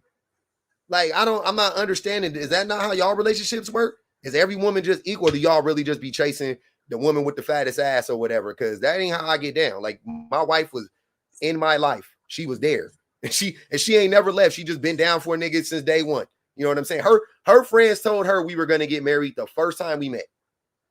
She was like, y'all, all her friends came in the room and they did their little girl talk and like, oh, what happened? And they all told her, y'all gonna get married. And her friend, her roommate at the time knew me better than she knew me at that time because that was my friend. So she already knew me for years before that. And she told her we were going to get married. You see what I'm saying? Like some people just be made for each other. Like, I don't know, people, or I won't say that, it sounds too corny, but there are certain people, No, that was so sweet. Yeah, some people just be, you know what I mean? Like they get along, but I don't know how to say it. People be made for each other. That's what it is. And it doesn't mean that she and I were the only, like I would, like she was only made for me and I was only made for her. I'm not saying that. I'm just saying that her and I, our whatever, we were very compatible. Very compatible. Chemistry. We had a lot of chemistry. It was very compatible. So that's really all it was. And then when things got more serious, I had to really start getting serious and making all of these like, damn, do I really want to marry? Do I really want to do this? Do I really want to be with? at the time I was like a pseudo Christian. I remember telling my wife, and she'll tell you, I used to tell her stuff like, I don't think I can marry a non-Christian. I said that to my wife, full throat, straight up. I was like, yeah, I don't think I can marry a non-Christian. I don't think I can bring home a non-Christian to my. That's what I told my. That's what I told my wife was like, okay, yeah. I'm happy for you, Paul. 2 years later, I had totally deconstructed my religion. I wasn't Christian anymore, right? So shit happens, man. Like, you know what I mean? Like, shit, like, stop, get out of that little box y'all be in. You know what I'm saying? Like, get out of that little box y'all be in. Josh said, got your ass. Yeah, she didn't do it, though. That's the funny thing. I did it. I unlearned it. And it just so happened that that's the way this shit worked. But I just be so tired of y'all always projecting all of that shit onto me, like, Cause y'all be wanting me to hate black women the way y'all hate black women. Like, I don't. I did not choose a black woman or whatever. I didn't. That argument to me is like saying, why didn't you choose any woman? Because I didn't choose my wife based on her race, and I didn't exclude her based on her race. Right? So if you choosing a woman because she black, why? That's weird. Why are you doing that? You're not choosing her based on her character, based on y'all compatibility? Right? And then when y'all like, nigga, maybe you need to go find you a nice little Asian girl that love, like the women say, go where you love. Niggas need to take the same shit. Go where you love, family. Mm-hmm. What you doing? You think black women so bad? Go where you love. I'm sure they won't miss you. Right? No, I love black women. Nah. The ones that understand. Nah. They got 48 on your head, by the way. 40. They got 48 on that boy head. 43. I'm sorry. 43 on that boy head. You gonna drop me in the show? Hey, man, the rules is the rules.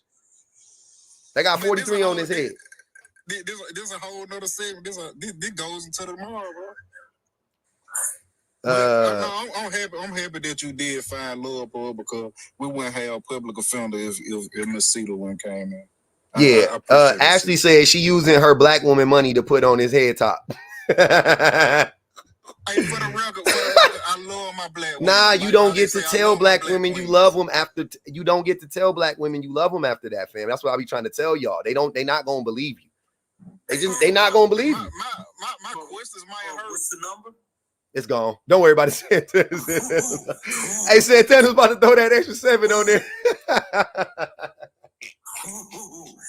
Hey, that shit was. Real quick. I didn't even realize that. Hey, he was about to top it off for y'all. Don't even trip, because that's crazy. You don't get to say you love black women after all of that, bro. Listen, I came up to get my point off, and he made my point before I could even say it. That's wicked. I wanted to come up and say, because I read the caption, and I was like, women did something to men. Women, you know what women did? Women has made the thing that they gave us the time of day. That's what they did. Y'all should have never gave us the time of day. That's the fucking problem with y'all. Y'all keep giving niggas the time of day. Women are wrong for making insecure men feel insecure about their insecurities. That's the beef. Hey, that's the beef. That's the beef. Like they have made too many weak men feel bad about them being weak. And that's what they did. When you call out the weak shit, that make them feel some type of way. Like, y'all really, like, y'all know, I ain't in the business of calling niggas. You know what I'm saying? Like, so, and the women don't. He really told you didn't hold his hand while you told him what you told him. And I didn't know what I told him that was so, I didn't put him down. I didn't say, nigga, you dumb. And I said, bro, I said, my nigga, you can go to school, you can go get a certificate, you can go get some type of training. All you got to do is get on your Zooms and use Google. That's all I was saying. You got to do your Zooms every week, family. Like, the problem is men don't hold other men accountable. At all. Like, that's the problem. And that's why men are okay with, justifying rape, or men are okay with putting other women down. Or abandoning, or Santana, abandoning their kids. Oh, my God. And saying shit like, rarely can the father go make money and abandon his kids, but the mama, she gonna get loved anyway, no matter what. Like, nigga, what? You about to make me step out my character for a second, and for anybody to follow me, to watch my lives that are used to listening to me speak, please forgive me, but shame these niggas. Shame these niggas. Oh my God. Definitely got to put some shame on them. That was it. I'm Hey, thanks, Santana. Like, he You ran my whole point up before I could say it. Let me read these super chats. Connie Q said, Prototype, please take some courses, and while you there, take a class on active listening and comprehension. You may not be done, but this convo is remedial. We was going back and forth. I didn't understand it. The Prototype is used to hearing, man, what the fuck you want when he calls to Nigel. Tyre said, who you committed to isn't a reflection of audience. That's for real. His first online course needs to be reading and comprehension. And everybody got that same assessment. Bonchi Baby said, two people liking each other, that is be quantum mechanics to these guys. Like, oh, you really liked her? Like, yeah, nigga. Shit, I like that woman. Hey man. I know a lot of y'all don't be liking y'all spouses and y'all women. I know. I like my wife. She good peoples. But even more than that, and this is what I be really trying to tell the boys. School don't make them feel important. Money do. That's right, Allie. And this is what I be trying to tell the fellas. I ain't gonna even hold y'all.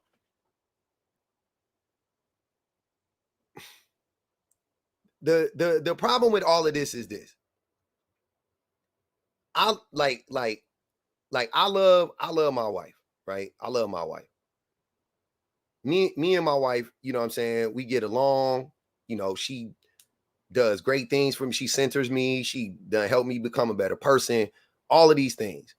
I can never undermine that. I can never like lie and say she hasn't. And you know what I mean? Like anybody that has known me, if you've known me for this long and you know me now, whatever good you see in me, 99% of that is because of her.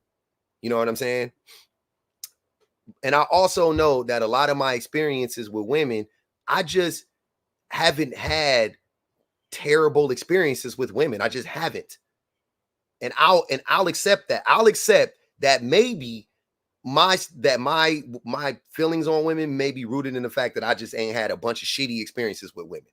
You know what I mean? Pretty much any experience I've had with a woman that was bad, it was because of me.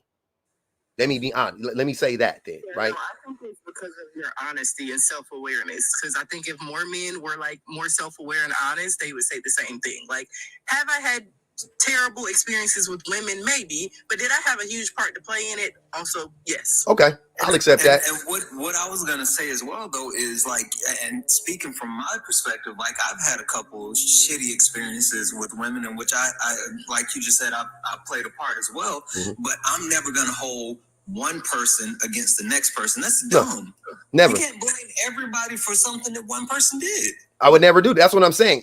But that's what I'm not. You're right. I'm not giving them that excuse either, Santana. I'm just saying I'm just trying to be honest. Like maybe the fact that I've never had like bad experiences with women, Black women, Latino women, it don't matter. I've just never had bad experiences with women.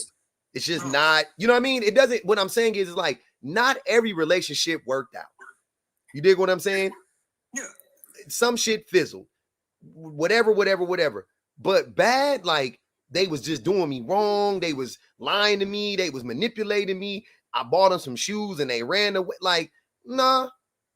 I've never had that before. Let me tell you. Never had it before. I had one situation, and this is when I was in college. I was young. I was young and dumb, and I wanted kids so bad. And a chick that I was with ended up telling me that she was pregnant, but she was gonna have an AB. And come to find out, it was all a lie. It was all fake, right? Mm-hmm. And it was just a opportunity to get some money, right? Mm. And even after that situation, I never sat there and said, all women are like this, all women are this way, or Black women are this way. It was like, you know what? It was this one person, right? Got to move on. Mm-hmm. And you can't hold what someone does against everybody. Like, that's facts. That's all I'm saying. I do want to say that, like somebody just asked me, so I never got rejected in a bad way. You do realize that wouldn't be the same thing, right? Like one encounter with a woman, which I never really have had that either. I've never been like, I've never had I've told y'all that story about that girl that lied. I've told y'all that story about how that girl lied on me and said that I slept with her when I didn't, you know what I mean, and stuff like that. Like whatever. I've never like approached a woman or a girl even, and she like laughed in my face for like coming to talk to her. I've never, I've just never, I've never had those experiences with women. For whatever reason, that's what I'm saying. You gonna say it was me? Fine. I don't even think it was me. That's what I'm saying. I think it was more the women they're just decent. It's just hard for me it's hard for me personally, I'm saying, to judge women the way that I think most men want me to when my personal experiences don't reflect that. You know what I mean? Beyond the numbers and stuff like that, right? Because y'all know I be big on the facts and the stats and all of that. But beyond that, my personal experiences wouldn't reflect that. So it makes it like 1,000 times harder for me to come out here and be like, but these women really ain't shit and yada yada yada. Like, I don't know. Let me say this real quick, because you got off the dating market at 24, essentially, when you met your wife, and you haven't been back on it since then. A lot of these men, that's why I say they be the old bitter men. A lot of these people that we hear from are the 40-plus-year-old men that are still out here on the dating market, still trying to date after they've got failed marriages or left baby mamas in the wind or whatever you have it, or even if they don't have any of that baggage, but they are still dating at 40, 45 years old. So they're still like out here looking, and a lot of their experiences is based on the fact that you're a 40-something-year-old man out here trying to find a girlfriend. And if you're honest with yourself, you're dating women that are out of your league. You're trying to use your money to date, women in their 25 20s. years old. You're going after a certain demographic and certain type of people, and you're getting, results may vary at the end of the day. They laughing in your face as they should.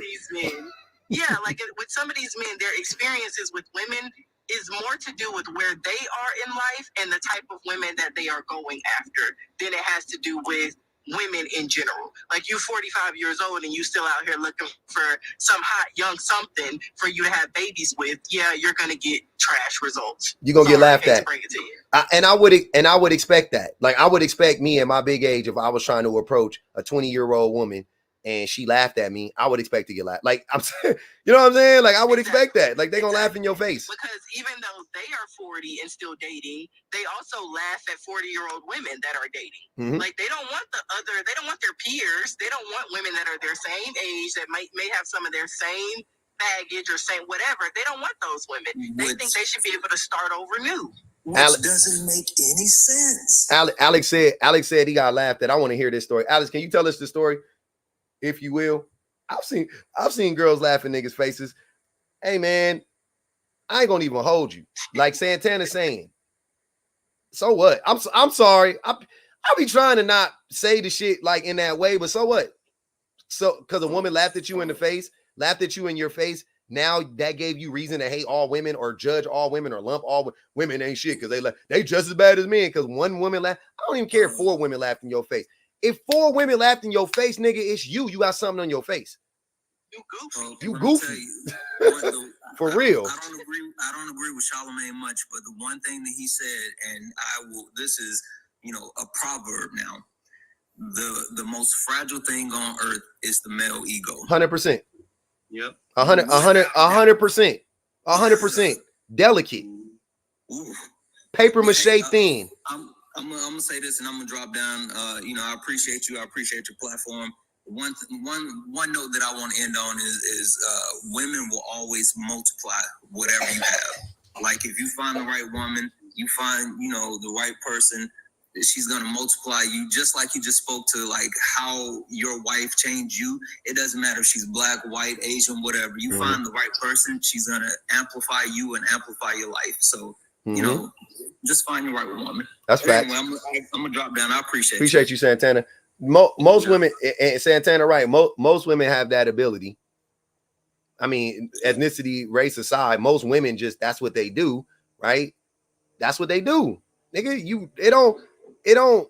A black man married to non-black women, that black man gonna make more money. He gonna live longer. He gonna be happier. Black man married to a black woman, he gonna make more money. Like, That's what I'm saying. Like, y'all be acting like the shit is like, oh man, this is fucking different. When you get behind them walls with a white woman, they just gonna be talking about, yes, honey. Oh no, yes, manipulate me, gaslight me. I don't have anything.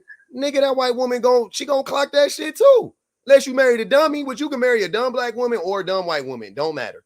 You can marry a fucking doormat. You can marry. There are black doormats, Asian doormats, fat doormats, skinny doormats, tall doormats, There's a bunch of different whatever. Just that's all you want is a doormat. Go find you one. They exist in every creed, race, shape, color, form. Don't fucking matter.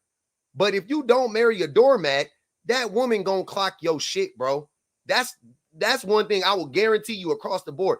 They gonna clock your shit, nigga. You think you gonna just get away with? Is you crazy? And that's what they don't want. They don't want to be clocked. So they have it in their head. They're like, oh, no, that's a black woman thing. Like, black women just always the ones that's clocking everything and everybody else just let shit go. No, they do not. You're making that assumption. It's not true. That's a dangerous one to make, too. To think that you going to give it to this woman and she just going to put up with your shit, that's going to be to your detriment. You going to end up fucking up. You going to end up losing that woman. And let's be real, the group of people that is the most loyal to y'all, the group of people that feels like they have to put up with y'all shit the most is black women. Yeah. So to act like it's the opposite all of a sudden is really like... It don't make no sense. Insulting. It don't make no sense. But it's also insulting because y'all spend all this time gaslighting black women about why they should be so loyal to y'all and why they gotta, hold you down and build you up and not expect the finished product.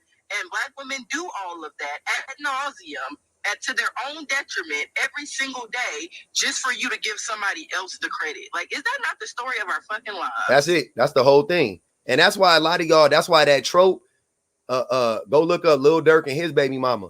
That's why that black man with that overweight, below average attractiveness white T woman, that's why that shit is real, because a lot of black men will find the low self-esteem white T woman or non-black woman to get with, right?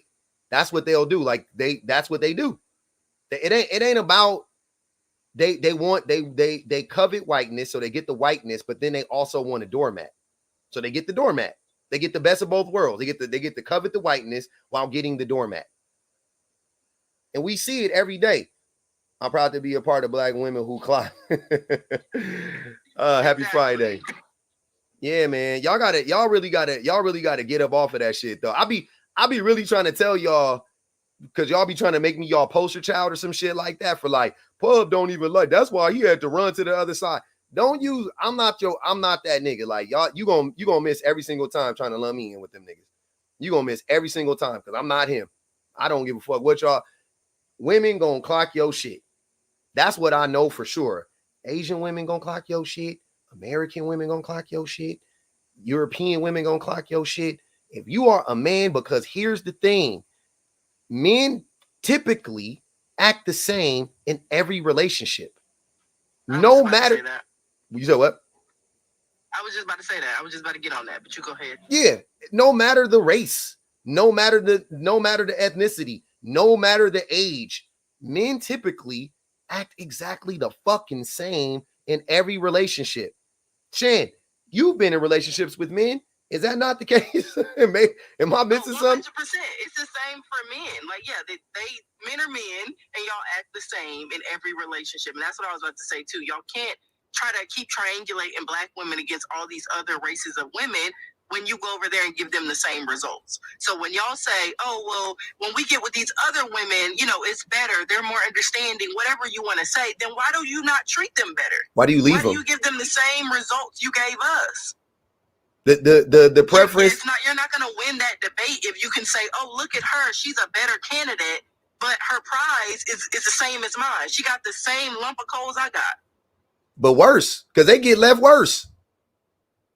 Sometimes, yeah. No, I'm saying the numbers. Y'all do the preferences even worse. The preference get the baby mama. The preference to baby mama pipeline is strong. It's strong as hell. It's strong as fuck. I'm tired of seeing white women with mixed babies alone. With 4 of them. Like, damn, this nigga done got you. Ring by herself, walking through the grocery store stressed out, but still looking down at me. Girl. Lady Muse said, "What's up, twin?" Like, that'd be crazy. I stopped at one though. I stopped at one. The hell. Lady Muse said, "Ride or Die" was based on black women, loyal to a fault. Yeah, I'm sorry. The conversation's always got to devolve into bashing black women at some point. I'll be really trying my hardest for it to not go there, but I also can't. I also just be so pissed off at the rate in which it happens, and y'all niggas y'all won't never let that shit go, huh? Y'all just gonna hold on. Y'all gonna die. Y'all gonna die on that hill. Black women combative, and they just like, yeah, y'all gonna really die on that hill, huh? Y'all been trying to convince me of that for years.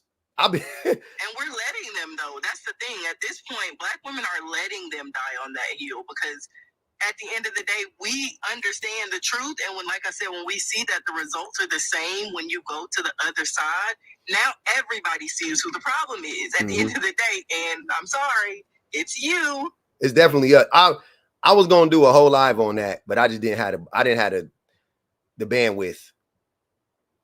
But I remember I was talking to you about it. The that off that TikTok, and they had all the numbers of the divorce rates. And black men was with black women, black men was the highest. Black men with anybody. With anybody, we were the highest. And I'm like, y'all not understanding. So it's not so do we And conversely, black women with anybody was the outside of black men. With black men. Yeah. Except with black men. But yeah. So we can't blame race for that, right? You know what I'm saying? Like, that's not it, because if black women is the highest or the lowest, I guess, whatever. If black women are the lowest and black men are the highest, then it's not just on the fact, because you know how black men are, it's just hard being a black man, or y'all just don't understand. But like a non-black man understands, in theory, the plight of black women way less than black men do, right? Just because the race, you know what I'm saying? Like no man understands the plight of women, and then you want to add the race in there, then they would never, a white man, there's no way a white man would understand the plight of a black woman or yada, because that's the shit that black men have told me, by the way. That's why I'm saying this. Yeah. That's what black men tell me. Oh, black women they understand us better and da. And I'm like, okay, then if that's important to a relationship, if that's the thing that's holding all these relationships together like glue, then why is it that black women and white T men are together? They have the lowest divorce rate, lowest rate of failure of America. Like, how is that the case? What is going on? And you're not finna sell me on. To me, you're not finna sell me on is white T man. I'm sorry, I ain't buying that one. I'm sorry, y'all get whatever you hold. You're not finna sell me on this. The white T man is the common. No. That's not it. That's not it. That don't even make sense. That's not it at all. That can't be it. So what is it? Because white T men with white T women, theirs are high. Like super black high. Women and white T men have the lowest divorce rates. Everybody else is higher. So yeah, it's not the white T man, because then why can't he have the same results with white T women? Mm-hmm. That's what I'm just by math. This just math. We just doing basic, deduction, reasoning. It just makes sense to me. Now, we could be wrong. I haven't done this study. Who the fuck knows? I'm just saying that just based on the numbers, the shit be pointing to, okay, so it's not black women. So when black men come up here and tell me, oh, these black women is combative, you just don't understand, you ain't got to go to bed with them at night, and so on and so forth. I'm like, I did grow up in a house with a whole black woman. My grandma is a whole black woman. All my family, like, what are you talking about? My sister, my nieces. What do you mean? Well, because the whole world gaslights everybody into believing black women just wake up combative and angry for no reason at all. For no reason. The whole world is like just gaslights black women into that. Like, they're combative, they're argumentative. We're combative, we're argumentative, we are, angry, whatever, aggressive, just when we open our eyes for no reason at all. And black men just continue to, like, perpetuate those same tropes at the end of the day to justify their own hatred of black women. But that would be the same as us saying that about black men. Like, y'all just wake up angry and aggressive and upset for no reason at all. Nobody has done anything to you. The society hasn't dealt you a shitty hand. Like, you're not dealing with the same systemic problems and racism that we dealing with. But when it comes to black women, we just choose to wake up angry, and everybody else is so pleasant and polite. River of Beauty said, "We mad at breakfast." Yeah, we just roll over. I'm pissed. Who am I cussing out today? That angry black woman trope is crazy, y'all. Yeah, it got them in a chokehold. Like you did something to that woman. When ain't nobody more gave her a reason to be angry. When ain't nobody more ornery than a black man. I ain't never met nobody more ornery than a black man. Nobody got a worse attitude. Nobody. I'm like, y'all, us? Look, man, I be having to check my attitude. That's what I'm trying to tell y'all. As a black man, I got RBF. Like, I gotta check my shit. I gotta watch out. Like, yeah, always mad for nothing. For what? My life is great. Nigel said, as a matter of fact, my ex used to ask me, why you so happy all the time? Damn, nigga, I'm sorry you're not. why you so happy all the time is diabolical. That's a high level. Right. That's the just a happy person. That's the pinnacle of gaslighting a nigga. Like, damn, just on a not even in an argument, the nigga just randomly just gaslighting you like just throughout the day. Why you always so happy and giggly? Damn. I mean, life's good. What Future say? Life's great. Life's great. I don't know what you tripping for. Why are you not, nigga? Oh my God, niggas, hey. No reason to be mad. That man wanted to argue with you badly. Going out your way to argue with your woman is y'all different. Y'all built different than me. Just skipping around here all happy. Look at you all happy. Let me make you sad. I'm telling you, y'all act like old boy on Belly. The nigga eating a banana with the wig on. Nigga said, I'm gonna drop a dime. I don't like that shit. I'm gonna drop a dime on him. Y'all always trying to drop a dime on these women. Like, let the women be, man. Nigel said, in the words of Black China, it's fucking you. It's fucking you, nigga. Kanye said it in Gold Digger. Acknowledge black women, hold them down till they get upgrade. Nick Cannon said it too. So give us the credit you use. Facts. Yeah, man. I ain't gonna hold y'all, man. I don't know. I don't know what to tell y'all. All I know is y'all niggas can never make me hate black women. I don't care how y'all try to spin it. I don't care what bullshit y'all try to tell me. I don't care. It'll never work. You'll never bring me to the dark side. Like, that's weird. That's a weird thing y'all got. And for some reason, y'all really want me to like come join you. I'm not gonna join you. You showing up to that party by yourself. Y'all whatever you get, whatever party favors you get, you're gonna have to do all that. You're gonna have to do all that by yourself. I'm good. I can't do it.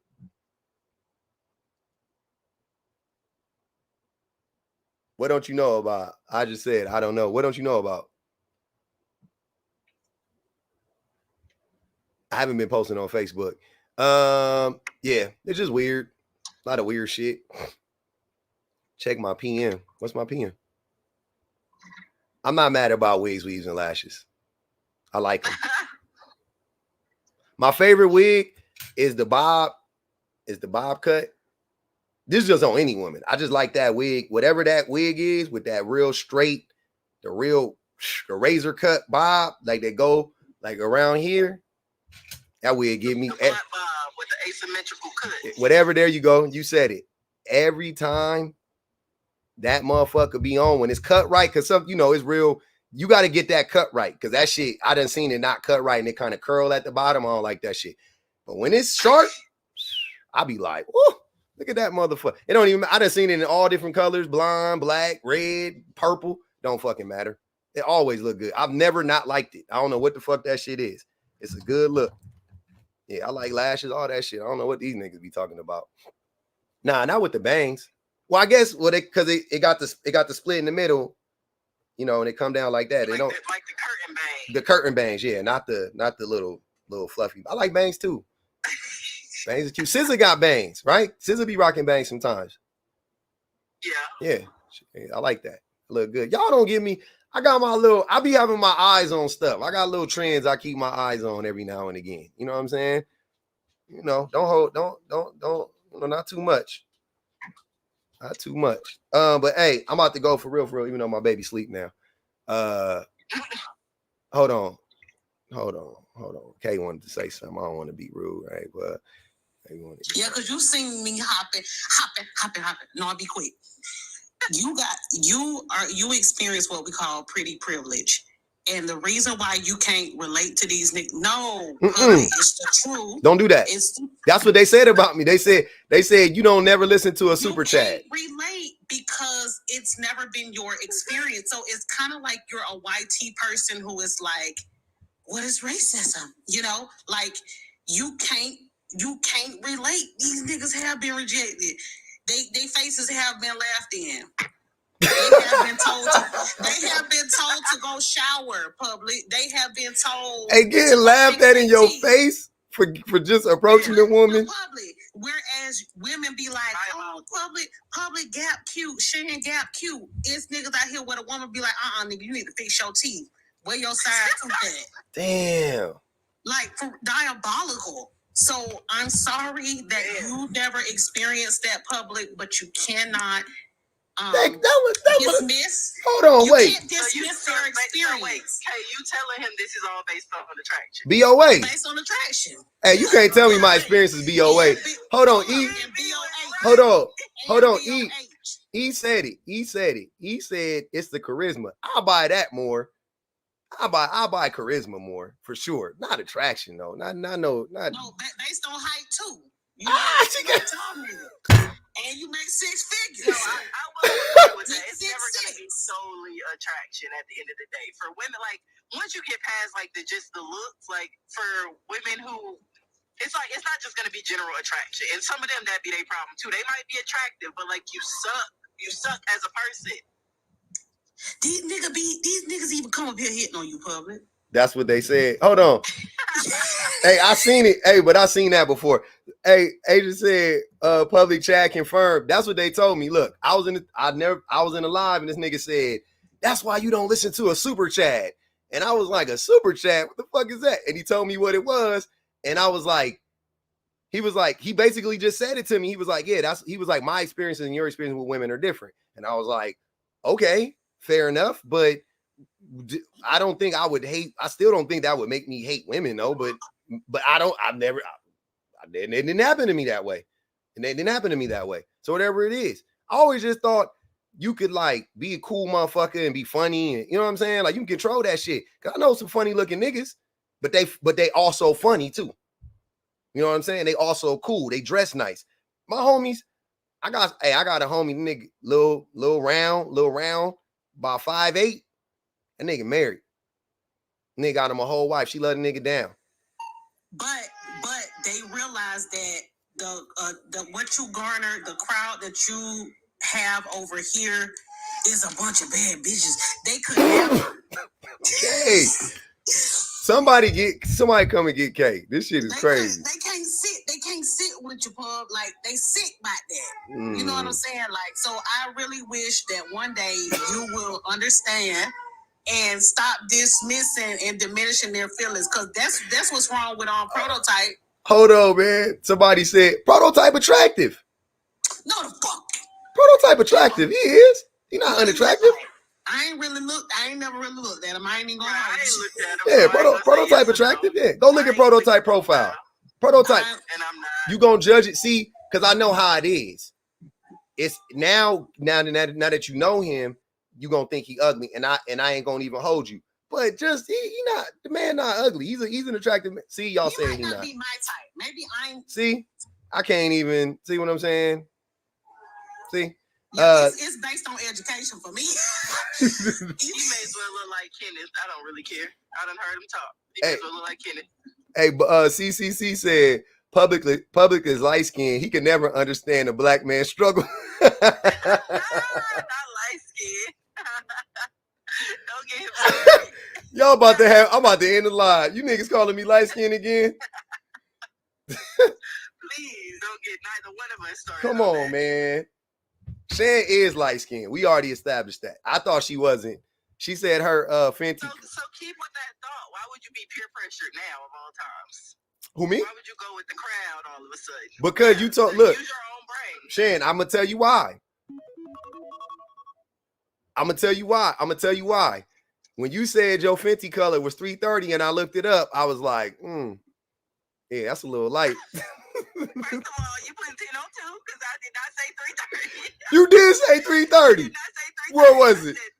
I said 370. Oh, 370? Okay. You took like 50 points off. My bad. I thought you said, I remembered it incorrectly. You said I thought you said 330. Hey, Mrs. H said, talk your ish. 370. Talk your ish, K. Okay.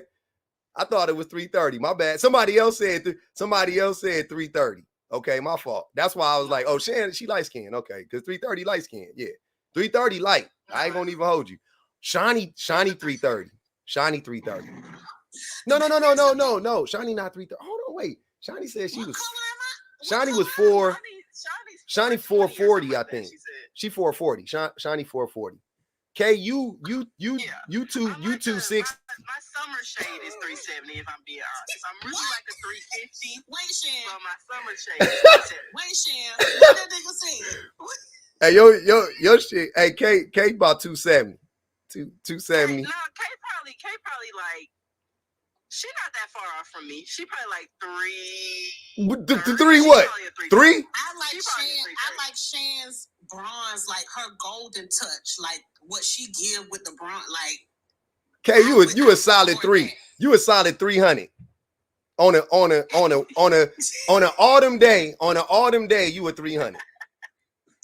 On an autumn day, you about 3.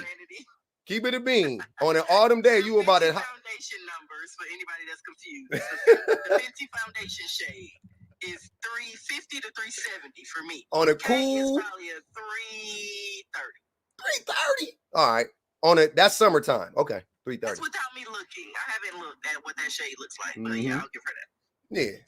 Y'all be looking at undertones, like people not really light. Some of us just have yellow undertones. Like when you look at me with a flash on, yeah, I'm gonna look more yellow because I have yellow undertones. Sovereign, turn that light off, and I'm like, medium brown. Everybody black when the lights turn out. Hold on, Sovereign, you shit. And you might be 4. You might be in the 4s. Low 4s, 400. Shan, you pushing it. Yeah, Shan most definitely pushing it. But yeah, that's all I came to say, Pully. You can't relate to these niggas, and that's why they be mad. They be mad because you'll never get it. Like if you ain't never had a woman crack up laughing in your face or say, "Now you tried it. I know you lied." When you approach them, you could never feel their pain.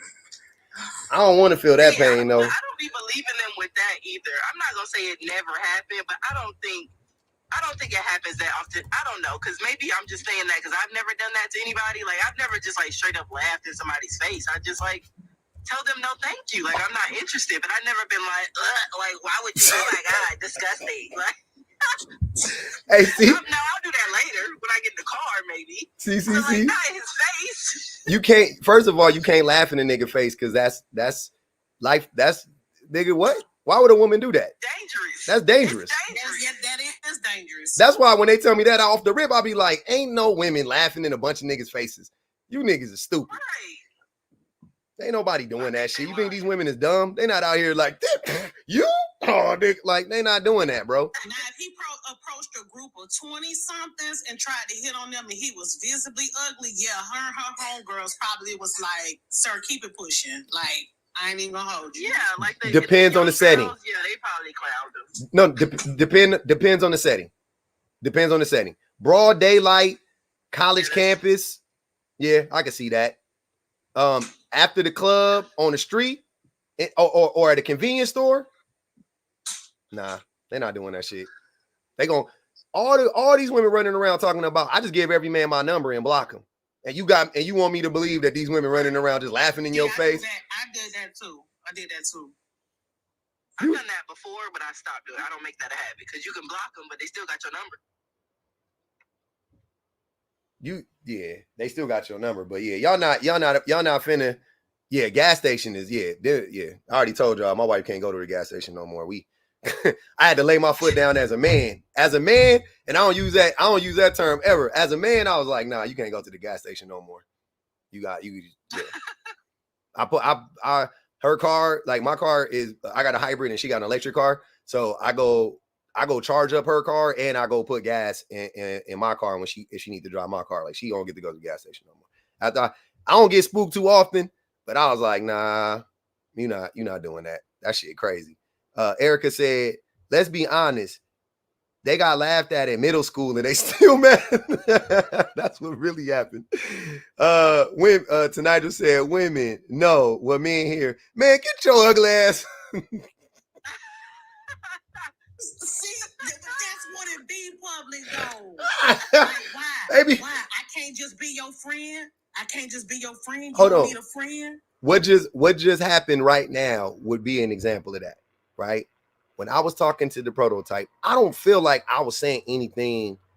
I was just being honest. I was being firm, but I don't feel like what I was saying to him was like, nigga, you dumb. Nigga, you like, I don't think it was that. It wasn't that vibe to me at all, right? But what he heard was, oh, you putting me down. Oh, you. He heard that from both of us. For sure. I'm saying, yeah, from both of us. Carl saying he was a deadbeat. Yeah, which I didn't even say that. But okay. That's what he got from it. Okay, but that's more like, that's that, kind of like, maybe that's telling you something. But anyways, and then when the other dude, when Ja came up here and Ja didn't really challenge him in that way, it was like, yeah, that's what I like to hear. So that's how I be with women. It'd be like, if that woman don't tell you exactly what you want to hear, you gonna take it like, oh man, she laughed in my face. Like, nah, that's not, she didn't laugh in your face, bro. She just told you no firmly because you kept asking her.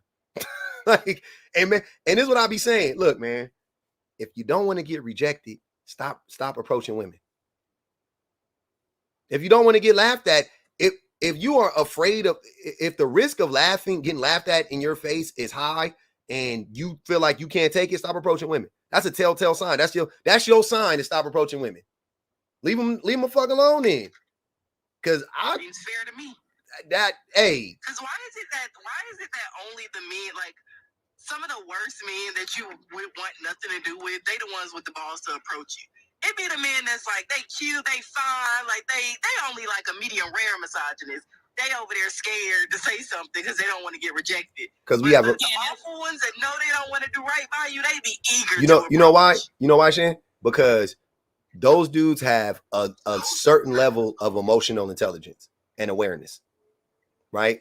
They may not be fully aware and they may not, you know what I'm saying, have good EQ or, you know what I mean? But they have enough EQ to know approaching a woman is like I told y'all, like I never talked to women under certain circumstances. Like I just like wouldn't talk to women.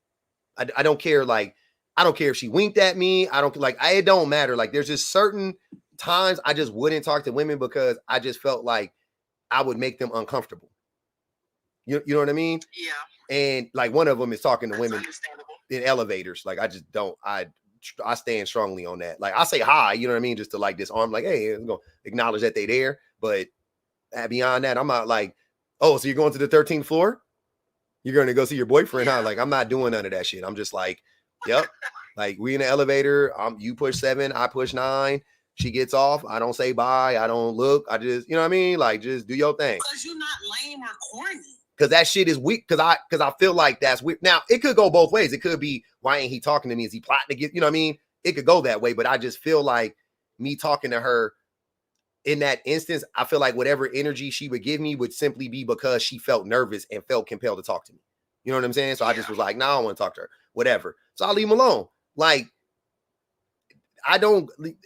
when I was dating women, I didn't go out of my way to go talk to a bunch of women. I wasn't like flagging women down in the street. I wasn't consistently. I'm not to say I never did, but I'm saying like I was not consistently doing that because I would be like, that's weird. Like who wants a dude driving by to be like, hey, yo, like that's weird. Like that's a weird, you know what I mean? Like, and then you go and damn, I seen you from all the way over there. What's up?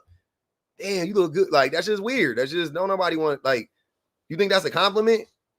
You know, I don't know. I just always knew that shit was weird. So yeah. but a lot of men don't, and the uglier, unattractive, or men who lack EQ and lack, self-awareness, yeah, they're gonna be the ones to just be on some like, I gotta shoot my shot because shoot or shoot. So tell me this, Paul. Like I'm sounding like prototype now. Tell me this, Paul. Who let Kenneth get them pregnant? Some diabolical, disastrous. He got 2 baby mamas. No, he don't. He only got one. I thought he had 2. I thought she had a kid before. He got a light bright baby. Oh, he got a white tea woman pregnant. After he was up here. It's always them. I'm telling you, it's always them. They always be the ones going hardest on pub. Always. And you peel back the veil a little bit. Up here you go. Here you go. You was out here chasing that white tail. Wouldn't you know it? They is saying he got 2. I know I wasn't going crazy. Oh, he do got 2. Okay, I thought it was he got 2. I think his oldest is from a black lady, and that new one is light bright. Damn. He could have just, but he dark though, so it would have to be a white woman. I remember that shit happened with old boy. Who was that? That one nigga. He built this whole platform off of pandering to black people. Brother Legend. I was on his live when I first got on there, and I remember that nigga telling me how he used to date white women and and all, he used to sleep with them and all that stuff. And then I was like, all right, cool. And then I started. I remember one time we had he started getting on that like, you can't be pro-black if you did, doing all that shit. And then I was cooking this nigga. It was me and a panel was like 4 other people, and I was cooking them, and they was all trying to be on that. I'm blackity black, and I was like, nigga, you dated white women. Like, what are you talking about? Oh, but I didn't marry one. They always do that. I never married. I was like, nigga, you was hunching on them. You was sleeping with them. What do you mean? You was sleeping with them. What are you talking about? Why do y'all always act like that's supposed to like, you think that endears you to black? Like, think about that. This is how I know y'all don't be thinking about it. You talking to you want to appeal to black women, right? This is your appeal to black women. Oh yeah, I used to just sleep with white women, but I never married one. Do you think that makes them go, oh man, he a real one? No, nigga, they clocking that shit. They clocking that shit. They like, oh, this nigga weird. But that's what he was trying to do. And he was trying to like triangulate. And I was like, no, bro, like get the fuck up out of here with that. You blackity black because you got a black wife. Like, that's fine. Like, I'm all for the black love, black people being together. I root for that shit. Like, but please don't try to shame me. Like, you don't try to shame me. Like, don't do that shit. Don't do that shit, my nigga. Like, y'all be really weird with that. Trying to get on that pedestal y'all be on. Like, oh, well, I got a black woman. Nigga, you don't like that woman either. You don't like that woman either. Stop. Y'all don't like black women for real? I don't nobody give a fuck. You could never convince me you like black women because you sleep with them. You could never convince me you like black women because you married to one, or you got black daughters, or you got a black. What's the difference? I got a black mama. Y'all swear I hate them. Y'all swear I hate black women, but my mama black. So why can't I use my mama? If you get to use your wife, why don't I get to use my mama or my sister or my nieces? Why don't I get to use that? Right? It's stupid, right? It's dumb. I can't hide behind my wife I can't hide behind my proximity to black women to be like, oh, I'm cool with black women. That don't work. It don't work that way. You just got to, you either are or you aren't. You either is or you ain't. And y'all get up here every day and say the very things that make me think, oh yeah, you really don't like black women. You ain't got to. Kay and Shan, how many times have y'all been in these lives with me and these niggas done tried to say something about that shit and they done said the same fucking thing every single time? But you don't got to deal with these black women. But you don't got to deal with these black women. Yep. But you don't got to deal with these black women. We can't even be on their side because they so-called, quote-unquote, trying to take up for us.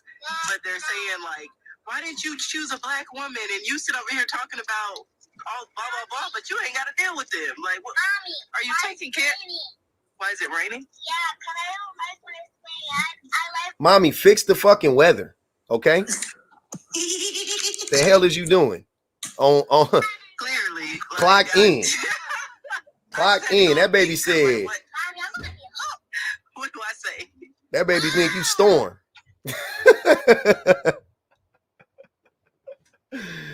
that he said make them clouds go away. Damn. He be on my ass. Like, what do you want me to do? Fix the weather. Take them somewhere where it's sunny. Many options here. You got a lot.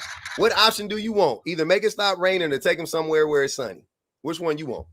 Stop using black women for their labor, son. He learning early. He learning early. I love that for him. Damn. All right. Bye. All right, y'all. We had it. We did it. We really ran it to the end. We ran it into the ground. Y'all got me to stay on. My baby done went to sleep on me. Finally took his little napski. Shout out to the best mods in the business, man. On YouTube and on what's this app called? Tiki Tac. We on the YouTube and on Tiki Tac. Styling Twins, appreciate you. Osa, Mod, to Nigel, Erica, Nia, Mind Your Mind, Kimberly, Says 26, Bonji Baby, Greenery, Ashley, Connie Q, Tired, Essence, Lady Muse, Stephanie Lewis. Oh, shoot, hold on. The worst thing that we have done is uplift mediocre smins to our detriment. Those who can't read or write proficiently shouldn't be an option. Oh, I missed that one, Stephanie. I'm sorry. Yasmin, Tanidra, I appreciate y'all. Thanks for the super chats, man. We had a good day, man. Are you not entertained? What a weird live that was. What a weird live. It took some twists and turns. It truly did, but I loved it. But we arrived. We're gonna be in the are they gonna be in the Discord tonight watching the movie? It's movie night. Y'all come in there, come have some fun. I wish I could join. I'll be there next time though.